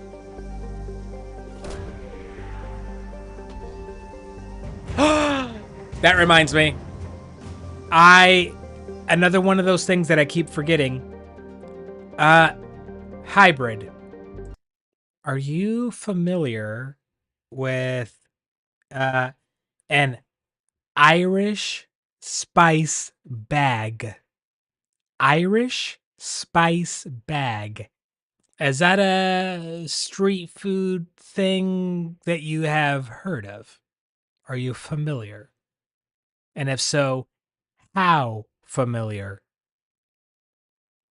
I'm dying to know.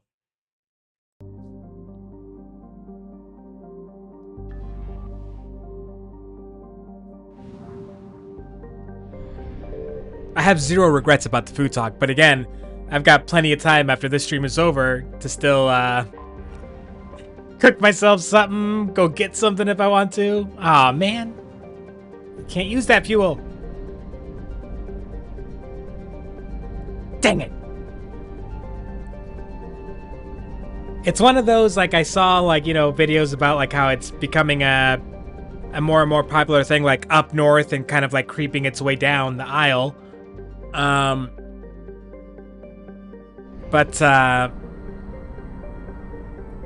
That means that there's not really one consistent, like, set of spices or recipes or whatever for it. So even if it's something that I kind of wanted to make on my own, I kind of don't know where to start.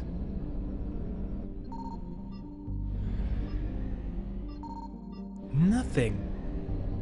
Yeah, it's one of those things that's been coming. Yeah, that's exactly how it popped up for me. Like, it was just some random... Because I've been watching videos about, like, street food recently. The algorithm was like, you'll probably enjoy this short. And just aesthetically, just looking at it, it's fried chips. With, like, probably some kind of spiced meat. And, you know, like, peppers and onions maybe cooked in there. Like, it seems like a combination of a bunch of things that separately I like. But just not one consistent recipe to be found, so, you know. Figured I'd ask.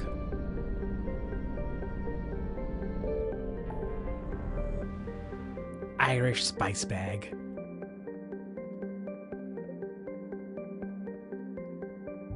Yo, have you tracked down an ale recommendation from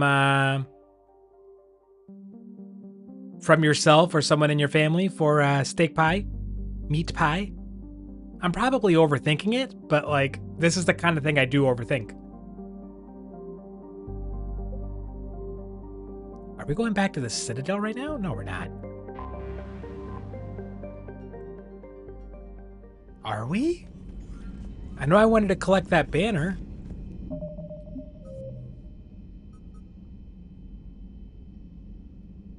Okay, there's going there.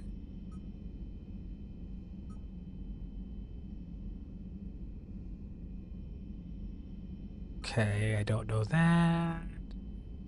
Recover the holy book from Dakuna, and I wish I knew where Dakuna was. Okay. Valhallan Threshold, Garvik. Valhallan Threshold, Garvik. Valhallan Threshold.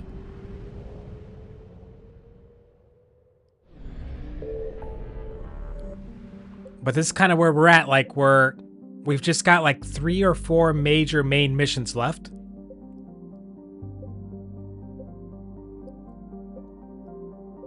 So we are doing our best to rack up these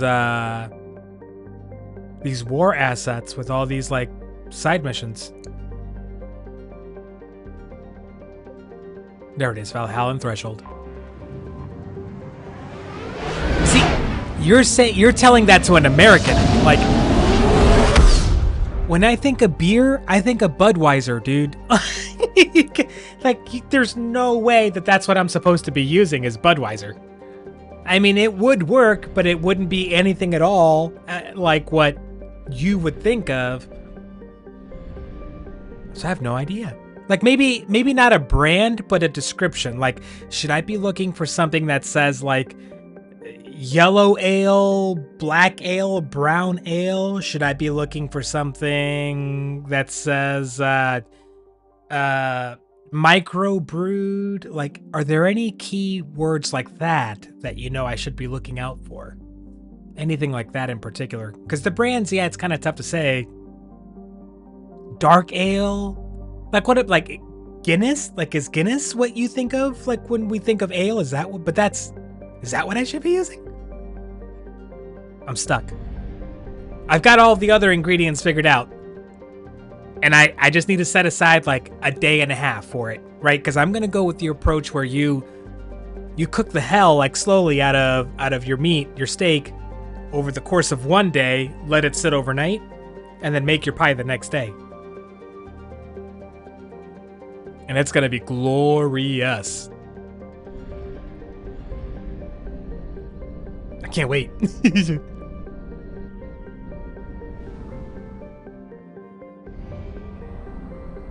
Now let's check you out, because we're here.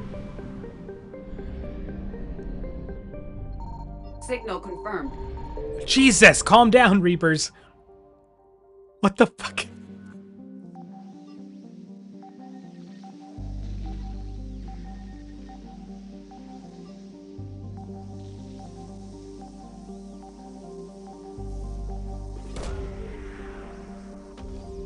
Please be something good.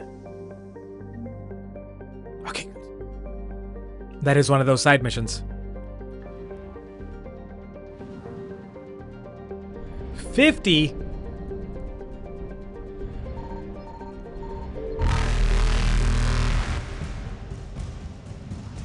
And we run? Reapers eluded. We got a little bit of fuel to help us along. Fantastique.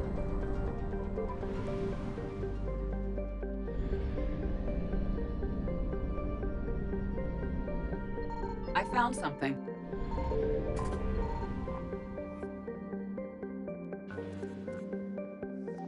This planet's actually really pretty.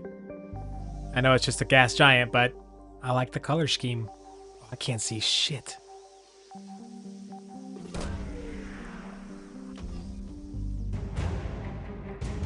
Emergency fuel pods? I don't think that's what I was looking for.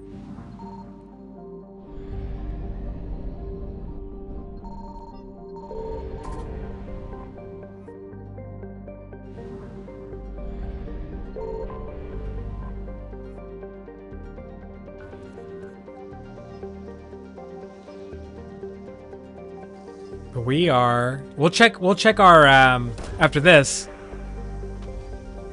I'll go to the war table and check our progress, but I think we're doing pretty good on the war asset front. Like, we're continuing to make fantastic progress.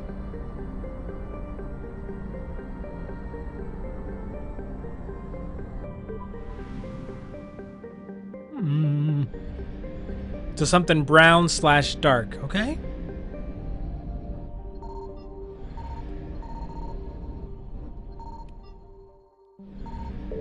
Faster than light, not successful. And we're gone.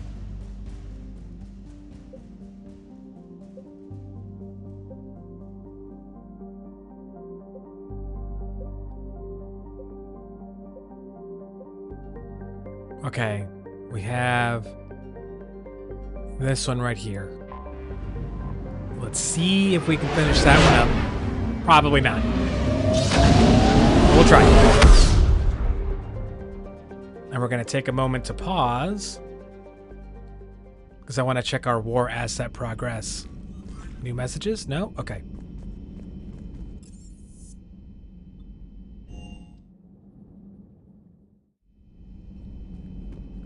We'll figure something out. And I'm gonna let you know how it went.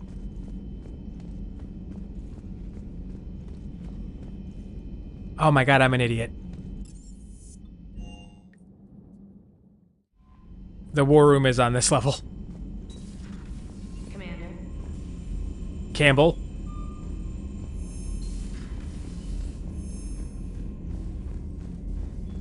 Because the idea of a pie crust like this, it's really what. Oh, this one video I saw where, yeah, that slow cooked all day process. There's no way it doesn't come out incredible. 6629. Yes. Okay. Okay, that's what those are for. Good. Anything else? Okay.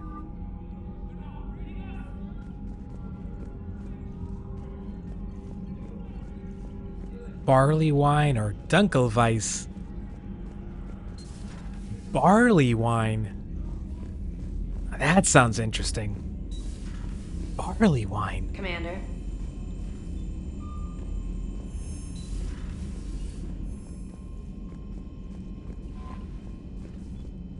Okay.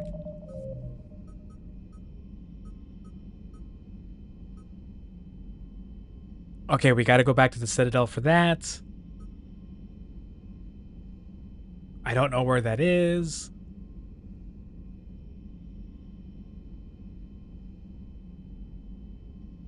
Hades Nexus. Hades Nexus, okay. Athena Nebula. None of these are from the Shrike Abyssal, so I don't really care about the Shrike Abyssal then, do I? Okay.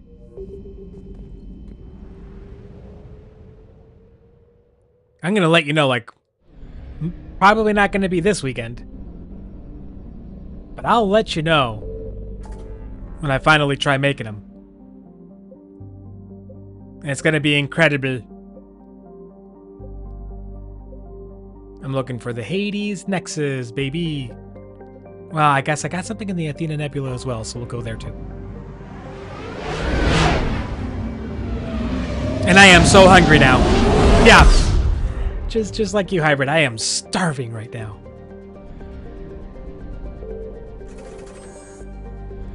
And I've got a couple of choices on what I'm gonna cook for dinner.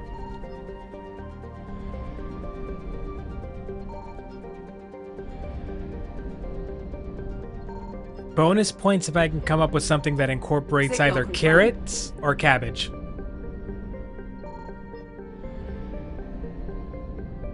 is my goal.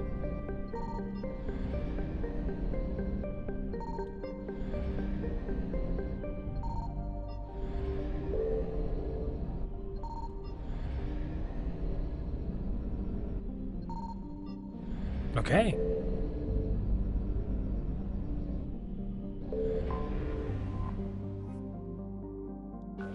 What do we got here?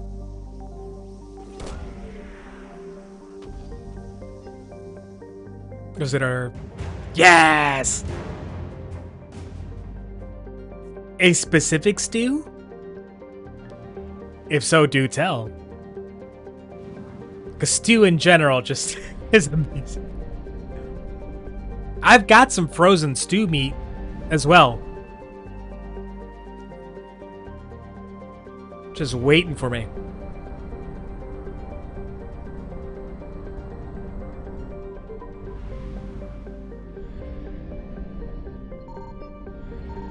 Oh, F off. I found something.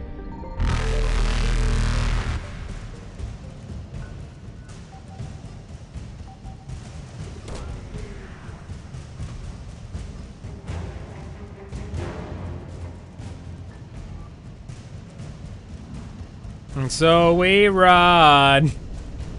Yeesh. Evasion successful.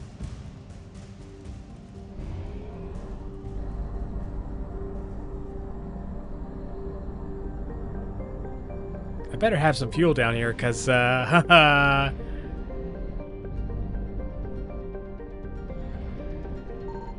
Signal confirmed. Oh, good. Needed that.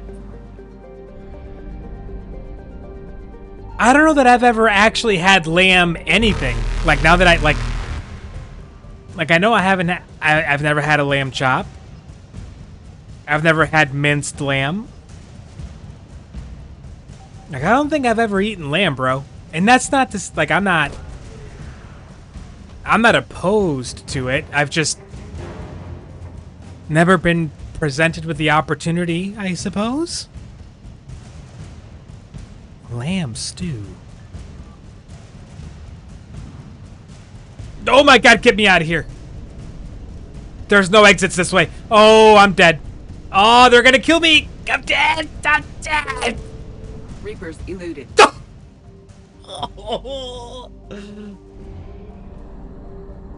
By the skin of our teeth.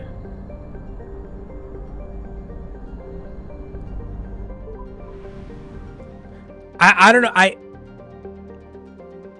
When I think of lamb stew, I think of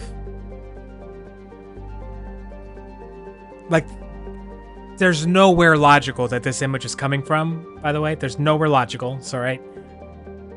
For some reason I think of like a piece of bone with meat like around it. Like there's some version of a lamb chop that I see in my head, like a really fancy, classy version of a lamb chop. That's some version of like, there's a bone that has meat on it. And I imagine big chunks of potatoes and carrots and celery. That's what I imagine. Yeah, that's the picture I get. There's gotta be a place around me that like, I could find lamb meat from.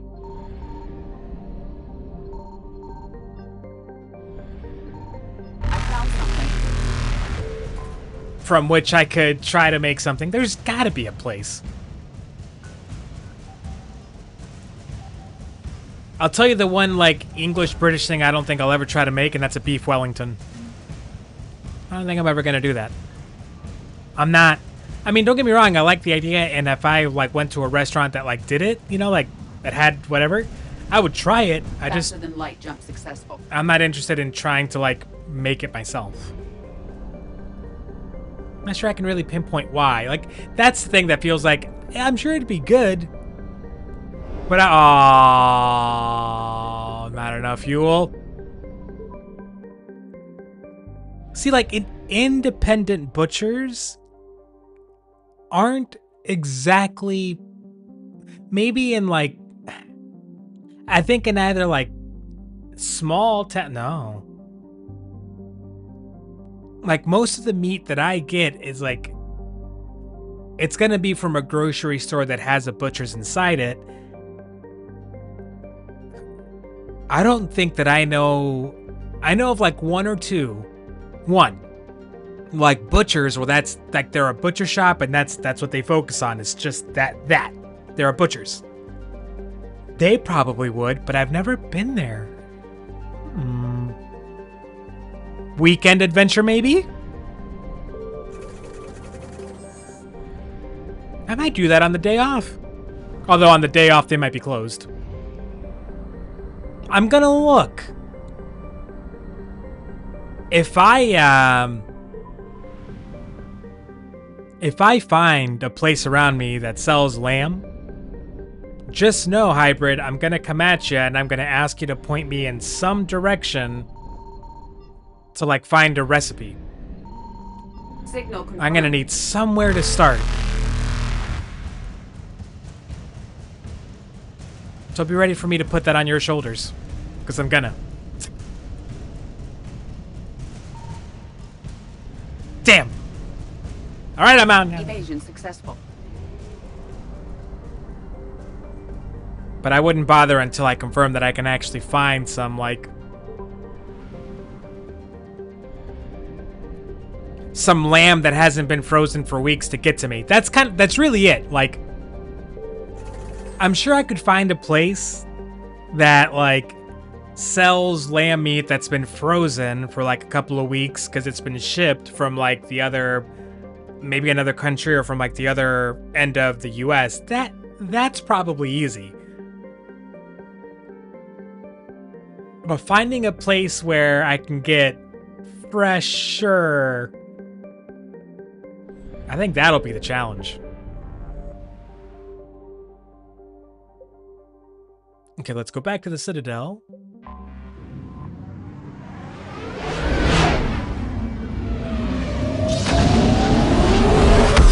We should have a couple of dialogue checks here to finish off one or two, maybe three little side missions.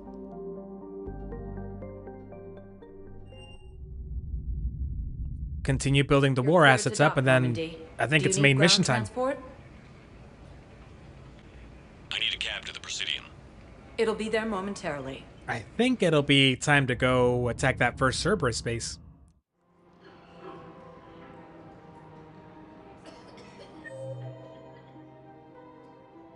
Okay, we start off at the bank. I think I know which project you mean. And I've got a Hesperia period statue in Bay D24. Yes! Commander Shepard, that's excellent news. I'll have it sent to that project right away. Thank you so much for your help. Oh, you're welcome. And then we're going to Apollo's Cafe to meet that CSEC officer. I don't think that's anything. That dude, I think, is always there, but let's just confirm.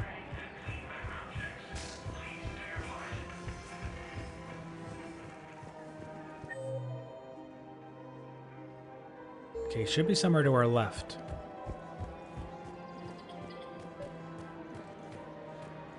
This guy. I pulled this from a Geth jamming tower. Yes! Maybe you can use it. How the hell did you... Oh, never mind. Tech like this, I don't care where it came from. I'll have my people... War asset? War asset? War comes back here. Maybe we can save more lives.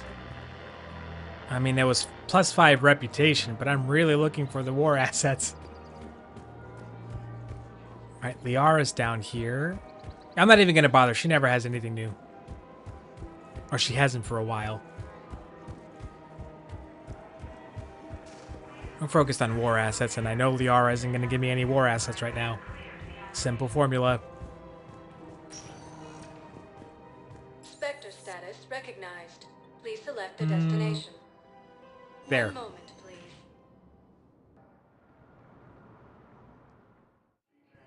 Now arriving at docking bay. Oh, I asked Nish what her dinner was. Hybrid, I don't know that I asked you what you had for supper, dinner, whatever. Your evening meal. I did that Scottish lady that What's for Tea channel Man, it's either going to be great for me or terrible because, like, she showed me fried tatis, which is basically taking like imagine you're making fish and chips, but instead of dipping fish into that batter, it's slices of fried potatoes sliced. Oh, and you had fish and chips. Ah. Right now, something fried and straightforward sounds so good. Who were those people you were with? Bunch of mercs from Omega. Signed on with them when I heard they were Sounds making a hit so with good, bro. Cerberus. Should have studied the job longer. That's what I'm going to be looking for tonight, I think. Something fried and just James? straightforward. What's he doing here? Commander, what brings you down here? Ah, dude. I was about to ask you that. Well, after our little chat, I made up my mind. I'm gonna join the N7 program. I my am envious. Hybrid. Sort of. See, there's no official channels to go through right now.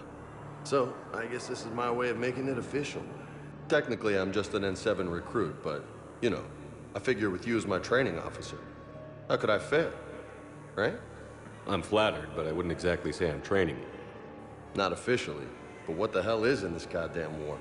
I'm just saying, whether you like it or not, you're my direct superior, and you're N7. This guy. So I take my lead from you. And you know, I'll take whatever advice you got. This guy. Sure. The good advice. Well, they wouldn't ask you if they didn't think you could handle it. Here's hoping. But the real work starts now. I wanted to go with the renegade option I know it of seems like I don't take things seriously, earn this. But when I commit to something, Earn I it. fully commit. Clearly. Hey, I won't let you down. The only person you need to prove yourself to is the one standing in the mirror every morning. Good point. You know, that's gonna sting for a few days. You gonna be ready for duty? Well, I'm I not don't looking feel forward to slapping pain. my He's gonna armor back on, stupid ass. But I'm always ready. Glad to hear it. Careful. What an idiot. God, I hate this guy. I hate everything. You know what? And it makes it worse that he is like the Latino representation. That's BioWare or whatever. This is the Mass Effect brand deciding to include a Latino representation in the Mass Effect series. Is this tool, this guy? Damn it! Yep. That's what's up. That's what's up. Anything else down here?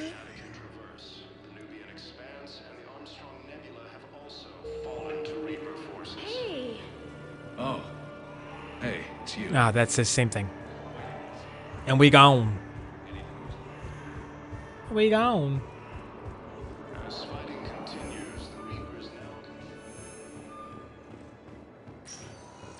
The weirdness of that camera angle was just when you sprint, you can't move the camera.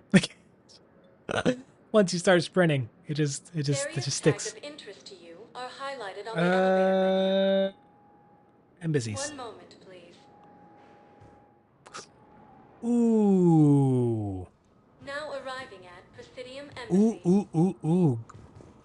Yes. Yes. We've seen books. Now, admittedly, they were ancient, but in episode 8, The Last Jedi, the sacred Jedi texts that Luke is safeguarding or whatever on Ikto, the island, inside that massive tree. I'm pretty sure those are like, they were like paper books. That's the only thing immediately coming to mind. That's the only thing coming to mind. So it's not like I've seen like toilet paper or tissue paper or paper towels.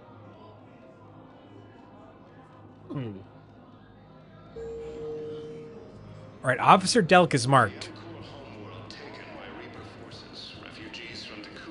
Is he actually here, or is he way on the other end, like last time?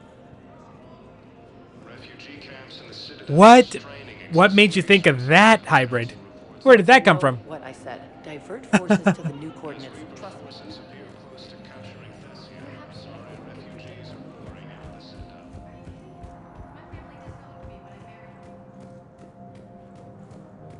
Yes, he is. He's down here at the end, like a tool.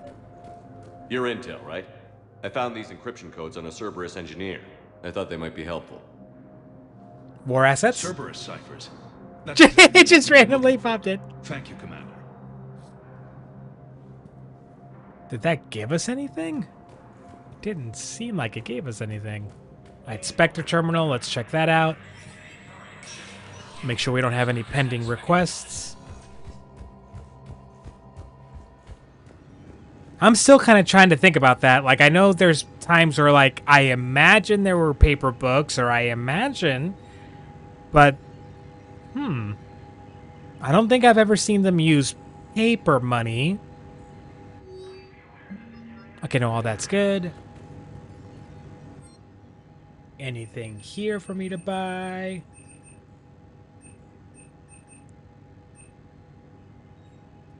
I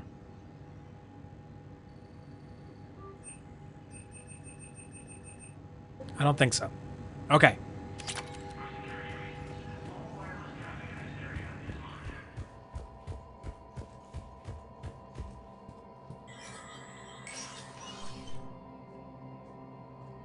Do you think, like, back when George Lucas was making the original Star Wars, do you think that was like a direction that he must have given to the set designers? It's like, this is space. These are intergalactic, like, whatever, like, civilization.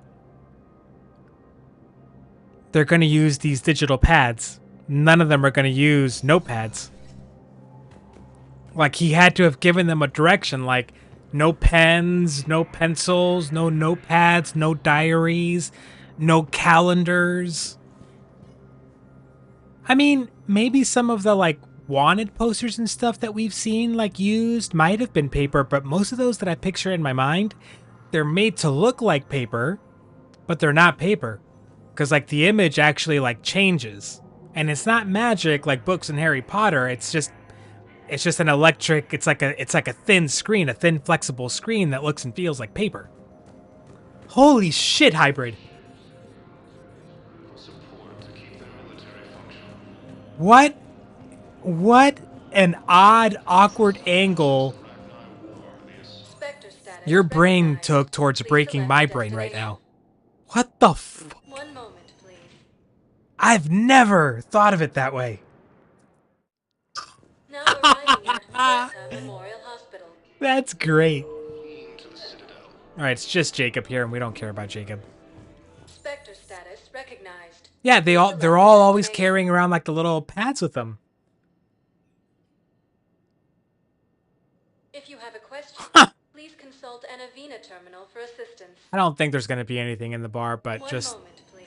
It's just a quick, we'll step out, we'll check the map, we'll get back on the elevator. Now arriving at Ward's level, Purgatory. Oh, there is something new, that officer at the lower bar. Let's go. Anyhow, enough about my armor. Let's find the gang and celebrate while it's still here. Why does she always have to be out here? The one with the cutouts.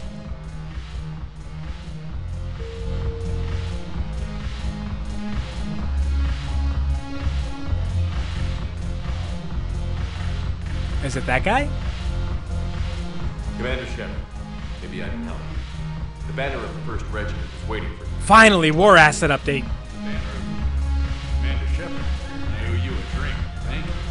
We'll hold that banner proudly as we take our homeworld back from these bastards. I mean, I think your homeworld is destroyed, but whatever. Your turn. Okay, they've already had that conversation. But points on for attitude. Shaira the consort. And we're good.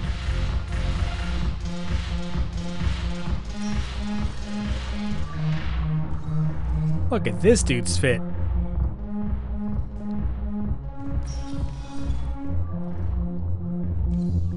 Yeah, it had to have been a deliberate choice on his part, because, like, they are really consistent about that. Like, really consistent about it. Please select a destination. One moment, please. Now arriving at docking bay D24. Now I'm wondering about other things, like, do you ever see anyone wearing a wristwatch? Sergeant, I have a little brother. He went off planet.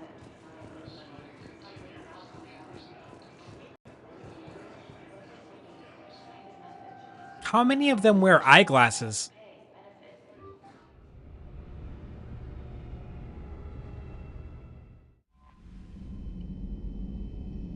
That's weird lighting for his face.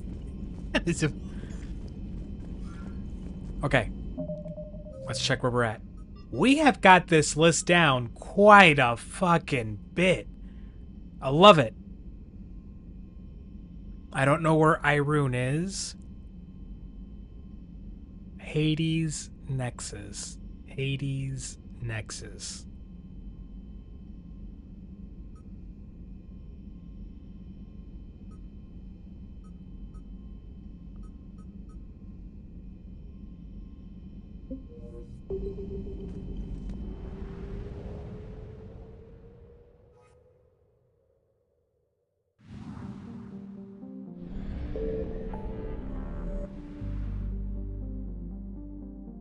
Would you just simply call them glasses or spectacles? What would you call them, Hybrid? Now I'm curious. We're looking for the Hades Nexus. Hades Nexus.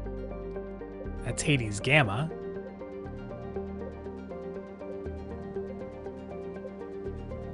Okay, maybe that's what we have to go. Oh, there it is. Just glasses.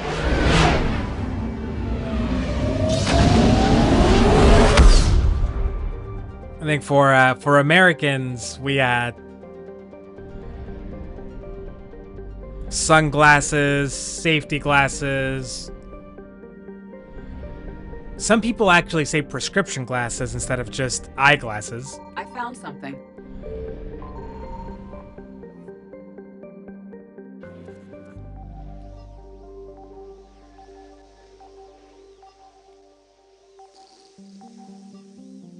Where the hell is this thing? Oh, there you are. Okay, what do we got? And a frigate? And Fifth Fleet? Okay. Well, that was productive. Oh, F off, Reapers. Just F off.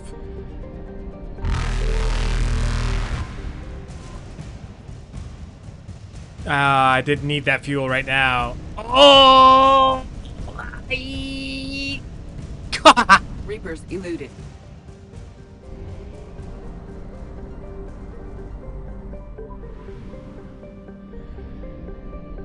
Now, what you got for me? Signal confirmed. Got you.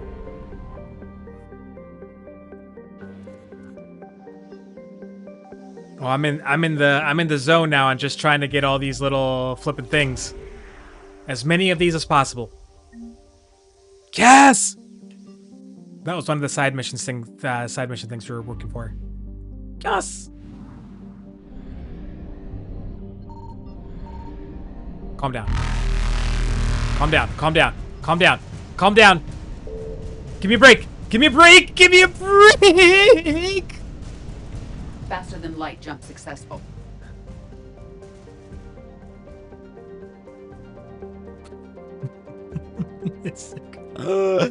Which sequels are you talking about? Episodes?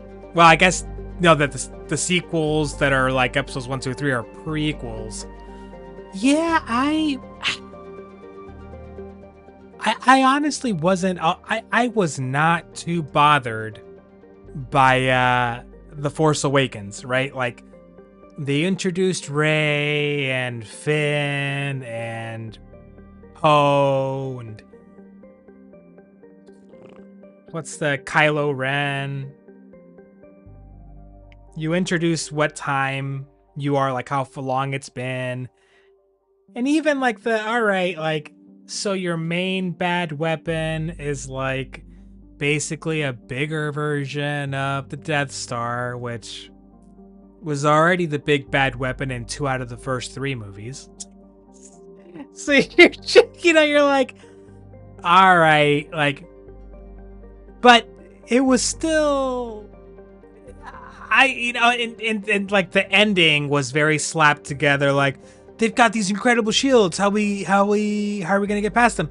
We'll just slip past them by going at light speed and just pushing the stop button at the right moment.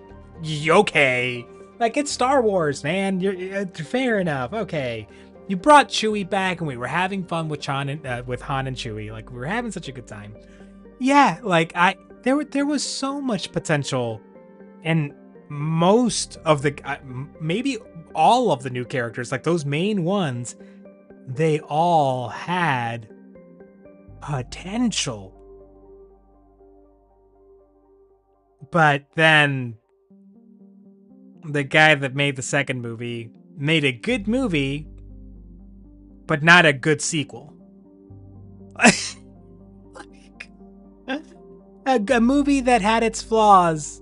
Like the whole whatever Canto Bite bit section where they go to the casino with all the rich people. Like, I didn't need all that shoved down my throat. I didn't really do anything for the story. It was just extra. Like, all right. There are a lot of issues with that movie, but its biggest issue was it didn't feel like it was the second out of a new trilogy. It felt like it was just its own thing. And I don't care what anyone says. Even Mark Hamill didn't like what they did to Luke Skywalker in that movie. Like,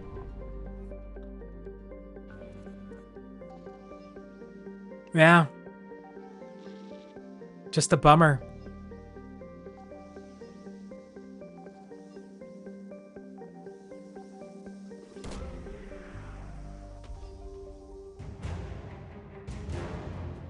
Yeah, dude, like everything they built up about Luke, like so well, like just why?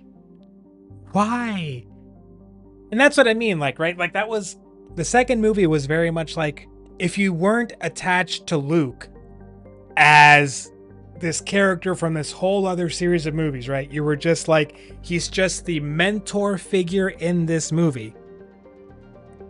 Then yeah, it makes sense for him to die. Just like Obi-Wan did in the first movie. You didn't have any back, you didn't know Obi-Wan from before, right? He just shows up, he's the mentor in this movie, and he dies to continue the hero's journey. It's part of the hero's journey, like the classic way of writing a whatever, hero story. But Luke Skywalker wasn't just, that's the thing, it's just like, he wrote, yeah, it's a good movie, it has an okay movie, but just not made by someone that cared or understood or cared to understand that it wasn't a standalone movie. Like, fucking frustrating. Didn't need to happen. Didn't need to be that bad. It didn't need to be that bad. Oh yeah, and then by the time they get to the third movie, it's just beyond repair. There's just, somehow Palpatine returned. Yeah, okay. Evasion successful. This magic knife, this magic dagger is gonna show us the way. This dagger that was made hundreds or thousands of years ago shows us what this wreck looks like. There's some symbology in this wreck that this dagger, it's just so, it's so bad. It's so bad. It's so bad. All of the Star Destroyers have planet-killing weapons. Every single one of them is a Death Star, you know? Like, every single one of them is their own Death Star, and this ragtag bunch of, like, random ships that we're gonna call in that are gonna randomly show up at the last minute are gonna be able to take all these Oh, and in the middle of the space battle, we're gonna be riding these random animals, like on horseback. It's just, god damn it. Just, and you can't, it like, the Legends books did it in such a way that it didn't feel like you invalidated Anakin's, Vader's, like, sacrifice, right? Still didn't need to happen. But, like, the movies just skip past any of the groundwork that the Legends books, like, laid down with that plot twist. And just decided to bring him back without any sort of setup. Screw the whole Chosen One, everything. Just, it's a fucking... It's just... I'm not, like, mad about it. It's more like it's just, it didn't need to be... It didn't need to be that bad. There's so many people out there, so many fans that have the skills to make something like that. And instead, the product was made by folks that just didn't, you know, get it, didn't care to get it, just it didn't. Or they thought they got it, but just, you know, just, you didn't need to be groundbreaking with it, just a few simple, small choices. Reapers eluded. Yeah, like I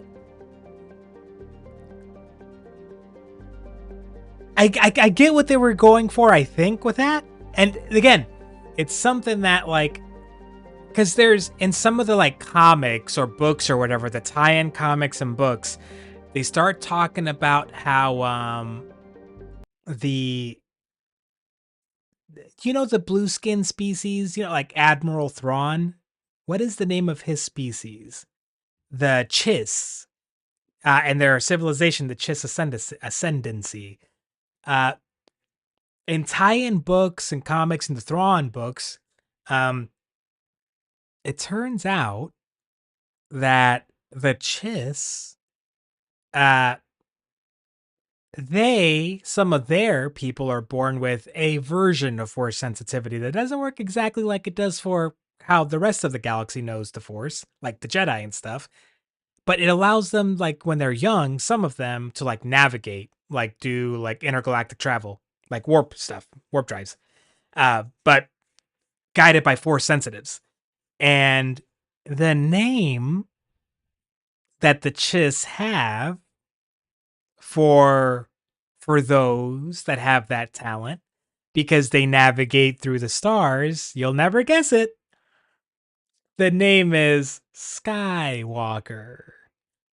The generic name. Skywalkers.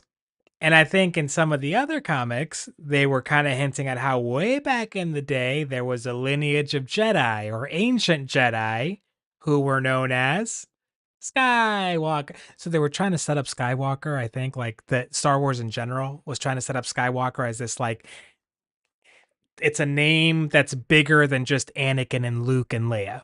You know, it's this thing that's existed for a long time, and it's a part of the Star Wars galaxy and in-universe story beyond just Anakin and Luke. So we can continue using Skywalker, you know, it's not just with those characters, guys, you know, because we know they didn't have any more kids that survived. I think they were going for something like that, but they just did it in the shittiest possible way that they could think of. The only thing most of us got is the last scene of the last movie where out of fucking nowhere, nobody asked, out of nowhere, she decides to, she could have just said Ray who? Ray, don't worry about it. Ray, it's not important. Ray Smith. They didn't even need to. Why'd they have to have the old lady or whatever? Like, oh, but Ray who? Like, it's just none of it. Why? Why? Nobody asked for this. Nobody. We didn't need it. So yeah. Yep. Okay, calm down. We already got everything. We're leaving.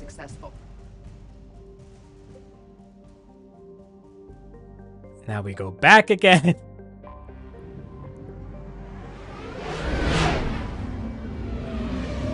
So yeah, I'm with you. Like there are moments and performances from those 3 movies that I enjoyed, sure. But damn it. I don't really think about them in my head as part of the continuity. Like it just doesn't. I don't focus on that era of Star Wars. Just, you know what I mean? Like it just kind of doesn't exist. It'll be there momentarily. The whole flippin' the New Order, that entire faction doesn't make any sense to me. There's so much of that trilogy that just doesn't make any sense to me. Ugh. And they relied, like, it's just, yeah, Lucasfilm, Star Wars, Disney was just like, oh yeah, everyone reads all of the books and everyone reads all of the comics. So all of these things that we're putting out there, you guys will know. No, not the case. So for there to be suddenly this huge, like, faction that out of nowhere, like, not only, like, basically is, they're a new and improved, like, Empire, right? But all of their weaponry is Empire-based. It looks like the Empire, but bigger and more powerful, and they have, like, apparently unlimited resources. And they've been indoctrinating kids since they were little, like, basically, like, brainwashing them. All of these things they drop in comics and books that release right before or right after The Force Awakens starts, which is like, wait, who do you think is going to keep up with this? Who? There is that, I don't know that that's officially canon. Like, that's officially... Found another one. But I think George Lucas had it in his mind as a fun little thing that the first 3 movies and then the prequels, or most of them, were told, like, because R2 is the only one whose mind isn't wiped at the end of the first trilogy, right? C-3PO's is. Stabilized? Really? That is wonderful news, my sister. You wish to name the... So I think that's kind of where it took off from.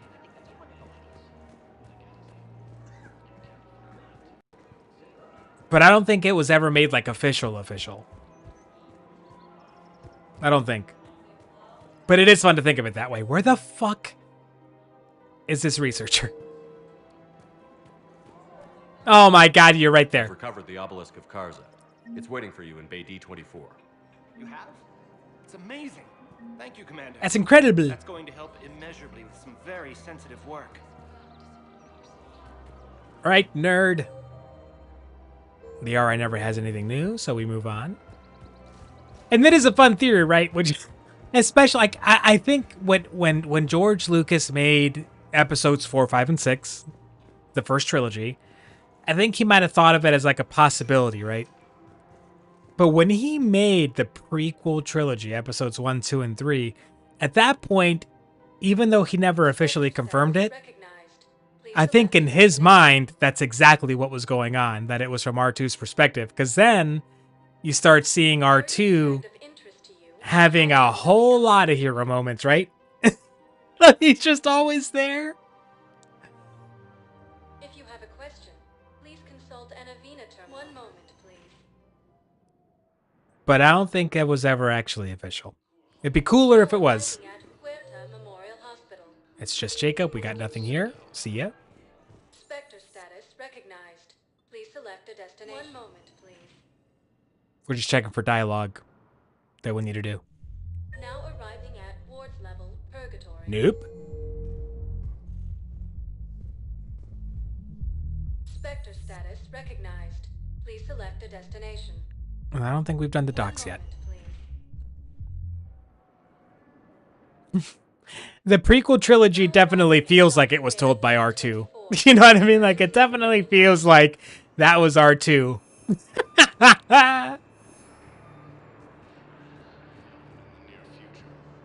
Alright, we're looking for a refugee, which is supposed to be down in Bay 4. Okay.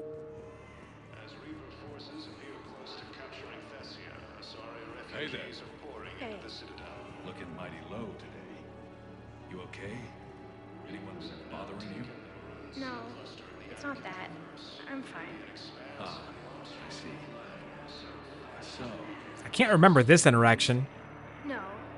Okay, no, I have. Their shuttle must be real slow. Is that one of those where you've got your watch history turned on one device but not on the other? So like one device is just going off of videos you watched like on that device and the other one's going off of like anything? I found a Prothean sphere on Gehinnom. Contact the Alliance and tell them Commander Shepard asked them to pay you for it. Yes, thank you. I'll call them right now. Are you kidding me? What's did you I know I've asked and you have not seen The Bad Batch. You have seen most of the Clone Wars. Have you seen Rebels? I can't remember if you've told me. Rebels.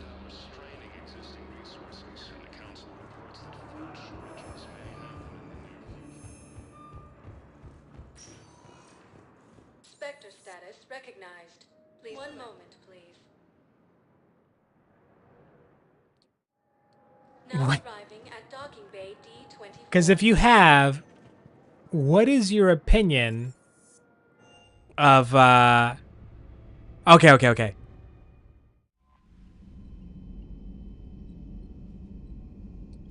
Okay. Let's just check real quick.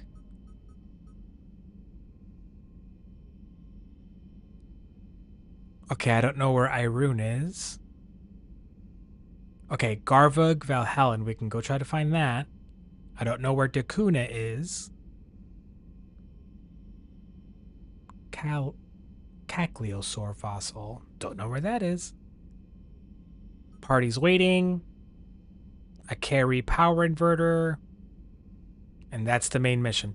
We're going to go see if we can do this, and then it's main mission time.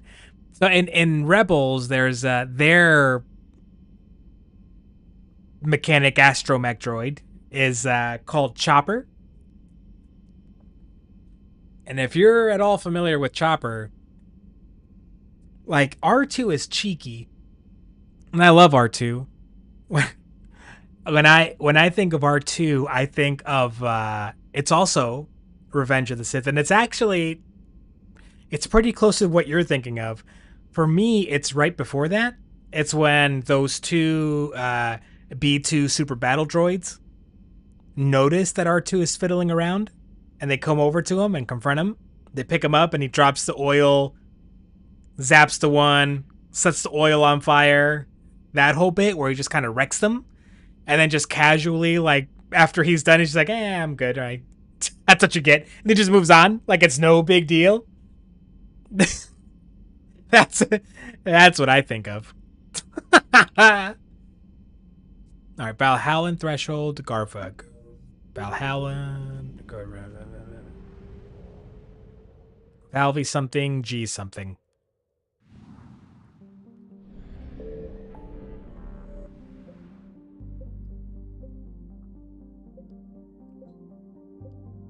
Where are you? Where are you? Where are you, you son of a... V something threshold, and then I'm looking for a G name system.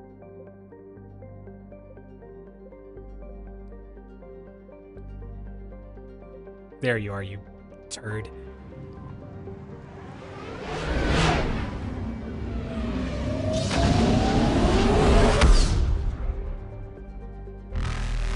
What? What? Come on. Evasion successful. Is there another system here? No, it's just these three. And I can't get at that. Oh my god. Reapers eluded. So I can't get at this system. You're kidding me.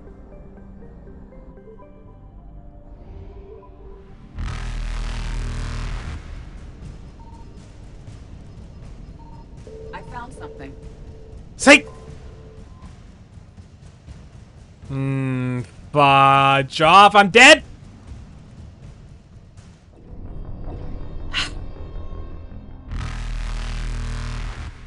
You're kidding. found something. We recover it, and then we get out of here. Faster than light jump successful. Wait a minute. This thing said I was supposed to come in here to... Evasion successful.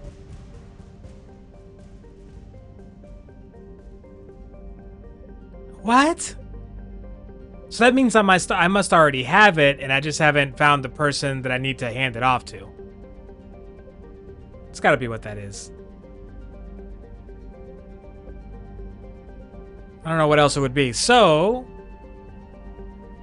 let's save. Oh my god, just fucking... Reapers eluded. Okay, we'll save. And then let's head to that next main mission.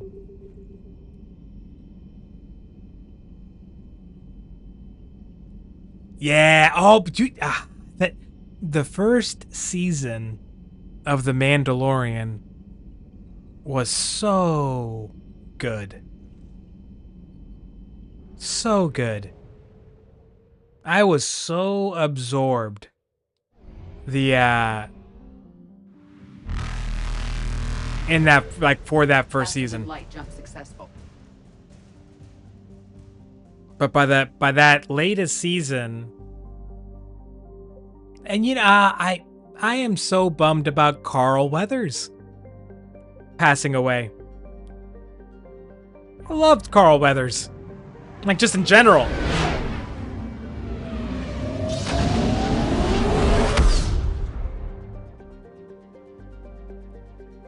I mean, there are some really cool moments throughout that series, but the first season, great. So good.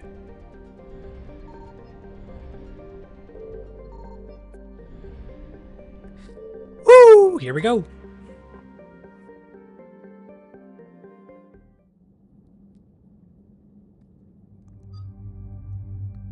All right, we know who we want to rock with. Armored up Tally. God, that face shield is so cool. I love it. And Garrus. Yep.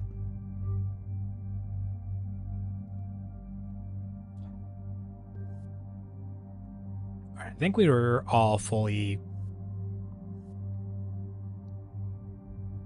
And yours are all 5s? And yours are all 5s? Yeah, I think we're good. Yeah, baby. So what do we know, Shepard? Out of this crew, yeah. The sanctuary facility was devoted. I mean, Liara is pretty good too, but Tally and Garrus have banter, and Liara and Garrus don't really. Liara and Tally are pretty even footing for me, like combat-wise. If there's a clue to I can't stand Javik. Find it.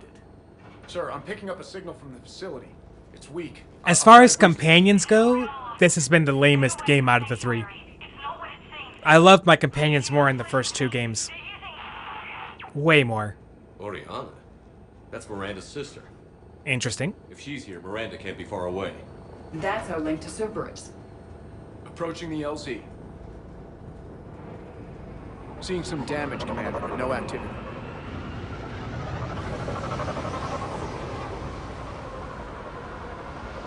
That's really a big Cerberus part does of not it. get the jump on us this time. No Rex and no Grunt, you know? Gosh dang it.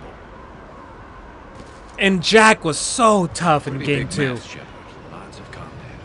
Yeah, but who was fighting? And those two together really wrecked the Rex and Grunt duo. They not only were they crazy in combat together, they complemented each other really flippin' well. They had banter. They had some real fun banter. Everyone hear that? The radio's offline. Something's jamming our signals. Explains no comms leaving the facility. We got trouble!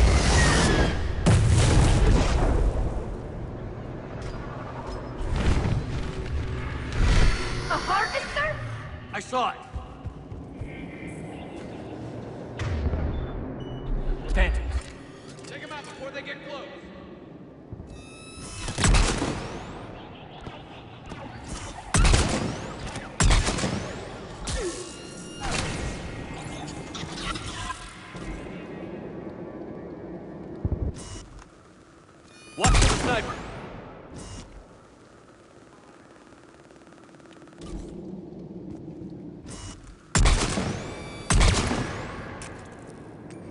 Looks like they were evacuating. And looks like the Reapers were chasing them out. About time they started killing each other.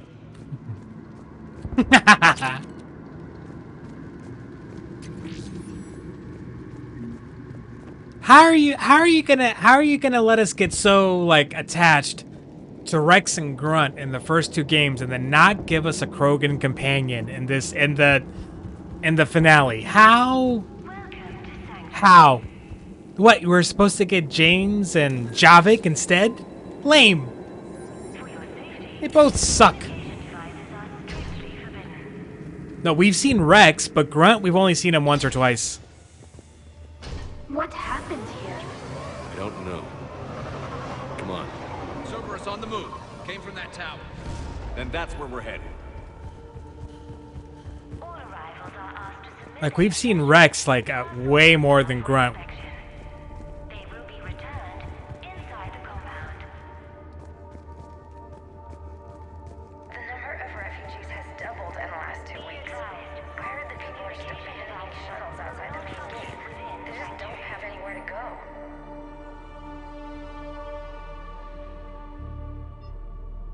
Yeesh.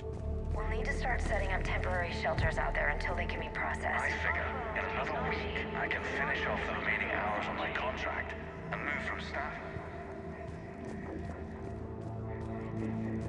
For fast registration, please follow the instructions of Sanctuary staff. Incident report 2139. An illegal communication device nearly made What was happening here? Scrambler, but we can't chance a signal leaving the planet. So, refugees were showing up. Some of them were being integrated, is the word they used. What the hell is happening to the rest of them? Security cam footage. The place where they sorted out refugees. That's a lot of people. Come on, let's keep looking. Sorting them for what? Yeah, dude! Eve, like when they introduced her, I thought that's where they were going with her. I thought that she was gonna be our Krogan, and you know what? I was here for it. I was excited about that. That was gonna be awesome. This must be another landing area. But it was a fake out. We saw outside must have been waiting to get in. But where are all the people they brought? Turns out, nope. All you got was like to daydream about it, and you got like one or two scenes where you could see how badass she is.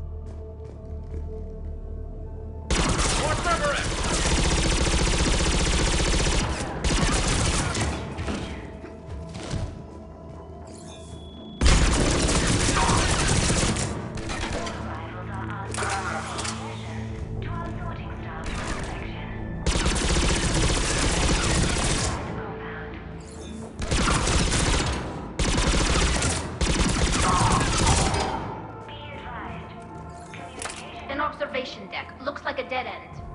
We need an exit. Keep looking. Shepard. That's Miranda. Miranda, what? Where? Where? For fast registration, please follow the instructions of Sanctuary staff.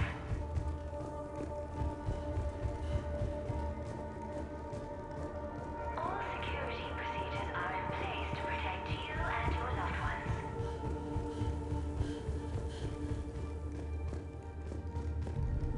There is room for all new arrivals within Sanctuary.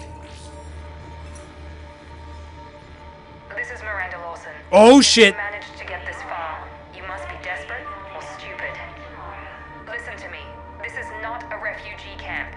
This is a run by crap. my father, Henry Lawson. Turn back now. There is no help to be found here. All communication is being blocked from the Great. central tower.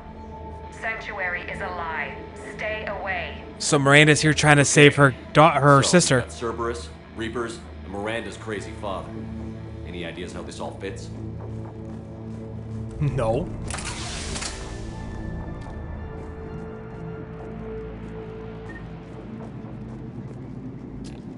No clue what's going on here. Security panel.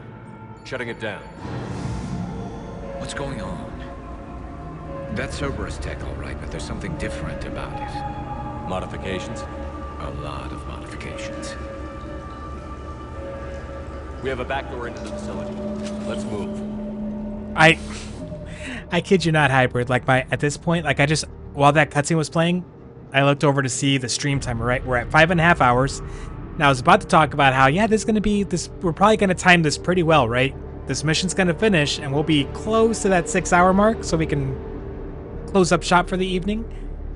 And my brain immediately started running through all of the different items I have in my kitchen, all the edible things that I have, potatoes, onions, what I've got frozen, and just trying to figure out what do I have that I can batter and then fry.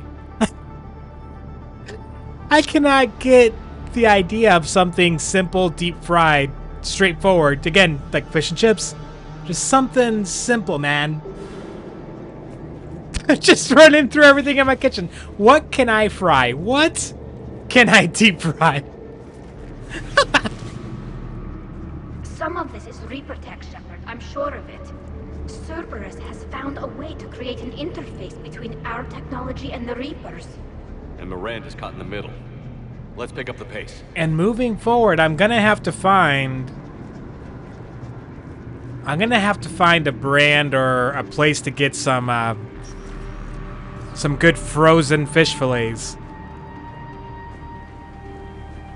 so I can bread batter and fry Cerberus some fried fish. using Reaper technology. This is going to be bad, isn't it? Yes, it is going to be bad. Anything Cerberus related, like where they're experimenting on people or things, it's always bad. It's always horrifying.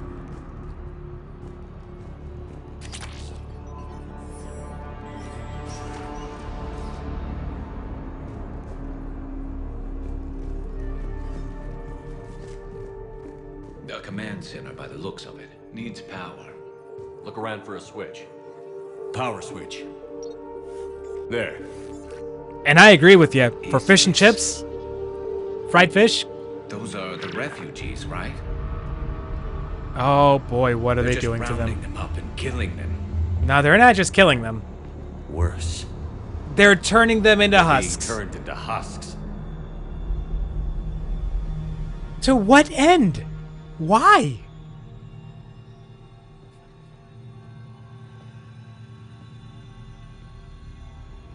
What does that accomplish? Yep, there they are. And I assume they can't be turned back? I mean, if you could even catch them. Probably not look at them. Jesus.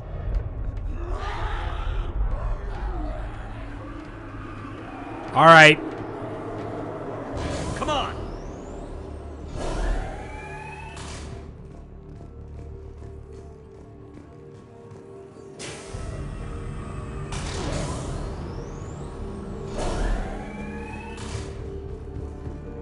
Why create husks? They're just more tools for the Reapers. They could destroy the facility if they escaped. It seems like a stupid risk. The Reapers attacked because this place was a threat. We need to find out why. Shutting down the power.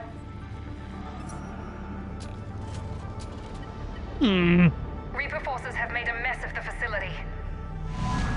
I'm shutting down the power to the processing plant to lock them down. I don't understand the decision-making process as well. of the Invisible Man. It's so...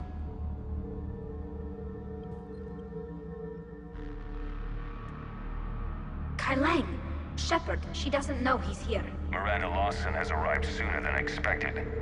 You want me to deal with her? Oh, crap. Only if she gets in your way. Stay focused on the research data. Find it and get out. Yes, sir. The only thing... The only crazy possibility that's, like, occurred to me is, in the same way that Leviathan is, this remnant, like this master race remnant, what if the Elusive Man is just a projection of a similar remnant of, like, that master race, right? And he's basically trying his own way, this cycle, to, get rid of the Reapers. So that he it can assume it's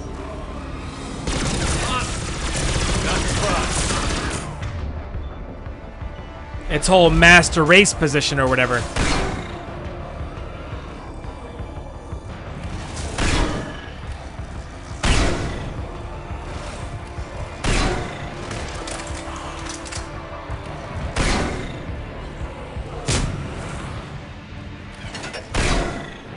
This shotgun is nice. Gotta be more where they came from. Miranda's dad. Miranda's father. Like, if he was something messed up like that, that would make sense of, like, his decisions, but otherwise... Otherwise, I just don't...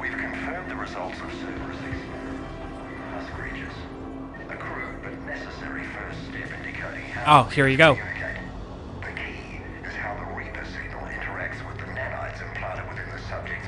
They're telling us what the husks are about. They created the husks in order to understand how the Reapers communicate.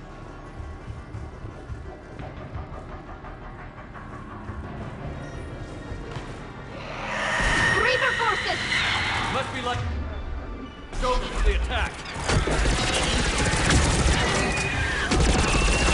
Oh my god.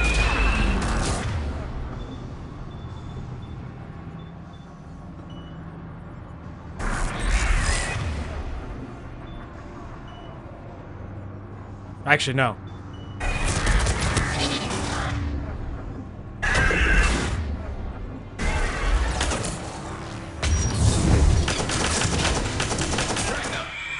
This gun is so dumb. I see him. Oh my god, who's doing that to me?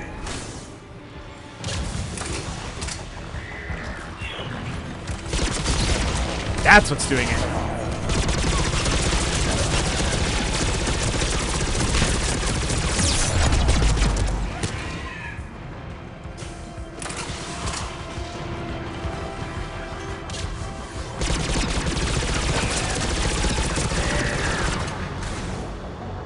Come on.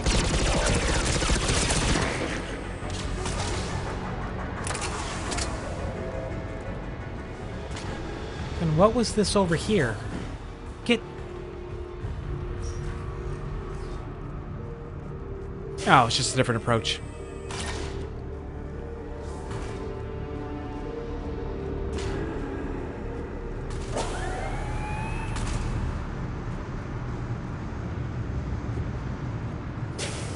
Hello, friend. I'm sure we'll see each other in just a minute. Efficiency has revealed an important fact. The Reaper's use of dragon's teeth to create husks is ingenious. The Reaper nanites attach themselves to the adrenaline released and quickly move through the body to speed conversion to the final husk state. Oh, that's mean. It's hard to imagine what this place was like in full operation. Dr. Nuri's legacy work with subject Paul Grayson provided a key element to our work here. Using the addictive drug red sand to break down the will was inspired, but proved unreliable for general Look application. at this thing. We've proven that adrenaline and its cross-species equivalents is most effective and efficient. Disgusting. Figure out how Reaper indoctrination... Terminal's damaged. Hang on. Reapers wanted this place shut down. Maybe we'll find out why. It doesn't make sense. Thought Cerberus and the Reapers were getting along. What changed? You got it, Shepard. Heading to the tower to disable the communication. I hope we find Miranda alive. Get word out. And we can save Some her. refugees are turned into And her sister. Some are indoctrinated and shipped to the elusive man. Whoever's left is used in experiments. Oh, so no one was getting saved. Indicates that my father is trying to figure out how Reaper indoctrination Gross. works. Tricking refugees with food and shelter only to turn them Brutal. into test subjects. And for what? Draw them in and throw them in a meat grinder. This is She said that dark. shipments were sent to the elusive man. Maybe we can use that to find him. Good catch. Oh, Come on. Miranda said she was headed to the tower. We are in the darkest timeline here. Heavens. I thought at least some of them were being safe, but no.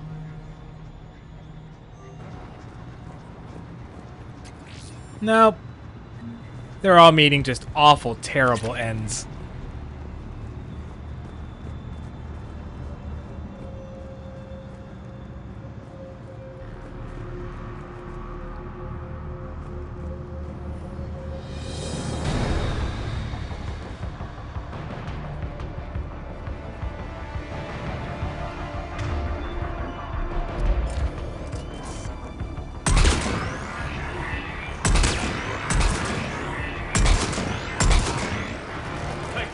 Check your fire.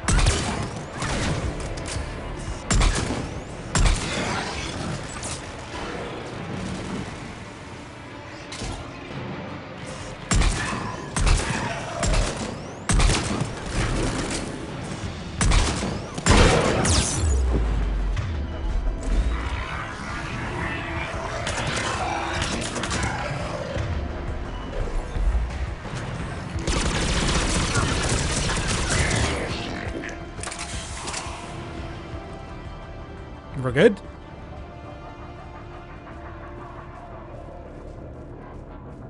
I think we're good. Jeez. That went well, I think. Creating these husk creatures was our first success. While not Poor true, bastards. they still respond to Reaper signals. More work ahead, but we are moving forward. Jesus. We're very close. Understanding the indoctrination process is one thing. However, turning it to our advantage is proving to be quite another. This is assembly line science. The sheer brute force of numbers and repetition is doing... What is this?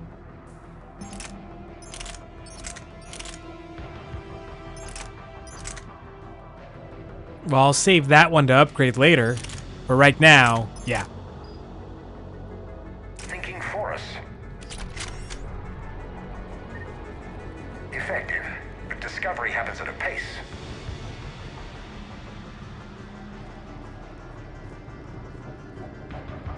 Hey, what did I miss?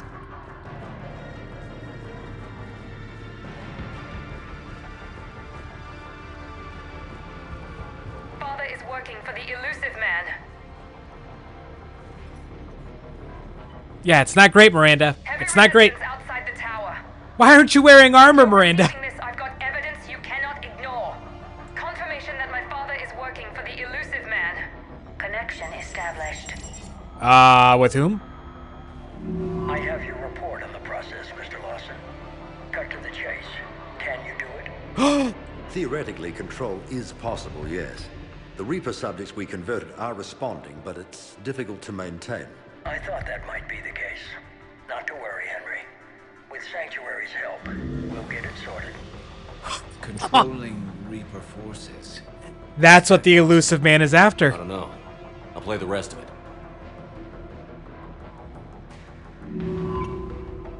We've done it.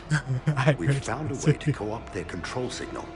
As long as the Reaper troops remain in close proximity to our signal, we can maintain control indefinitely. No way. We extrapolate this technique to apply to the Reapers themselves. No way. That's a much bigger challenge. How close does the elusive man think they are to We know controlling when the Reapers? attacked Sanctuary. They must have discovered what Cerberus No was doing. way. That's bad news for the elusive man. But it's good news for us. We finally have our link to Cerberus. Lowering the access ladder. Come on, let's move. Hold on, Shepard. There's more. If we have to see her get killed, please. No, come on. Damn it. I hope she's ready. If anybody's ready for that dude, it's gonna be Miranda. Or Samara, maybe.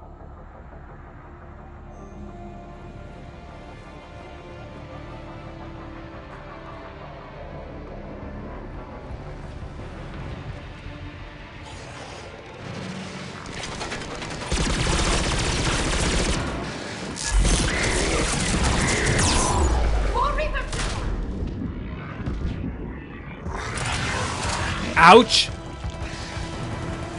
They're keeping us busy.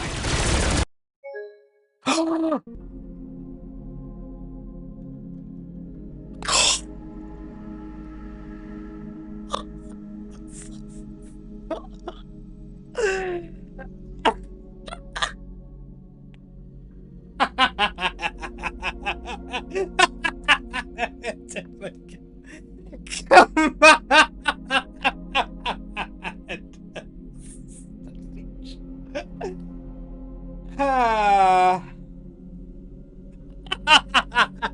It's a fucking... I have never had...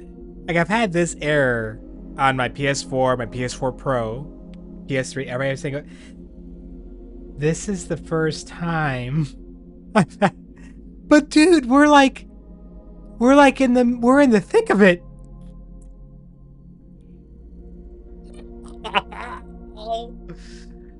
Oh, Hybrid, I don't dispute that you're right. I don't dispute that.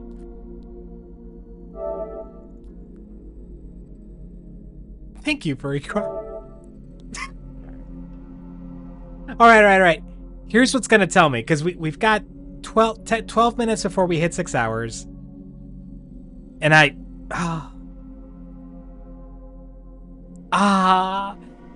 now that I say that out loud, I'm like, 12 minutes? There's more than 12 minutes left in that mission.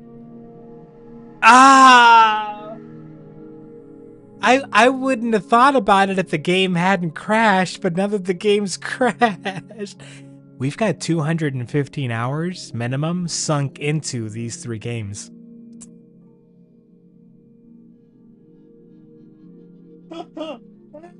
And now is when that happens? Okay, all right. Yeah.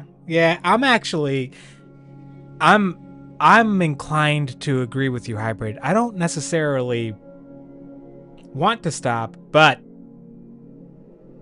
that's a pretty clear, yeah, all right. Okay. All right. I'm hungry anyways. I'm perfectly fine with pivoting 100% of my attention towards making myself a delicious dinner of hopefully something terribly unhealthy and artery clogging. I'm gonna deep fry myself something. I don't know what yet. Can you deep fry cabbage? Okay. Well, any parting thoughts, Hybrid? Because I don't, yeah. I'm pretty positive I'm gonna stream at some point on Saturday, tomorrow for me. Well, it's still technically Friday for you, I think, for like another 2 minutes. What time? I'm not sure. It ain't gonna be early. Like, I'm not gonna be on at 8 or 10 a.m. my time. The earliest I think I would be on is the usual time during the week. Noon, 6 p.m. for you.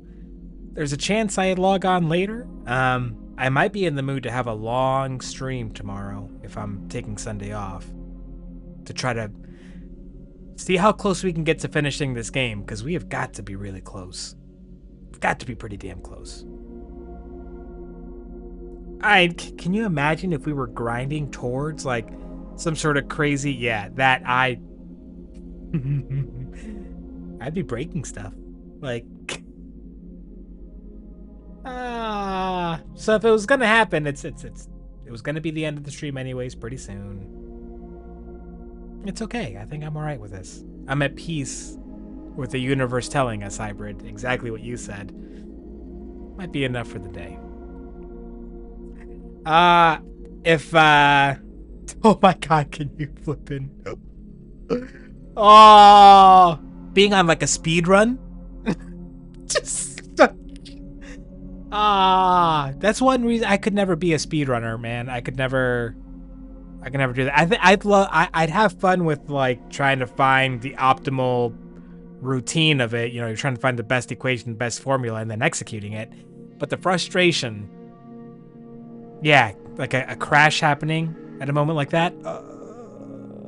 If you're in the middle of like a competition, no way. I don't know how Fortnite competitive kids did it. You know, we've got like 14, 15-year-olds playing for tens of thousands of dollars at like a LAN and then like their game crashes. Could you imagine what you would feel in that moment? Oh, you would want to murder something. So it could be worse. Okay, I'll let you know if I do something crazy, weird, different. But otherwise, I'd expect sometime between 12 p.m. to 2 p.m. my time, so between 6 to 8 p.m. your time is probably when I would be hopping on.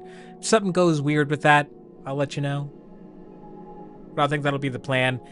And there's a small chance that I want to do some Marvel Rivals tomorrow. Actually, I really want to do some Marvel Rivals tomorrow, but I really want to clear this game. Like I want to get it done and dusted. Not because I'm tired of it. I'm loving it.